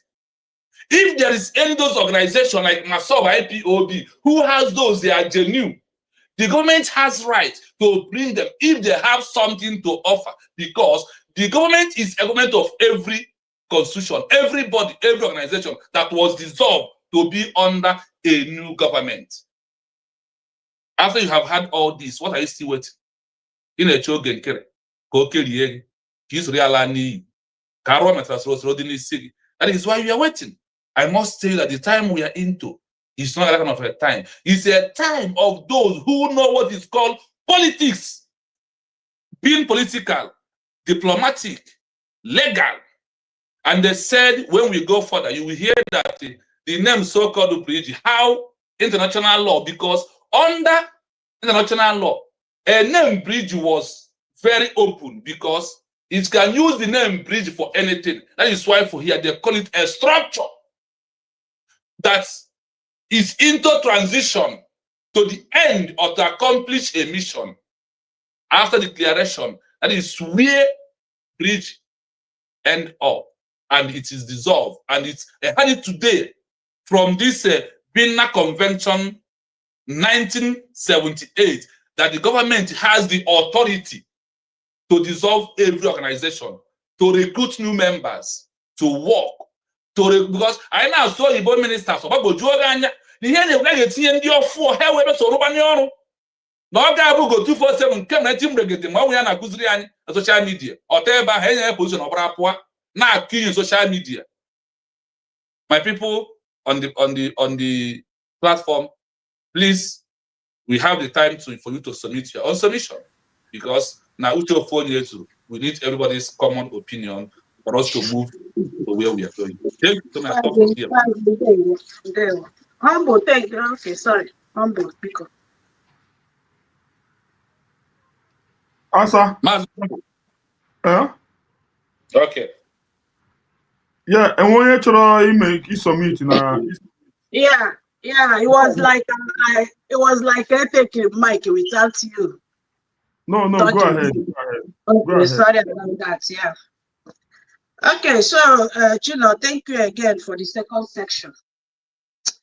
Honestly, I don't think I will talk much this time around because everything being said is well understood. Everything they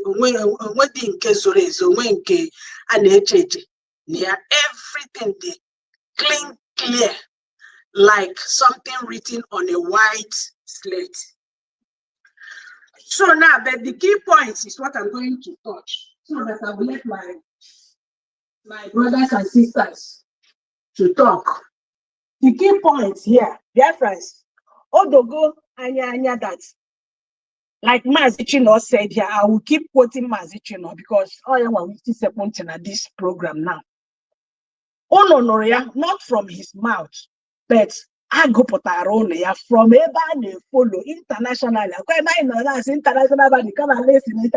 Are you following the international law? Is the point, is the question. International, they're not listening. Are you following the international law? Now, listen to everything Mazichino did here now. Read here. Or wherever no for like Mazichino said, the template now and they follow now, template of international law, which is absolutely 1000% right. If he said that, 1000% right. Never name wherever no international laws for woto. No question na you understand? To tell you that those things Mazi Simon ever said, that until we redeclare everything we are doing or noise. It's making sense. It keeps making, honestly, that thing keep drawing my attention. Keep drawing my attention to that place. You want to go? So now, the template now, if I can focus on meeting all the criteria of international law, which I thank Chukwokika Abiyama that our lady, Tongozi Orabeze, is not missing any stone. It's not missing anything at all from there. Anyayano on the ball, doing the needful and getting everything right there. Ndị na-akọzikwa woto unu ga-abịa gụpụtara ya ebe unu nọ nke ahụ. Unu ga-abịa gụpụtara ya ebe unu nọ nke ahụ. You understand? So that is that one. Then ụmụnne, another one now is this. Gwanụ m ihe mere oge nkere ga-eji nọrọ na that side ahụ a gwara unu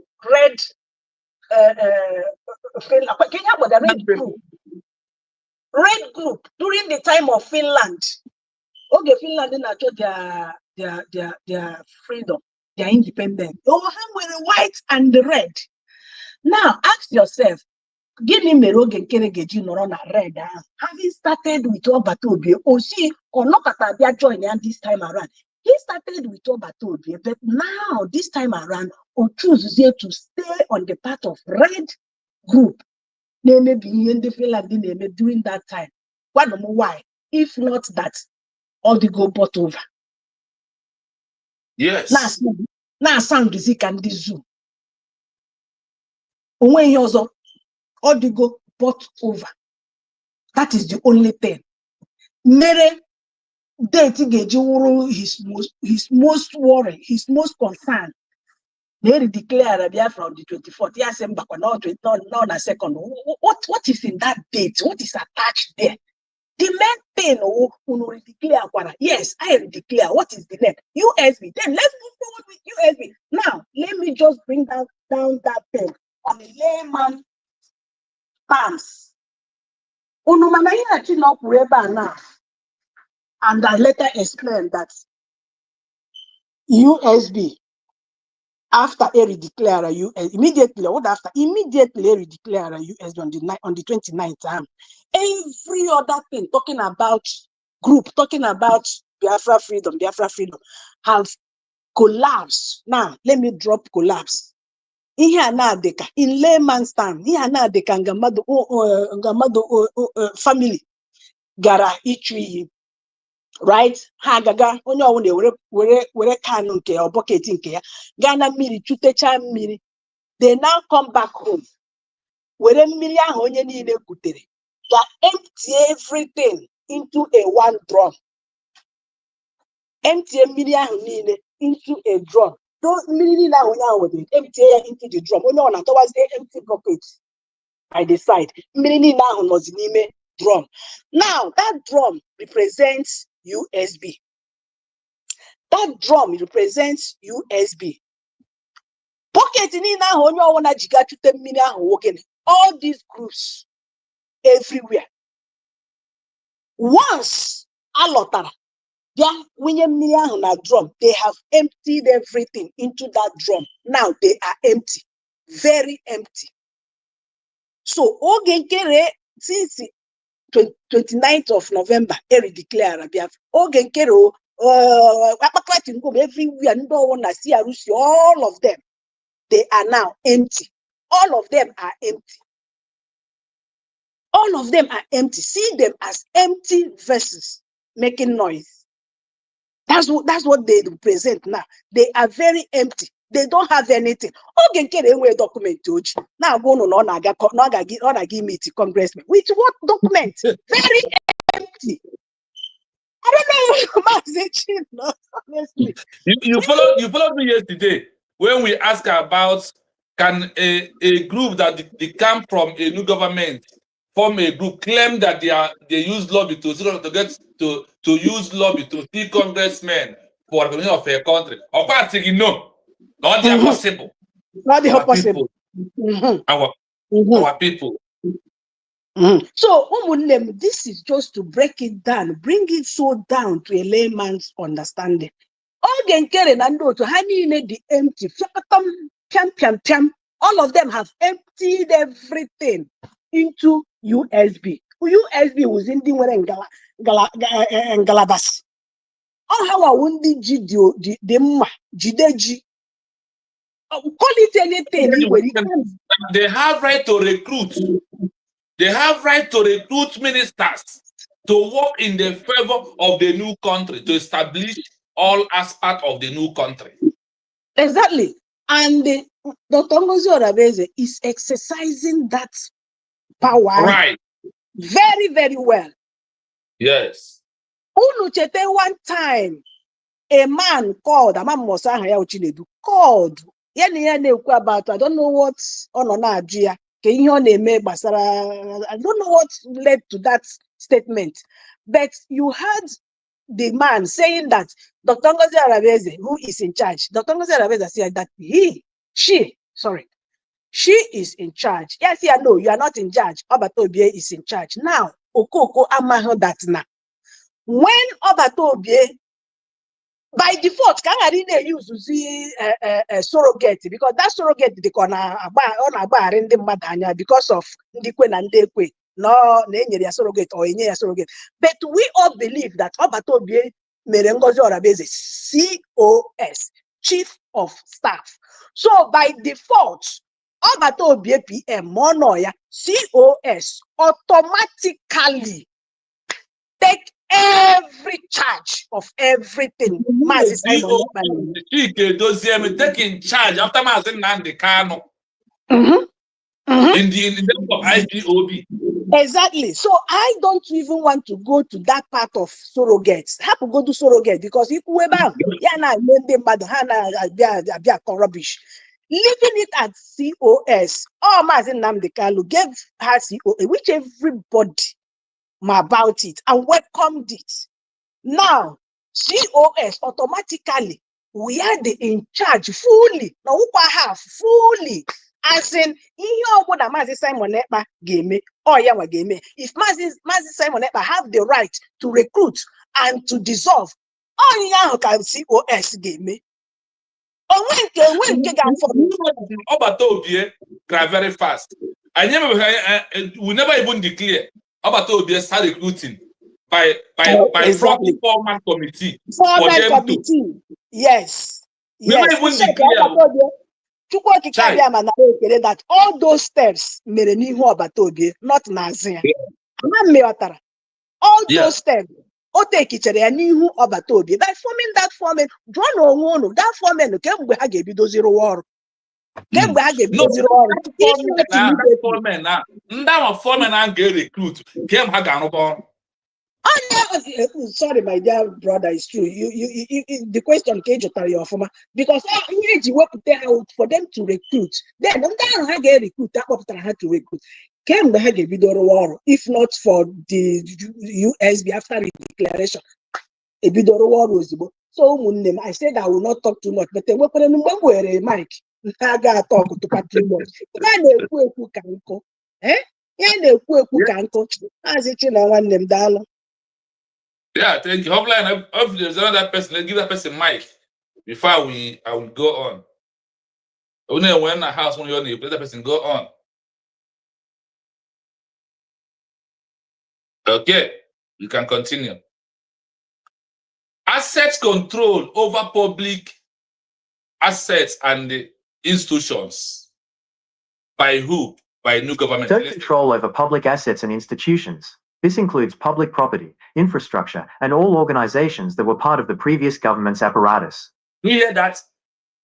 That the new government, with what they can be able to do, this including public property, infrastructure, and all organization, and they said here, all organization that was part of the previous government apparatus. Ya bụ n'okwu Igbo, ndị niile na grupu niile so na-agbagharị ala n'okwu nwere onwe a ka ọ bụ na enwetara Biafra.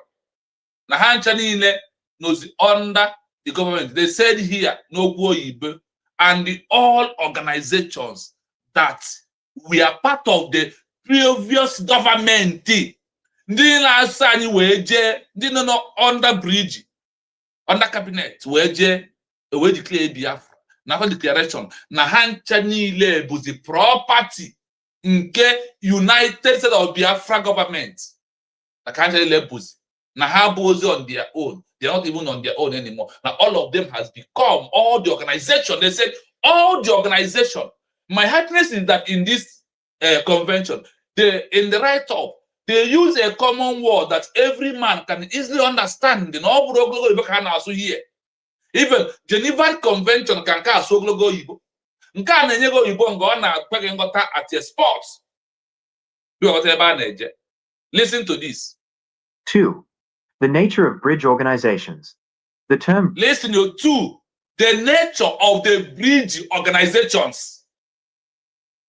2. The nature of the bridge BRIG organizations. Can you go here? Listen, can you hear? Bridge organization is not a formal legal term under international law. It seems to refer to an administrative or transitional body left over from the pre-independence era.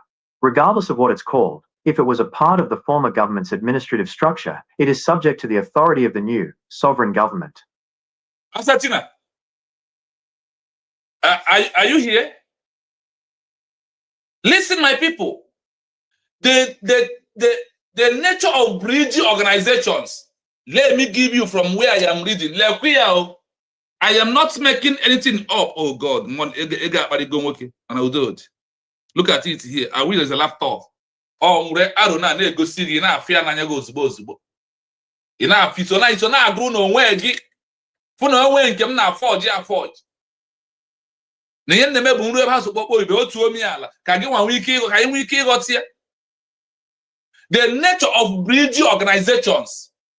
The term bridge organization is not a formal legal term under international law.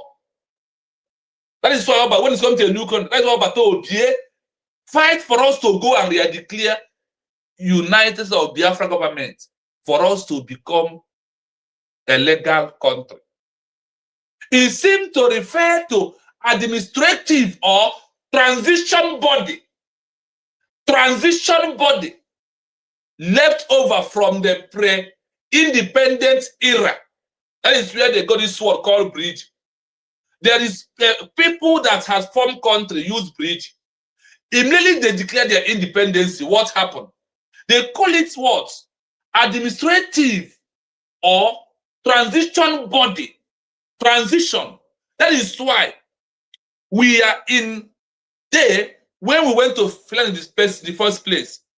Going to Finland the second time, we are still under the bridge as a transition. Where are we transition to? We are moving moto na waneje keje declare United States of Biafra. Oye motor, ihe ji wee baa plane, banye moto, sama banye ụgbọ mmiri, wee ruo Finland. Ihe a ka a na-akpọ gịnị? Transition. Ha mere transition from bridge to enter into United States of Biafra. Immediately Biafra was declared. The point of going to Finland on the transition on aeroplane or motiji wegia, kijubomni wegia, kijubelu wegia, ihopotrabo, ni transition to Ijimegin, Kajeria declare United States of Biafra as a new country. A bridge. I want here to sink into all of us very well. So you can use it to ask Sonny Aparawa. Okay, Gracia Makajere. Obviously, BRIGD or Okuhania or Obuid, but mean nothing. Under international law, it means nothing. The term bridge organization is not a formal legal term under international law. It seems to refer to administrative or transition body left over from the pre-independent era.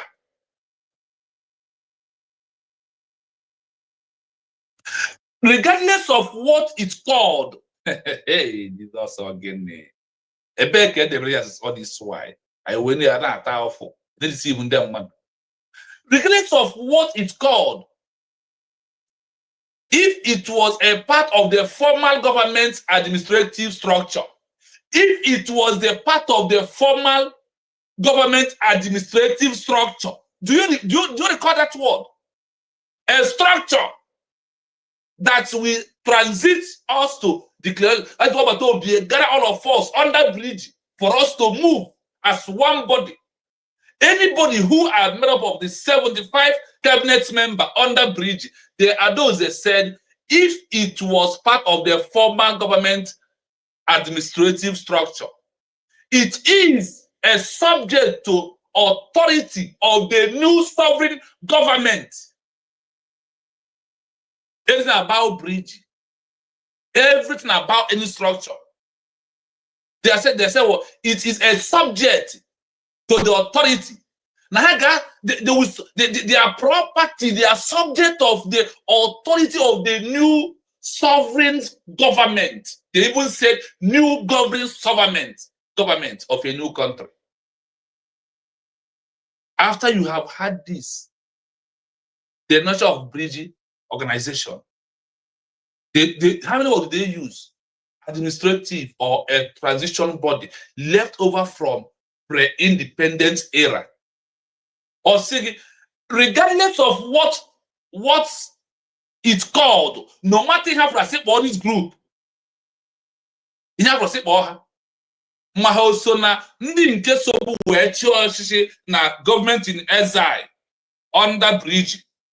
Mahabu ndị ọfụọ ma ọ bụ na ha eso ma ọ bụ ndị nke IPOB ma ọ bụ ndị nke Masol ma nke ọbụla fa ya bụrụ ma ọ bụ ndị nke highway anọ nwee na-afụ nwee ha na-eclaim na ndị nke accountability ndị nke Livingstone, all of them are structured and asking that all of them they are subject to the authority of the new sovereign government. Every group died on November 29, 2024. No longer any group except the sovereign state, the sovereign authority of a new government, which happens to be United States of Biafra government. Nothing like bridge anymore. Are you not hearing it? They say that word bridge, the Enwetria from left over from pre-independent era, when people gathered and used it to declare their own, they left it. They say they left it left over. My brother, Imana IPOP as an organization, not as a people. Now, IPOP as an organization is not even. They emptied themselves, whatever thing they have, into USB. And all of them. You have to go, times that Mazin Nnamdi Kanu, when he comes out, this is where he will be. Because all those organizations have emptied whatever thing they have into USB. Sorry for distracting. No, I have called your name before. Look at it, also here. The term bridge organization is not. Let's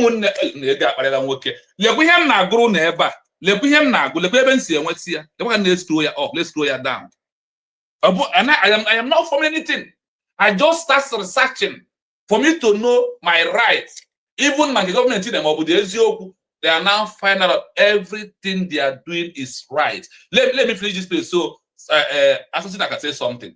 The terms bridge organization is not a formal legal terms under international law.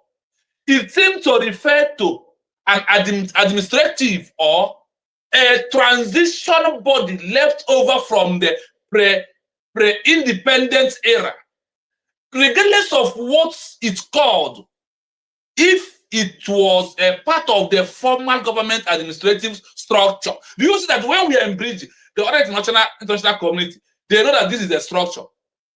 That is why nobody give us recognition then. Because if you check what Obatobie did when we are in de facto and the structure of bridge, if it is normal thing that the world recognize on international law, we don't need to go and declare, and we could have get recognition then. But a country cannot give a structure recognition. A state, UN member cannot give a structure a recognition. Now refer you to Afghanistan. Afghanistan was a country. After they chased America, they declared Afghanistan as a country. What happened? They keep on working until 2025 February, when Russia give them recognition as a member of UN. Look at it, how it happens. How do you think that this your own will be different from other countries? And you think that the world are not seeing? Please do not withdraw the suit against the government. Let us go to Washington DC. I said it's an opportunity to expose the evil in front of the international laws, so they will know that a country was declared. There is a people who left the government, who betrayed, and who want to act like the Red Finland people, who want to act like the Northern American people, who refuse their independence, and North and South. They fight a cold, brutal war in America, where OBS, all of them are today enjoying burger and talking trash in social media. We watch one by one and keep us. Because so if they said it doesn't matter the name it's called, the question called, then hear them babu, no guys submit to the authority of the new sovereign state government. All of them will submit. Now this Article 2, the nature of bridge organization, the terms bridge organization is not a formal legal term under international law. It seems like to refer to administrative or a transition body left over from pre-era independence era. Regardless of what it's called, if it was part of the former government administrative structure, when we are in bridge, we are in a structure. We are in a transition. We are in administrative. It is a subject to the authority of the new sovereign government. Please, if anybody wants to chip in something, may he or her take the mic, please.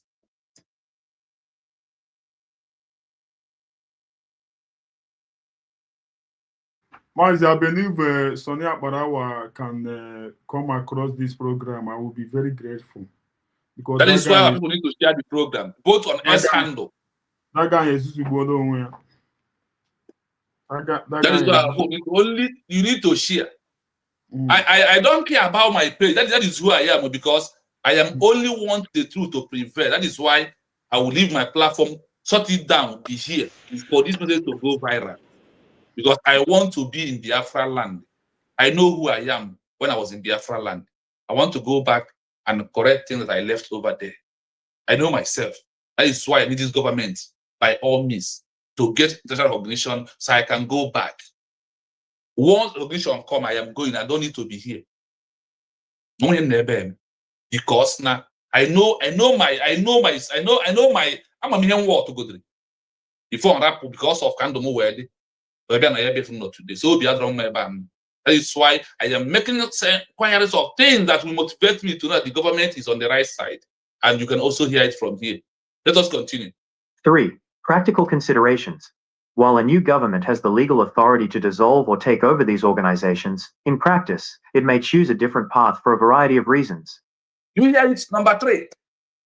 Why a new government has the legal authority to dissolve or take over those organizations?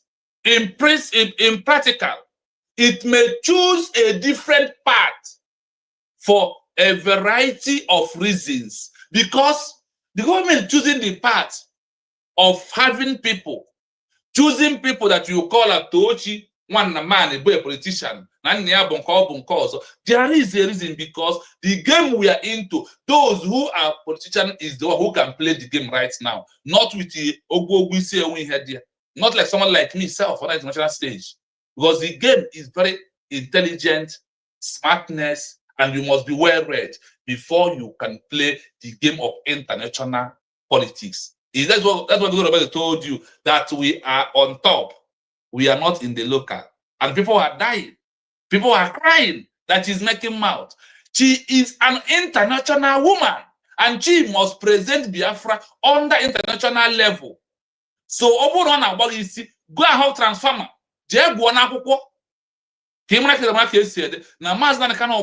Before you will lead a freedom fighter, or before you lead the Biafra people, you must be well read. When it comes to money, you have what doing. You must be smart and well outspoken. These are criteria. Pretending to get isi arere, isi opi oromango. Only had ya nime. Oh, ya can more brain what author to some days where would this year. Now, Bataya, na main road express. Na Koreaka, or they deceive via na Nadiego. That's why I said a time we come after our recognition. Okay, then the layers we pay for the money. They from Biafran people, because his own is out. We know who he is. He will pay dearly. The time will come when all things will happen. For us to continue, my people, I want you to know the new country we are talking about is, when they are referring here, is United States of Biafra. They said a new country was newly declared independence. That is where we belong. The government has rights. They said the government has the legal authority to dissolve any group or take over any organization. You will get to where you hear that will shock you. They are right. Now we are on the right of the government, what they can do and what they cannot be able to do. Listen more. Continuity of services. A new government may choose to keep certain organizations, like those responsible for public utilities, healthcare, or education, to ensure a smooth transition and avoid disruption to essential services. You hear it? If the government like, the people that is why the government is on the right track. People that was into organization of bridge, they are the people right now working.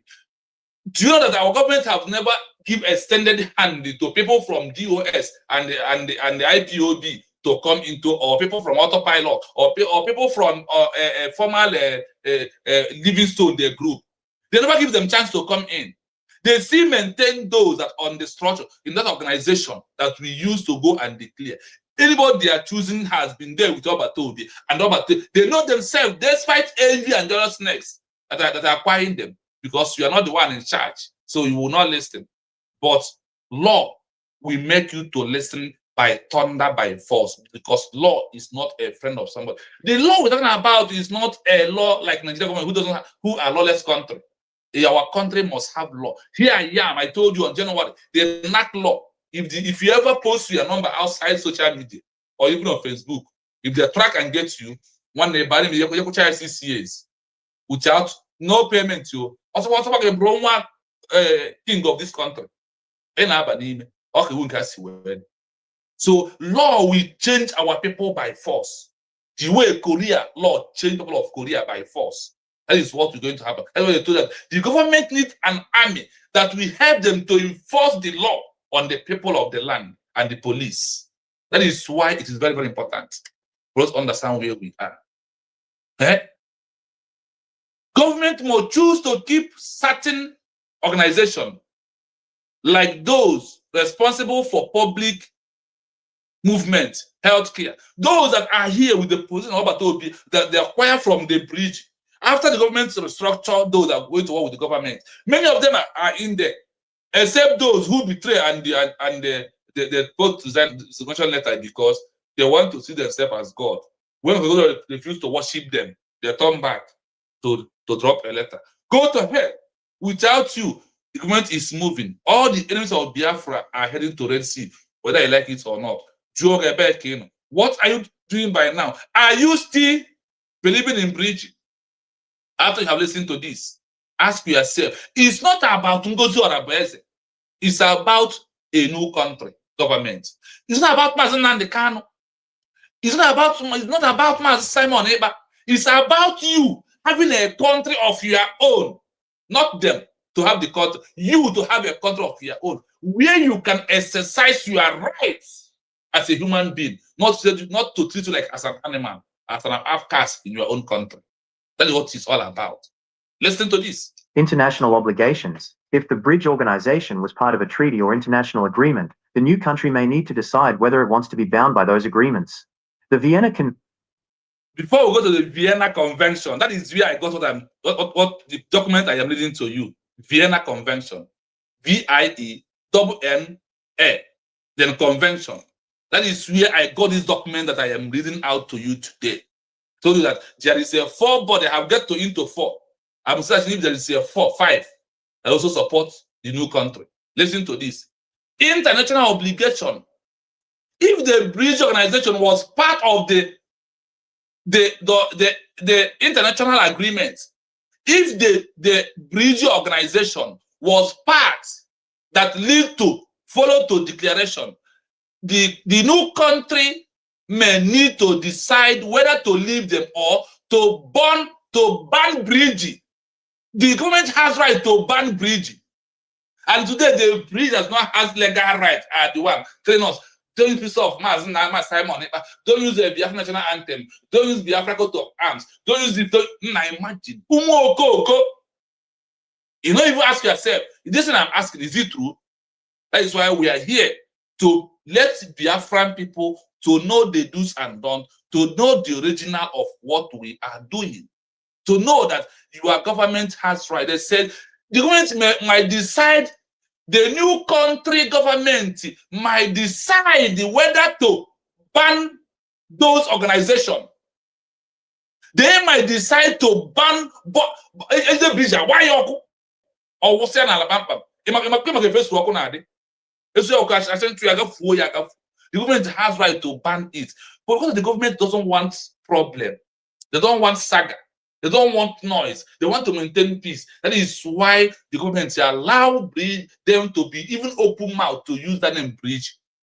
They said under international law, international obligation, that the new government has right to ban it. The Vienna Convention of Secession of States, respect of the treaties in 1978. Listen to this. Convention on Succession of States in Respective Treaties, 1978, provides guidance on this. But a newly independent state generally has the option to be a clean slate and choose which treaties to join. Do you hear that? That the newly government of an independent state has rights, has option to that is to be on a clear plate. That is what the government is doing. They distance themselves from so-called liberation army of Ojen to Butozo and the Jemeko. This is how to maintain a clean state, number 1. Then number 2, refuse to enter into agreement with unnecessary people. They choose the way they want it to happen. My dear brother, that thing there, is a newly declared nation have the right to be on a clean slate, meaning Please, yeah, clean slate. everything in Yes. that slate wiped out. That Everything on that includes it dissolve every organization. Yes. Oh, yeah. Clean slate means everything for na the template. Na ga gụkwa anụ na akwụ, ga gụọ na ihe edere ebe edere ya. Ga gụọ na eme no research. Ịhụ na ndị follow the template of Maazị Simon Ekpa. Ebe a na ọ na-agwa gị, the newly redeclared nation have the right to be or to start on a clean slate. Template. Child. Eh? Meaning everything on that slate, you have the right to wipe them out and start all over on a clean slate. Do you know that this including the government here on the right be a way to clear and say now anybody on that bridge we don't want you. This is exactly what that thing means. Clean slate, meaning that clean, everything wiped out, which Dr. Ngozi Orebeze did not even do it. She is holding the one holdable, then adding her initiatives and that of the law, the international law. You know, this is from Vienna Convention. Oh, this is I like to put my own. This is a Vienna Convention, 1978. It doesn't say Montevideo Convention, Geneva Convention, United Charter. No, this is Vienna. The third one, fourth one. This is the fourth one. The fourth one. I'll find out. You go 247. Come and listen. On your template. Come and listen. Thank you so much. If anybody in the house, okay, let us continue. Political stability. A new government may keep certain institutions in place to maintain a sense of stability and win public support, especially if the organizations are well regarded. There's something that is here, like the article that we just finished now. This political stability. A new government may keep a certain institution in place to maintain sense of sensibility and win public support, especially if the organization are well recognized. Now, in the bridge, the US government, they pick people that know what it takes to get a new country, and they are working assiduously under the government. They did not went on to dissolve everything. They did not went on to trash everything out. They keep those that have. That is why when you listen to those on the side of the USBG government, you will understand they are there from day one. Because of their good behavior, because of their good attitude, the government decide to allow them to do what? To use them to get more popular. That is why when you see people today talking about this of Biafra on earth or everywhere, you will understand that they understand the importance of the new country and the government status quo. There is. Your government is doing a very wonderful job. A government that understands what the people need. A government of the people, by the people. That is what we are going to experience in Biafra land. A government that are not proud, a government that are not arrogant, like Ogenker and all the CRC. A government that understand that you are a server. You must be obedient to your people for them also to return the obedience to you. You must tell them the truth for them also to tell you the truth. That is the government you have. Listen to this. In conclusion, a newly independent government's right to govern its own affairs is a cornerstone of international law. This includes the legal authority to dissolve or restructure any organization that was part of the previous government's administrative structure, including any, quote, bridge organizations. The new government has the sovereign power, is the final authority on all matters within its territory. Thank you so much, my people. This is what I have to let the people know for us to be moving forward. In conclusion, a newly independent government right to govern its own affairs. It's a cornerstone cornerstone of international law. This including the legal authority to dissolve or restructure any organization that was part of the previous government administrative structure, including any bridge organization,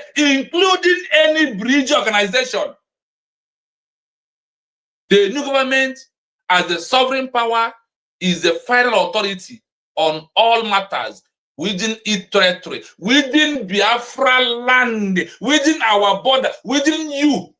The government has the final authority.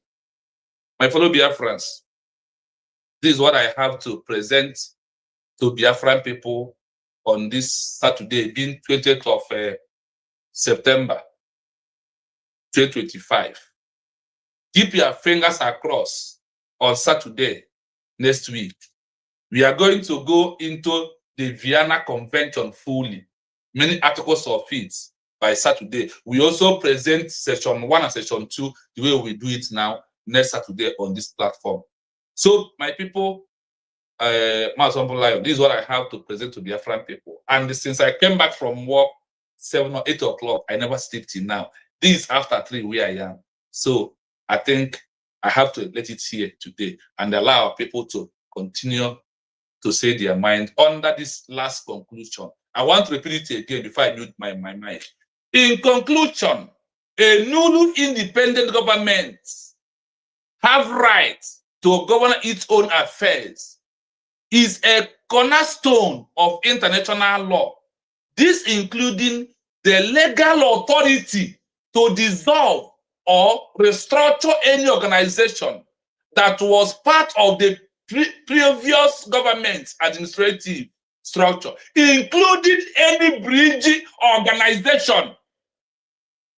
The government, as the sovereign power, is the final authority on all matters within the new country declared. I mute my mic, so leave to Biafran people to comment before we close. Mazi, because this last statement he make now, can you let it come out from the horse's mouth? Makande doubting Thomas. What we'll do now is that I'm going to, because it must play from beginning, so I'm going to allow it to play. Highest it will take us 20 minutes. All we play, I won't say a word. So we will leave it. Maybe if I want to put this area and post it out. Can I able to do that? Add them like that, so that anybody that want to cut any part, please, then you may do so. So, Maz, thank you so much. That would be very good. All right.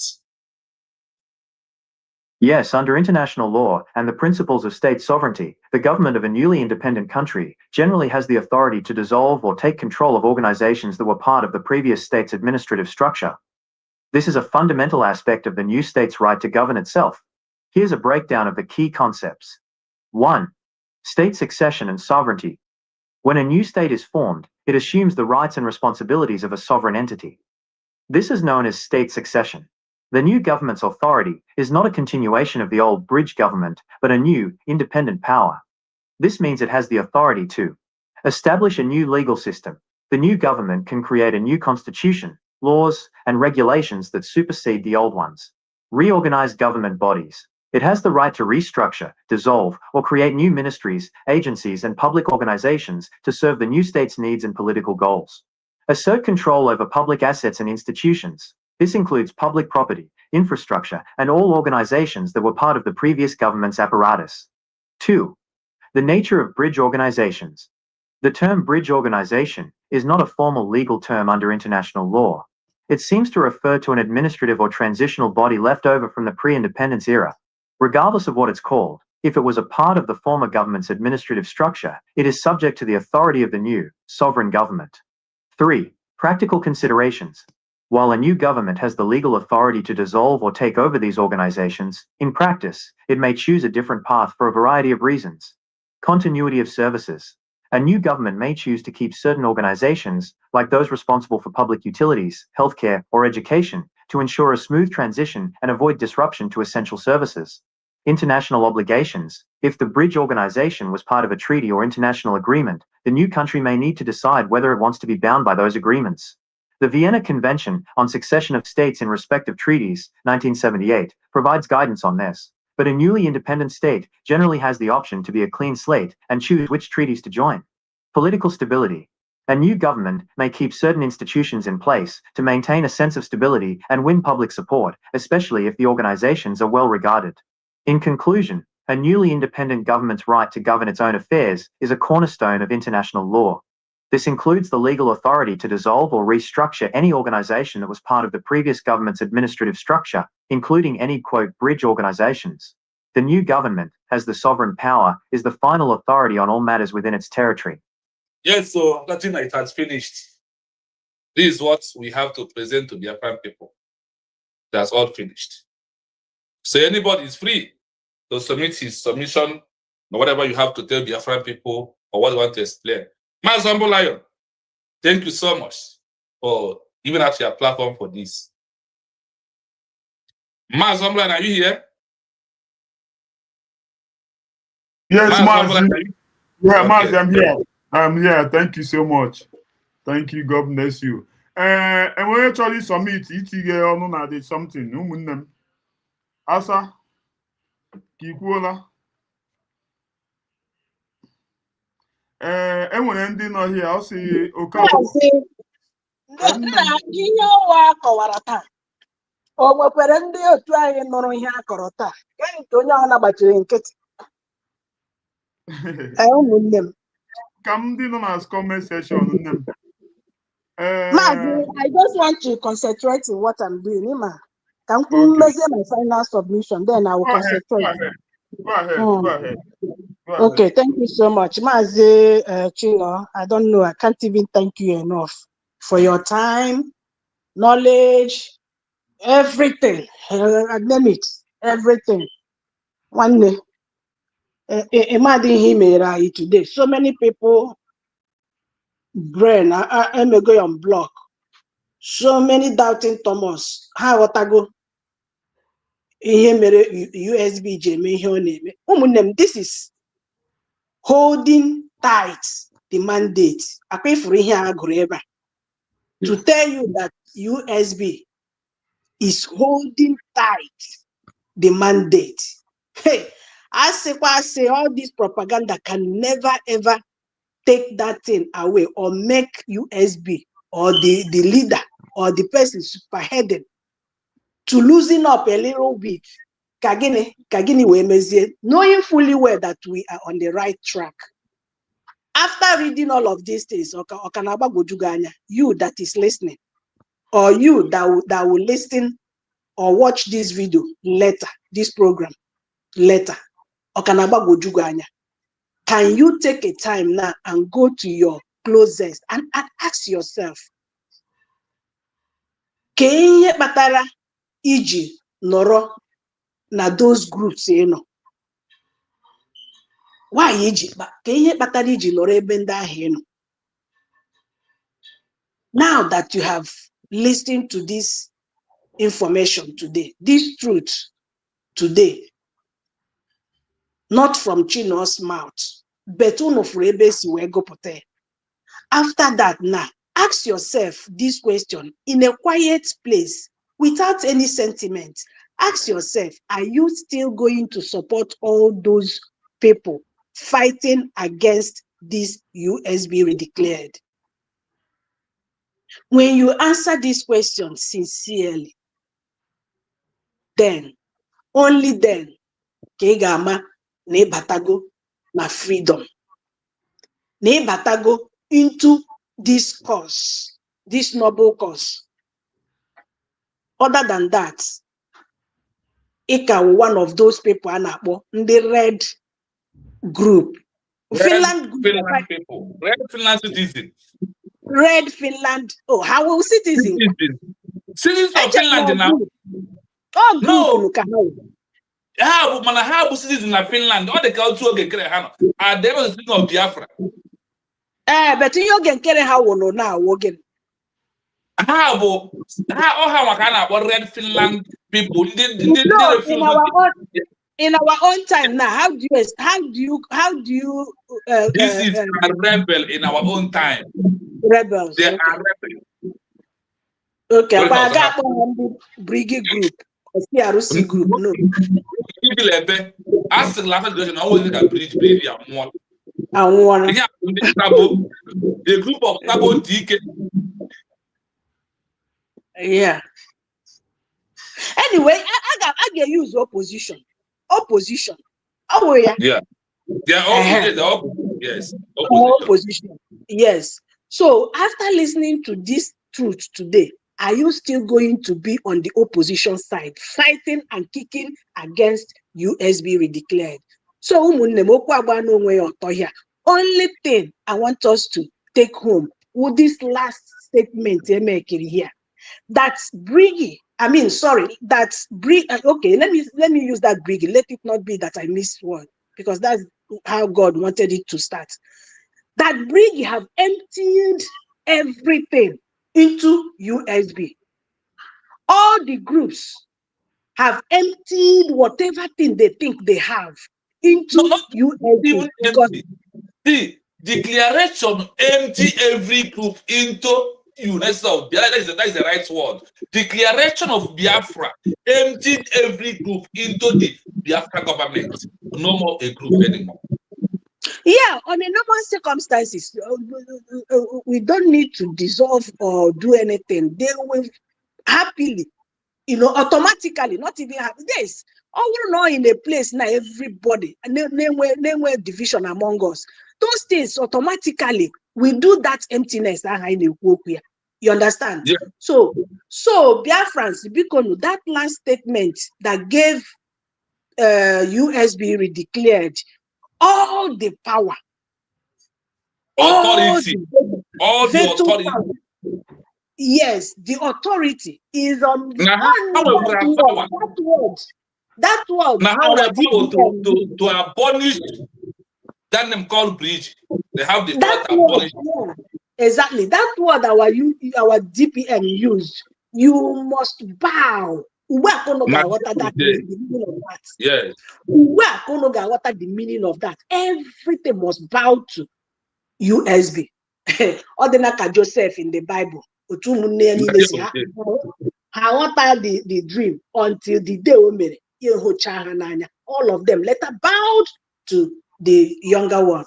So Biafrans, please, thank you so much. Let's all of us join hands together to make this happen, to this platform of Real Biafra TV.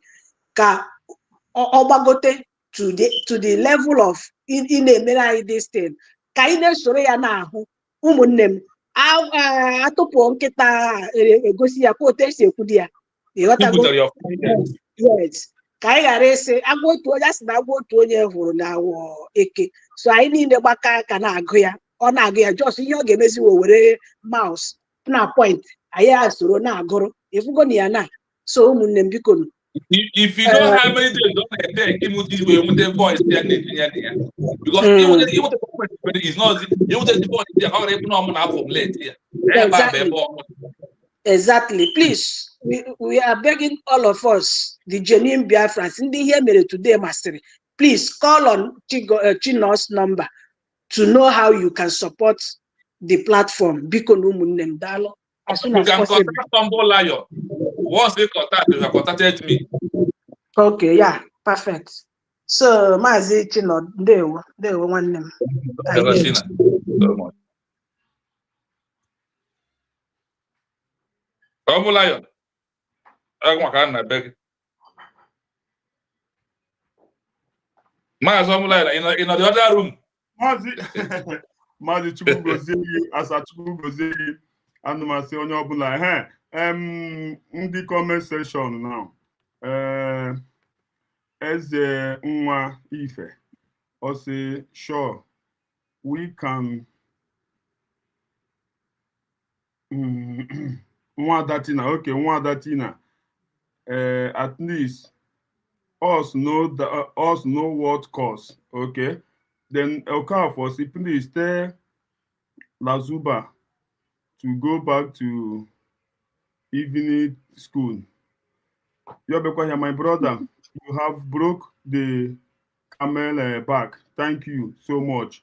God bless you. Bless you to bless you to Okafor. Also, Auntie Margaret Jagwa. Also, thank you, Mazi Chino.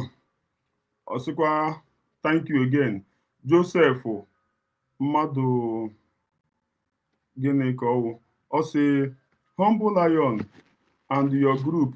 God bless you too. All of you bringing this man to come out, educate we Biafrans on the declaration, yes, on the declaration of the state backed by convention and power of the new state. Thank you so much. Yeah. Onyeka say that I want to support him with a gift card for this Chai. for this laptop. Chai, Yeah. thank you. You can do that. Mazi, the gift card, all know by through a super chat. Yes, I'm gonna be live by Biafran time again before fundraising. So he may look for my platform. Or also he can give to Humble Lion. Follow Gogi. Ndubeze, just try your best. God bless you as you support. God bless you, Ndubeze. The same Ndubeze also. Mazi Humble, Mazi Chino, I think this thing will for you. First of all, thank you so much for the money, the super chat. Thank you very much. See here. Sure, we can. Let us know what it costs. So, Mazi Chino. Okay. So, big one name. I'll be very important. Yes, the laptop or ego needed. So onye ka oji ha support o. Okay. I'm ready to be one. That's Tina. I will talk to. I will let two of you know. Okay, nsogbu adịghị. The same brother say all of the truth. God bless you. Emeka say, Tina, honestly speaking, I need our freedom of Biafra today and tomorrow. Thank you so much. Chukwu gozie unu. Maazị, ana m asị Chukwu oke abịa ma onye nyere gị dị brain a ka ọ kọntinu nye gị ya more and more. Ma asọ ọwụ oge enwe onye ga-ezi anyị ihe a. And marakwa na asị ya na-eji ezi mmadụ ezile n'ụwa na ọ bụ nwanne ya. Thank you so much. Many lives have changed. Many life, thousands have changed after listening to you. Biko n'ụmụ Biafra, enwe na-anụbere ihe a biko nu, onye na-subscribe bụ na Ri Biafran TV, biko kawa ahụ ka ị subscribe ọrịa, biko ana m ekele unu too much. Si Chukwu gozie unu. Arise Son TV, also God bless you for the supporting. Okay, ọ na-ekele Ndubeze, ọ na-ekele gị. Also thanks for the support. Thank God bless you too. Thank you so much. Ụmụnne m ise Margaret Jagwa. Ana m asị ụbọchị taa mara unu mma, biko na onye ọbụla pụta for the fundraising today, biko. Yes, so after you have had all these things, for you to the government is well, come and support your government. Yes. Come and support government, please, my people. Come and support your government. Ana m asị Chukwu oke abịa ma gbuo unu ume. Ana m asị ka we also want to get testimonies. People, this thing will change their life. When you come to fundraising, let me tell you this. After my morning program before I'm here, here 2 call. My brother, you have changed my life, but I don't want to make it open because I'm ashamed of myself. And say I thank you for being on the comment section. Just continue on the side. Yes. So I'm getting calls every day. In 1 week, I have get 7 people from my phone. Now this you are teaching has this document has really changed my life. Even do you know that 3 people from Nigeria called me saying now from today. The guy was on my comment section. He was abiding me, allow him. God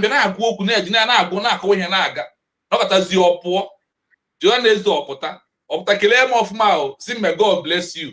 After that program, was the same like him edge where man talk or bro will be considered an Amsterdam program. Or was there money of similar BS and say what them do it. What we want is the truth to prevail. Like the thing is that the truth comes at last. But whenever it comes, it stands forever and ever. It cannot change again. So you're Thank getting you very much. Now, so when I have the need to make this platform, Real Biafra TV, to be a partaker of people, at least in this sort way, making yes,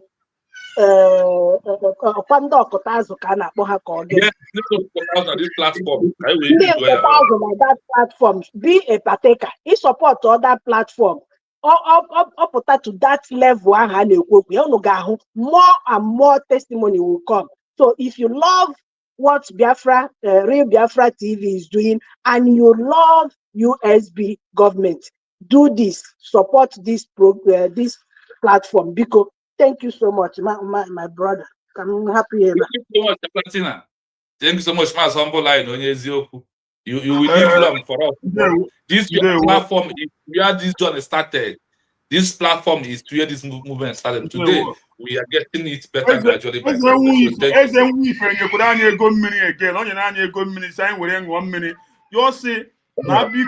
na biko na ego ndị ọbụla so thank you, please let us know what you want. Ọ sị gwa ha ihe ị chọrọ, ezi ife ya wee eze akwara aka agbara ụkwụ n'ala chie ọwụ ka ebe mkpọwa mmadụ eze amụrụ n'obi ya awụghị eze amụrụ n'obi ka awụ ezi ife eze nwa ife eze Lion, ị na-emekwa mistake ebe a ọwụ eze abata n'obi eze amụrụ n'obi wụ the indigenous. Eze amụrụ indigenous, eze amụrụ n'obi abụọ indigenous. Yes. Hey, if you go amụrụ n'obi bụ indigenous. Eze pụtara ife bụ indigenous. Mana eze abata bụ ndị nke an indigenous an outside person.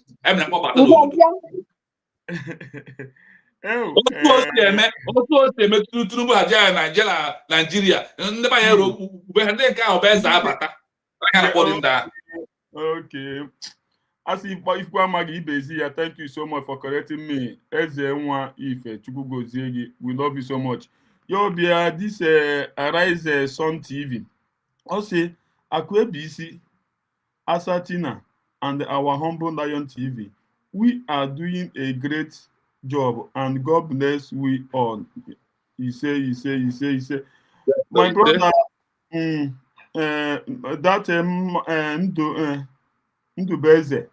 Ndubeze also, please, any WhatsApp, Mazi, also the WhatsApp number. Come near, make I give him your number. You have WhatsApp number? Yeah, come near your WhatsApp number. Yeah.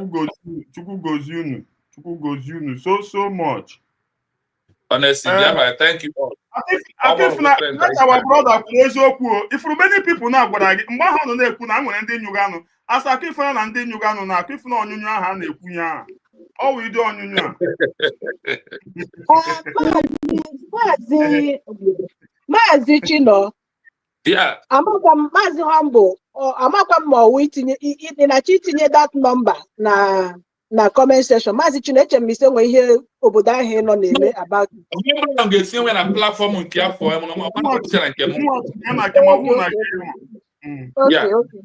nke ebe n'ọnụ ka a na-abịa otu osi akpọkarị ya n'ọnụ +9733605137 onweghị ha ga-eme maka ya mana enweghara nwa tag ya ebe ọrụ permanent abịaghị esi bịa shop na ya. Also not they completely confused.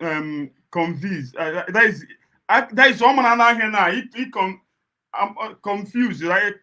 I know told she did itself. Not to go certified. I'm completely convicted. Okay. Chere can go here.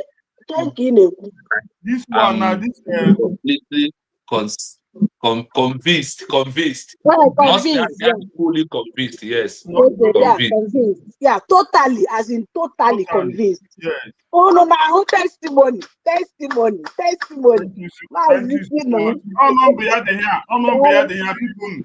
Although to lead support, you na support that go with igwe ọkụ so that you need no na-agụ you na-etizi ya ntị you na-agụ unu na-agụ maazị ọwụ ya ka ọwawo ya nwa chọrọ ya mwepụta otu na edebe mi asati na ya wụrụ ọnụ ya la agụrụ anyị ọ na-aka ya mmanụ because eruo mebe oru maka oyibi ya ka m na-eje nwa. Yes. Ka m gwakwa ndị mmadụ biko nụ mụnwa program ke m dị iche ajọsụ m na ọdije one person and ọwụ onye ahụ ka m ji na-aga so onye ọbụla bịara na platform a ọwụ nwaanyị a nọ na France ọya nwa nwe platform a ihe gbasara ya ka a na-ekwu ihe a so ka uche unu dị ya then news unu agawaje na Biafran TV Maazị if ihe anyị na-eme if this aspect my happiness bụ na under international law na edekwa covered na ha si na ihe na-eme that you are helping your government to expose those against the government, so you are right on doing it. Yes. And it's how social media, they said you are trying to debunk the lies of enemy against the newly declared independent government. This is Montevideo Convention, Article 51, Paragraph 8. That is when I say, wow. So I mean, one name today. USB media soldiers. Yes. I don't know. Thank you so much. Thank you so much. Thank you so much. Always open. I will leave. I want to go and sleep from 7 o'clock on Patron and like them night work. I never sleep. I'm happiness when I'm off this night. That is why you have morale. Because I cannot sleep very well though. You're not 3 hours now. I'm doing research. This is my life. 3 hours is well. So I don't know, but you go carry my reason you were all now. Because I'm not see why and I am since all this why. Before you were saying no now that go carry my truck. I have to try media. Always yes. Believe me, always your cool. Oh, my him played in Abani, believe me, him played in Abani, Genuya. Auto JRC, Mbaha JRC, you people are recruiting men now. You people are recruiting men. Be recruiting Butus or will be killing them. Yes. And no, I know that's I don't know. I was listening to it now. Okay. I want to remember comment section. Mala, mbatra. Obola the business. Pokwa hini nye mbe nchira kamkuo. Chai, amanum no. Okay, so thank you so much, Pastor Lion. Elohim protect and bless you, my brother. We must continue to stand on the truth with evidence. Our people. Anyị ekpechirigo ndị US ekpechirigo Dr. Ngozi ekpechirigo anyị ekpechirigo ebe ngwengwe eji mara brik akụwasịa na ndị fọbak akụwasịa na mana ha akụwasịa ebe ngwengwe eji mara on this platform enuzie nke muzi ebe iwu ndị fọbak Egman akụwasịa na ebe ngwongwo eji mara adụ akụwasịa na ịma mmazụ akụwasịa na ịma na ọkụwasịa na anyị ekpechirigo anyị ekpechirigo ndị USB ekpechirigo Dr. Ngozi ekpechirigo anyị ekpechirigo Dr. Ngozi ekpechirigo ndị USB ekpechirigo na mandate ekpechirigo ebe ngwongwo eji mara ndị ụchụ akụwasịwa na fallback akụwasịa na oge nkere akụwasịa na ebe ngwongwo eji mara ịma mmazụ akụwasịa na ndị ụchụ akụwasịa na Egman akụwasịa na ebe ngwongwo eji mara fallback akụwasịa na fallback akụwasịa na oge nkere akụwasịa na anyị ekpechirigo ndị USB enwe mmeri ndị USB nwe mmeri ndị USB nwe mmeri USB forward ever ahead USB power to the people. Anyị ekwechirigo anyị ekwechirigo ndị USB ekwechirigo ebe anyị kwụ ka anyị kwụ no shaking anyị ekwechirigo anyị ekwechirigo ndị USB ekwechirigo ebe anyị kwụ ka anyị kwụ no shaking anyị ekwechirigo anyị ekwechirigo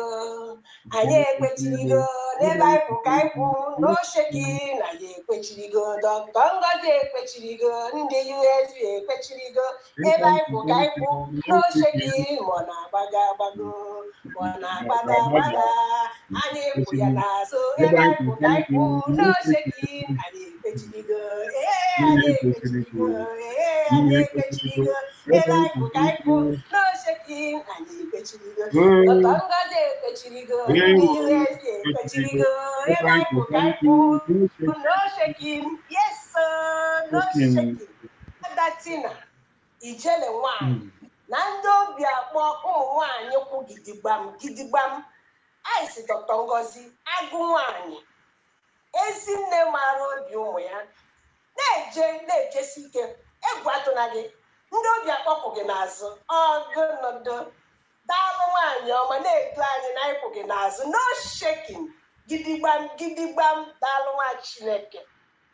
Asachukwu gozie gị. Hey! Thank you so much. Thank you so much. Kindful in the evening time. Thank you so much. Much love, much appreciate, more strength.